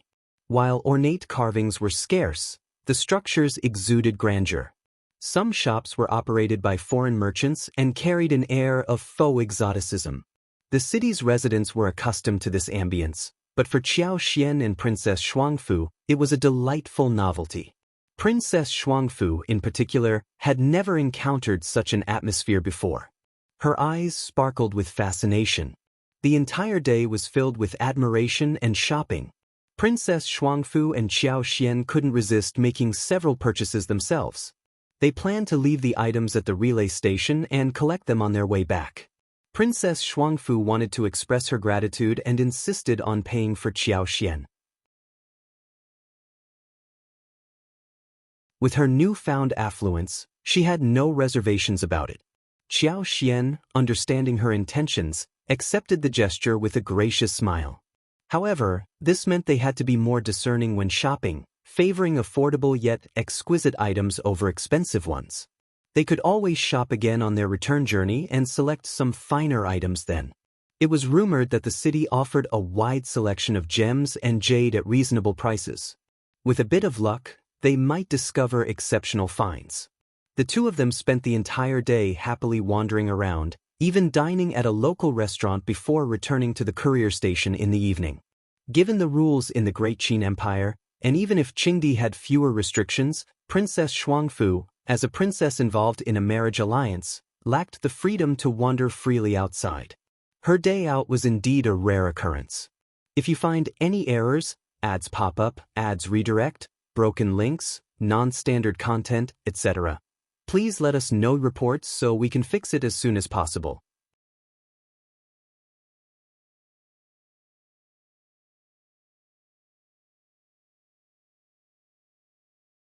Chapter 1445. The woman outside the door if they were to spend another day out, despite the leniency granted by the Prince of Qingdi's words, it would no longer be deemed appropriate. Any untoward incident could be hard to bear for anyone involved. Princess Shuangfu fully comprehended the situation and decided not to venture out the following day. Qiao Xian also stayed at the relay station to keep her company, and they planned to depart in a couple of days. In Huning City, the day began early and stretched into the late hours. The next morning, while it was still dark in the capital, the sun had already risen in Huning City. Qiao Wei had woken up unusually early today and was aimlessly wandering around the relay station. A sleepless night had left her seething with anger, and her vexation drove her out of bed. During yesterday's shopping excursion with Princess Shuangfu, they both accompanied her, yet Princess Shuangfu only took Qiao Xian along and seemingly overlooked Qiao Wei's presence in the intermediary. This oversight incensed her to the point of near explosion. Her frustrations led her to unleash a barrage of curses late into the night. These emotional blows had repeatedly left her questioning her own worth and place in the world. They were all on Qiao Xian's side. What could possibly be so special about that woman? She was just the daughter of a lowly concubine, no different from a servant. While she had witnessed Qiao Xian's humility before, the sting of this situation felt particularly painful. A servant approached, and as they passed by her, they respectfully bowed. Qiao Wei called out to the maid, "What are you up to?" The maid replied with a servile smile, "There's a woman outside with a girl. She claimed that the girl was hired by Madame Xiao yesterday and is here to receive her instructions. I thought it best to inform Madame Xiao." Qiao Wei, driven by both curiosity and a hint of malice, responded with a smile, "Very well, you may return for now. I will inform Madame Xiao later. It's still early, and Madame Xiao has not yet awakened. Besides, I must attend to the princess, leaving me with no time to deal with such matters. I'll go and see her." The servant, without any suspicion, readily agreed and turned to depart. Qiao Wei concealed her cold smile and exited the relay station with Qiao He. As anticipated, a woman and a young girl were waiting outside the courier station. The girl, dressed in worn yet impeccably clean clothes, appeared to be around 14 or 15 years old. She was slight and fragile, with a slightly pallid complexion and dull hair, neatly combed. Her hands were fidgeting, revealing a touch of uneasiness.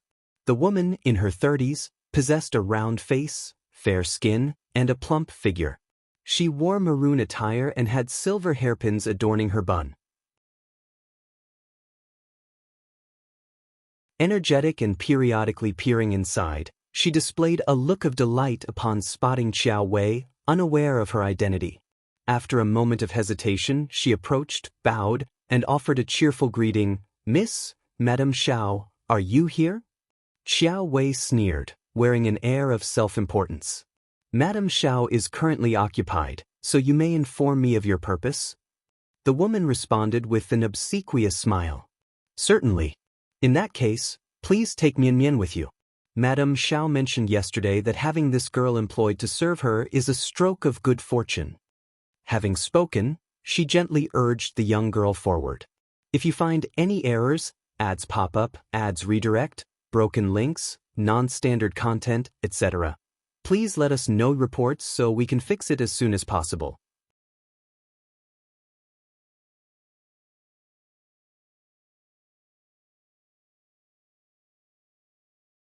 Chapter 1446. Intercept. Xiao Wei instructed, "Come with me, I still have some questions for you."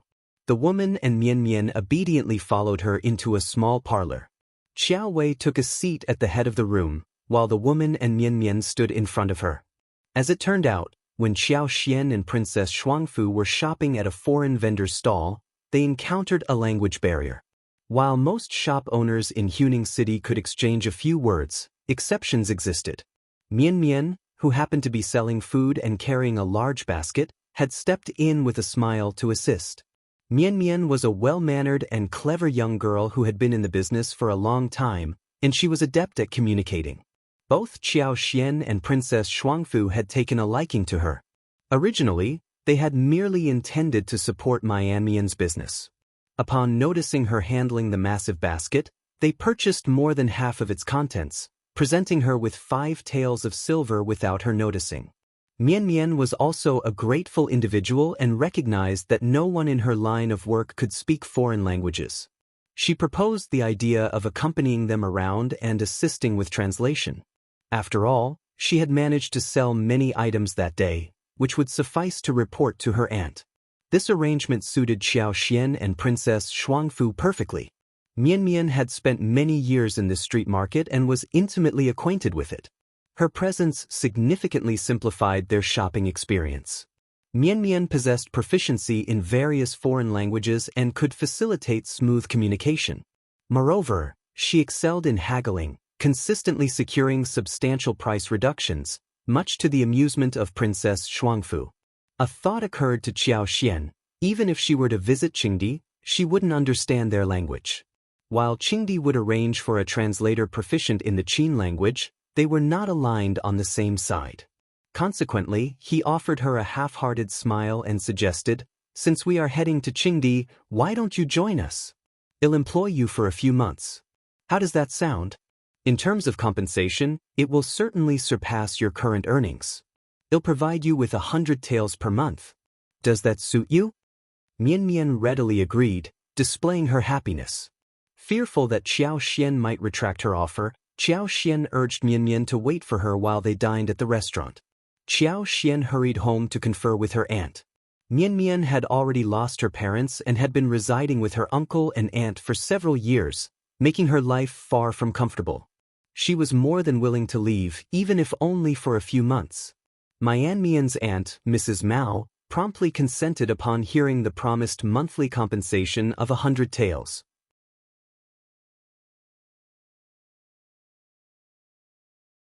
She did not concern herself with the perils Mian Mian might encounter while journeying to the distant Qingdi in the west. Mrs. Mao, however, had one condition: she required a portion of the money up front. At the very least, she insisted on receiving more than half of the sum in advance. Mrs. Mao had calculated that even if they never returned the money, observing the situation and hearing Mian Mian address her as aunt, Qiao Xian could deduce the circumstances surrounding Mian Mian. She agreed to provide an initial payment of 200 taels and the remaining amount upon Mian Mian's return. She instructed them to prepare for their departure so they could meet with Madame Xiao the following day or the day after. Gratefully, Mrs. Mao accepted the arrangement. Little did Xiao Wei anticipate that Mrs. Mao would be so impatient as to arrive early the next morning. She brought along both the gift and the money. Upon hearing this account, Xiao Wei regarded Mian Mian with a cold and disdainful look. She mused to herself that a person of lowly status would remain just that, and such a girl was only appealing to her kind. Even if Mian Mian were offered to her for free, she would never desire someone of her sort. Only Qiao Xian would be willing to part with 200 or 300 taels of silver. If you find any errors, ads pop up, ads redirect, broken links, non-standard content, etc., please let us know reports so we can fix it as soon as possible.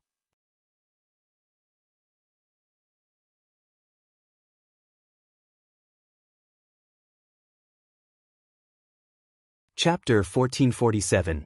Up to no good, Xiao Wei and Xiao Yunduan had amassed considerable wealth. However, Qiao Wei's aim wasn't merely to accumulate riches. She harbored a desire to take Qiao Xian's possessions. This time, she had received a substantial sum of silver from someone, enough to provide 200 taels. Nevertheless, she believed it was necessary to negotiate a lower price. 200 taels? Qiao Wei sneered and cast an incredulous look at Mrs. Mao. "You're just a girl. Do you genuinely believe she's worth 200 taels? Do you think Madame Xiao is so easily deceived?" Both Mrs. Mao and Mian Mian were left bewildered. Mrs. Mao's eyes widened and she stammered, Miss, what do you mean? I mean that Madame Xiao is reneging on her agreement. What? That's inconceivable. Though Mianmian's voice was barely audible, Qiao Wei managed to catch her words. Feeling uneasy, she scoffed at her and retorted, "Why not?" Under the weight of her piercing gaze, Mianmian involuntarily shrank. Despite her firm stance, she reluctantly replied. Lowering her gaze, she whispered apprehensively, "Madame Xiao doesn't seem like someone who would go back on her word." Qiao Wei, seething with anger, snapped, "What do you know? Who do you think you are? How long have you known Madame Xiao? Do you understand her character? Do you possess the authority to determine her actions? Unbelievable. Don't be upset, don't be upset." Mrs. Mao was taken aback by Qiao Wei's sudden rage. She pinched Mianmian and urged her to kneel. "What are you saying? Hurry and apologize to Miss." Mianmian, terrified by Qiao Wei's sudden outburst, had tears in her eyes. She dared not speak, let alone cry, and knelt in a pitiable and forlorn manner. "Miss, please, refrain from getting upset. This girl is unable to speak. Please, don't be angry. Madame Xiao's conduct is quite deplorable. How could she act so unethically?" Qiao Wei let out a cold snort. Having vented most of her frustration, she was starting to regain her composure. With a disdainful snort, Qiao Wei turned to Ms. Mao and remarked, "Madame Xiao's untrustworthiness is hardly surprising. She may seem genteel, but I believe this girl is of good character. Since you're here, how about I employ her?" Ms. Mao was delighted and nodded, saying, "All right. Thank you, miss. Just give me the 200 taels of silver, and this girl will accompany you." 200 taels? Qiao Wei found it amusing. Money doesn't grow on trees. Look at this girl. Is she worth 200 taels? I only have 20 taels on hand. If that doesn't suffice, then take her away. What? Had it not been for Qiao Xian's initial offer, Ms. Mao might have agreed to the proposal. After all, it was a substantial sum. However, Qiao Xian had initially promised 200 taels, and now that figure had dwindled to a mere 20 taels, which was unacceptable.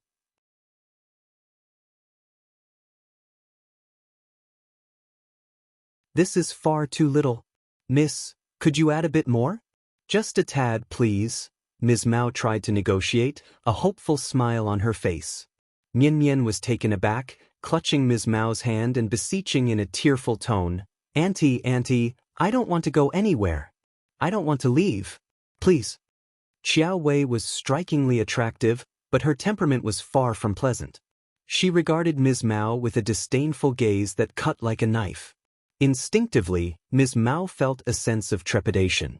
If she allowed Mianmian to accompany Qiao Wei, perhaps Mianmian should just stay with her uncle and aunt.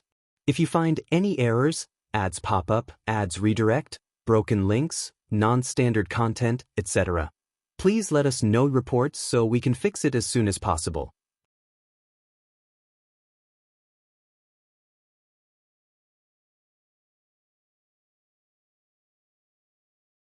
Chapter 1448.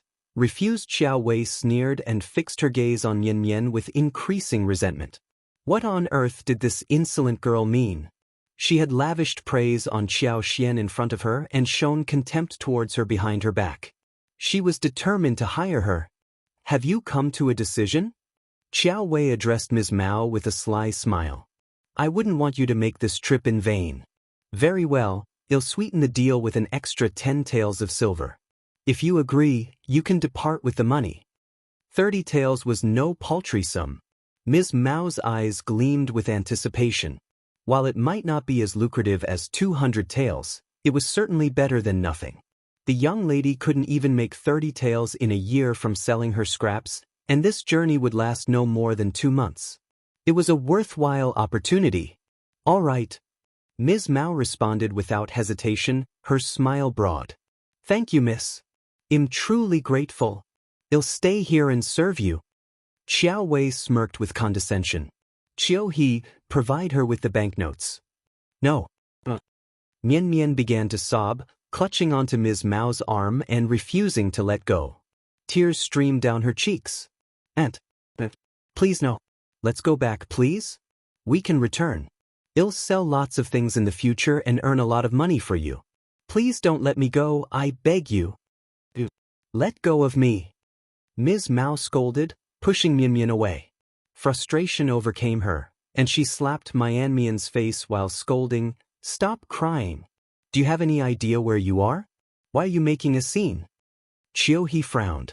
"If you're this unwilling, you should leave." Qiao Wei shot an irritated glance at Qiao He. In response, Qiao He raised an eyebrow, giving her a stern look as a warning, unwilling to yield. She didn't want to complicate matters, and she understood that Qiao Wei was petty and lacked magnanimity. She cared only about her present happiness. But Mian Mian was merely an insignificant girl, and it wouldn't matter to Qiao Xian if she were taken away from her. Ms. Mao grew increasingly agitated upon hearing those words. No, I'll do it. She yanked Mian Mian so forcefully that the poor girl tumbled to the ground. Seizing her by the collar, Ms. Mao gritted her teeth and admonished her in a low, threatening tone. "Shut up. Cease this nonsense, or I'll teach you a lesson you won't forget. Do you think I won't sell you?" Mian Mian's heart raced, and she gazed at Ms. Mao in fear, unable to utter a word. Satisfied, Ms. Mao sneered, "That's more like it. Clean yourself up." "Miss, it's all a misunderstanding." "It's just a misunderstanding," she quickly explained. "This child has never been far from home, and she's naturally a bit apprehensive. Once she thinks it through, she'll be fine. There's no need to worry if she follows you, Mississippi. Please hand me the money. I'll depart right away and won't delay you any further. Madam Shao."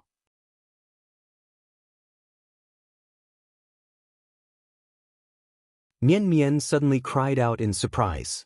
She scrambled to her feet and rushed towards Qiao Xian, Li Xia, and Li Qiao, instinctively seeking refuge behind Qiao Xian.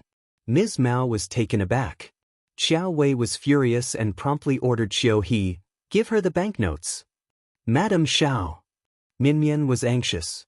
Qiao Xian, with a gentle smile, shook his head, reassuring her not to worry. For some reason, in the presence of Qiao Xian, her anxieties melted away, as if she had found a steadfast ally and a sanctuary. Ms. Mao, glancing toward Qiao Xian involuntarily, noted his lack of response. She felt disappointed and a touch of irritation that he had not kept his word. However, aware that she couldn't afford to offend him, she refrained from voicing her displeasure. With a grateful smile, she accepted the banknote from Qiao He. "If you find any errors, ads pop up, ads redirect, broken links, non-standard content, etc., please let us know reports so we can fix it as soon as possible."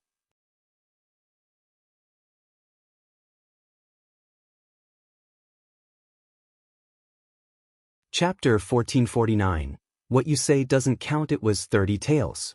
Ms. Mao was overjoyed, her face lighting up with a delighted smile. Qiao Wei shot a triumphant glance at Qiao Xian, her expression tinged with disdain. In response, Qiao Xian instructed Li Qiao to provide Ms. Mao with the 200 taels of silver and cheerfully remarked, "Sister-in-law, you've come early today. Please take the money. As we agreed yesterday, you can now leave with the silver." "What?" Ms. Mao was puzzled by the sudden turn of events. Qiao Wei was incensed. "Qiao Xian, what's the meaning of this?" Qiao Xian gave Ms. Mao a pointed look. "You may depart now." Although Ms. Mao was baffled by the situation, she could sense the tension between these two individuals. Nonetheless, she cared little about their feud. Her primary focus was on the money she now possessed.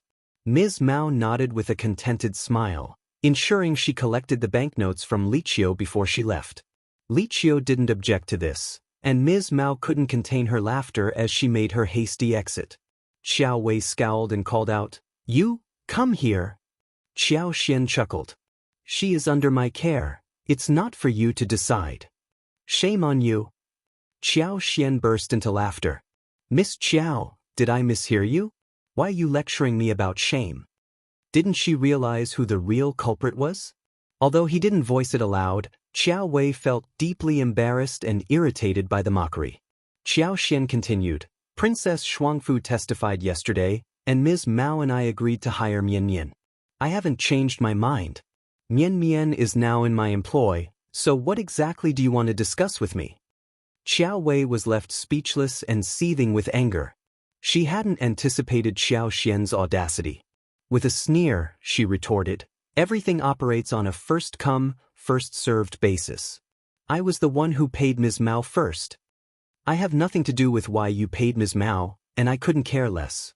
Mian Mian is now under my employment, and I have no intention of changing my mind. It makes no sense for you to attempt to snatch her away from me. Moreover, the aunt and niece approached me willingly, while you sent the maid away halfway. I haven't even inquired about your intentions, and now you're claiming to have been first? Why don't we consult with the princess?" "You!" Qiao Wei seethed with rage. Xiao Xian, unfazed, smiled. "If you wish, we can approach her now." Qiao Wei clenched her fists and glared at Xiao Xian with intense animosity.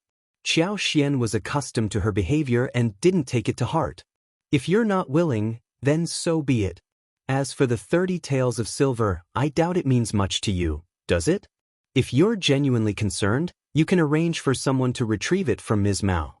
That's not my concern." Having said her piece, Xiao Xian exchanged a glance with Mian Mian and then remarked with a smile, "Let's go."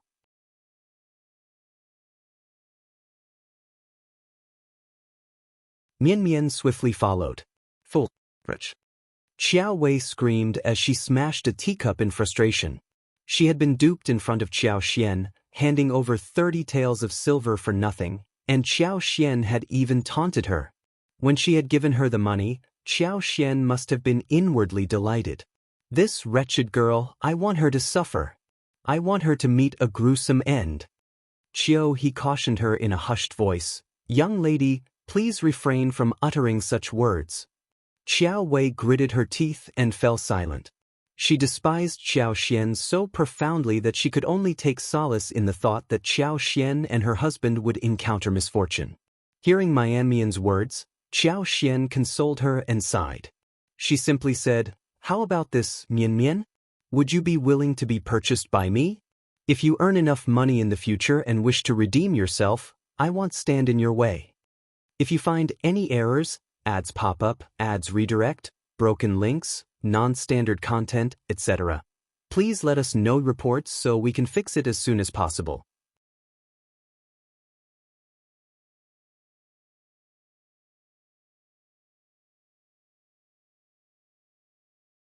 Chapter 1450. She was angry those very aunt and uncle might eventually betray her. She might as well follow her instead. Mian Mian didn't hesitate for a moment and quickly nodded in agreement. She dropped to her knees and tearfully declared, "I am more than willing to follow you, Madame Xiao." After contemplating for a moment, she realized that these words might not sufficiently convey her sincerity. She added, "Please, madam, purchase me. I will work diligently and follow your instructions without fail." Li Xia and Li Qiao exchanged a compassionate glance and turned to Xiao Xian simultaneously. Xiao Xian, somewhat torn between amusement and empathy, nodded and said, "In that case, I will arrange for someone to locate your aunt and uncle. Stay here for now. Li Qiao, take her for a bath, wash her hair, change her clothes, and fetch her some food and drinks from the kitchen. Then have her measured for new clothes, shoes, and socks."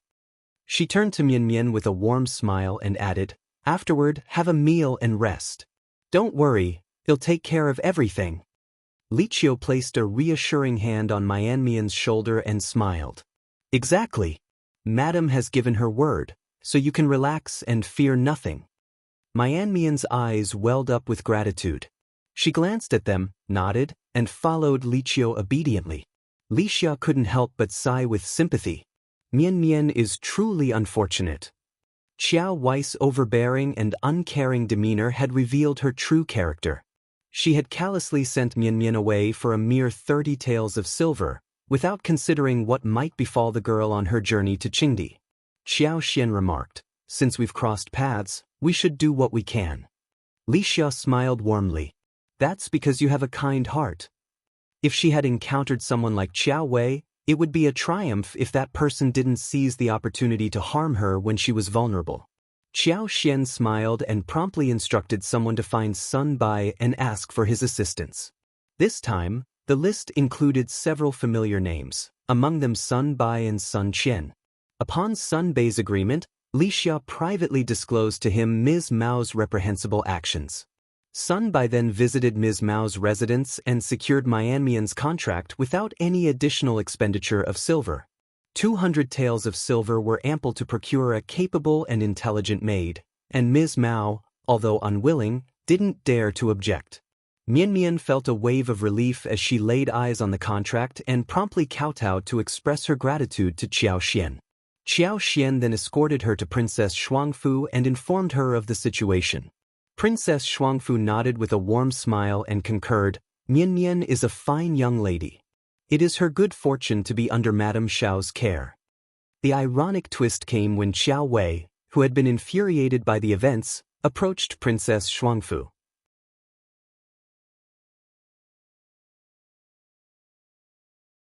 She claimed that Mianmian was a perfect match for her and expressed her desire to purchase her as a maid, suggesting that Princess Shuangfu act as a witness.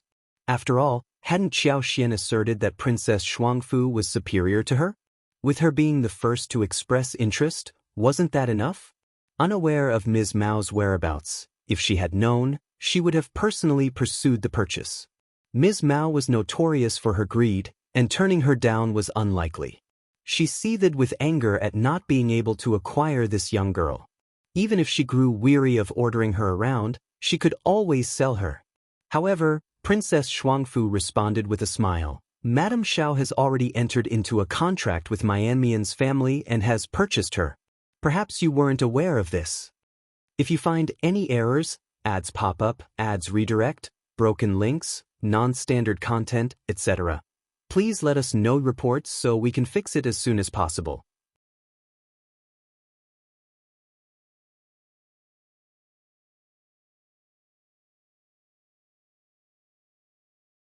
Chapter 1451. Relying Xiao Wei felt a deep sense of embarrassment, her face turning a burning shade of red. Her embarrassment was overwhelming. What sort of extraordinary fortune was favoring Qiao Xian? Why did she always lose to her? From that moment forward, Mianmian became a part of Qiao Xian's household.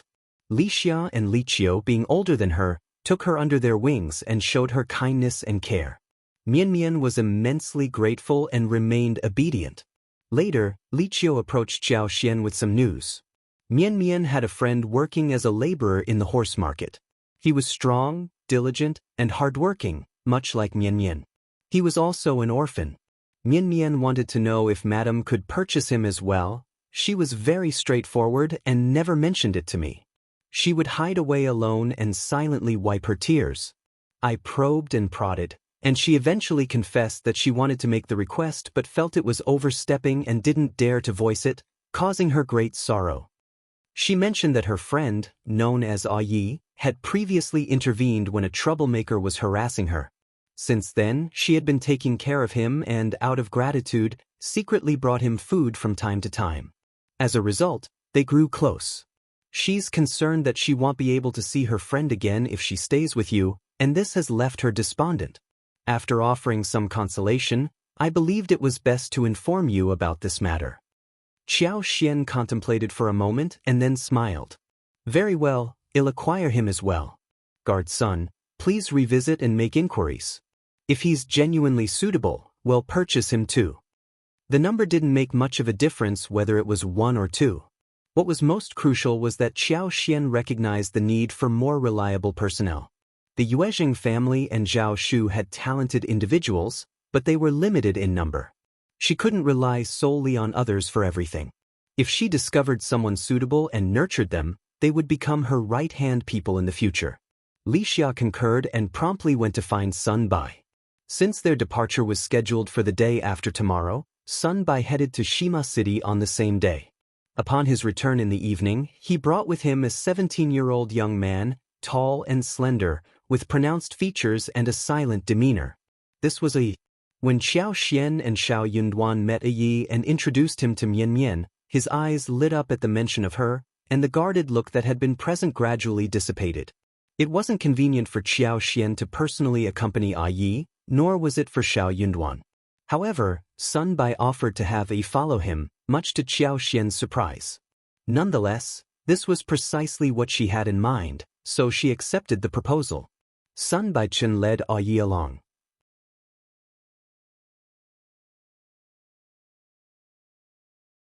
If Yi was astute, he would certainly glean valuable knowledge from Sun Bai during their journey.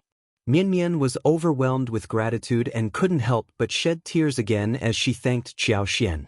Qiao Xian found this quite amusing and offered her some comforting words before bidding her farewell. It was evident to anyone with eyes that these two were likely childhood sweethearts. Oh, if it succeeded, she would be thrilled to have played a part in reuniting them. Upon learning of this development, Qiao Wei's anger flared even higher. The day of departure arrived swiftly. In the early morning, officials from Huning City gathered at the relay station and respectfully saw off the princess and the prince of Qingdi. The phoenix carriage slowly exited through the western gate. As Princess Shuangfu gazed at the vast grasslands stretching to the horizon, she fought the urge to look back, her eyes moistening with unshed tears. Their journey proceeded smoothly. However, after a few days of travel, they found themselves departing from the well-trodden paths, causing the pace of their journey to naturally slow down. If you find any errors, ads pop up, ads redirect, broken links, non-standard content, etc., please let us know reports so we can fix it as soon as possible.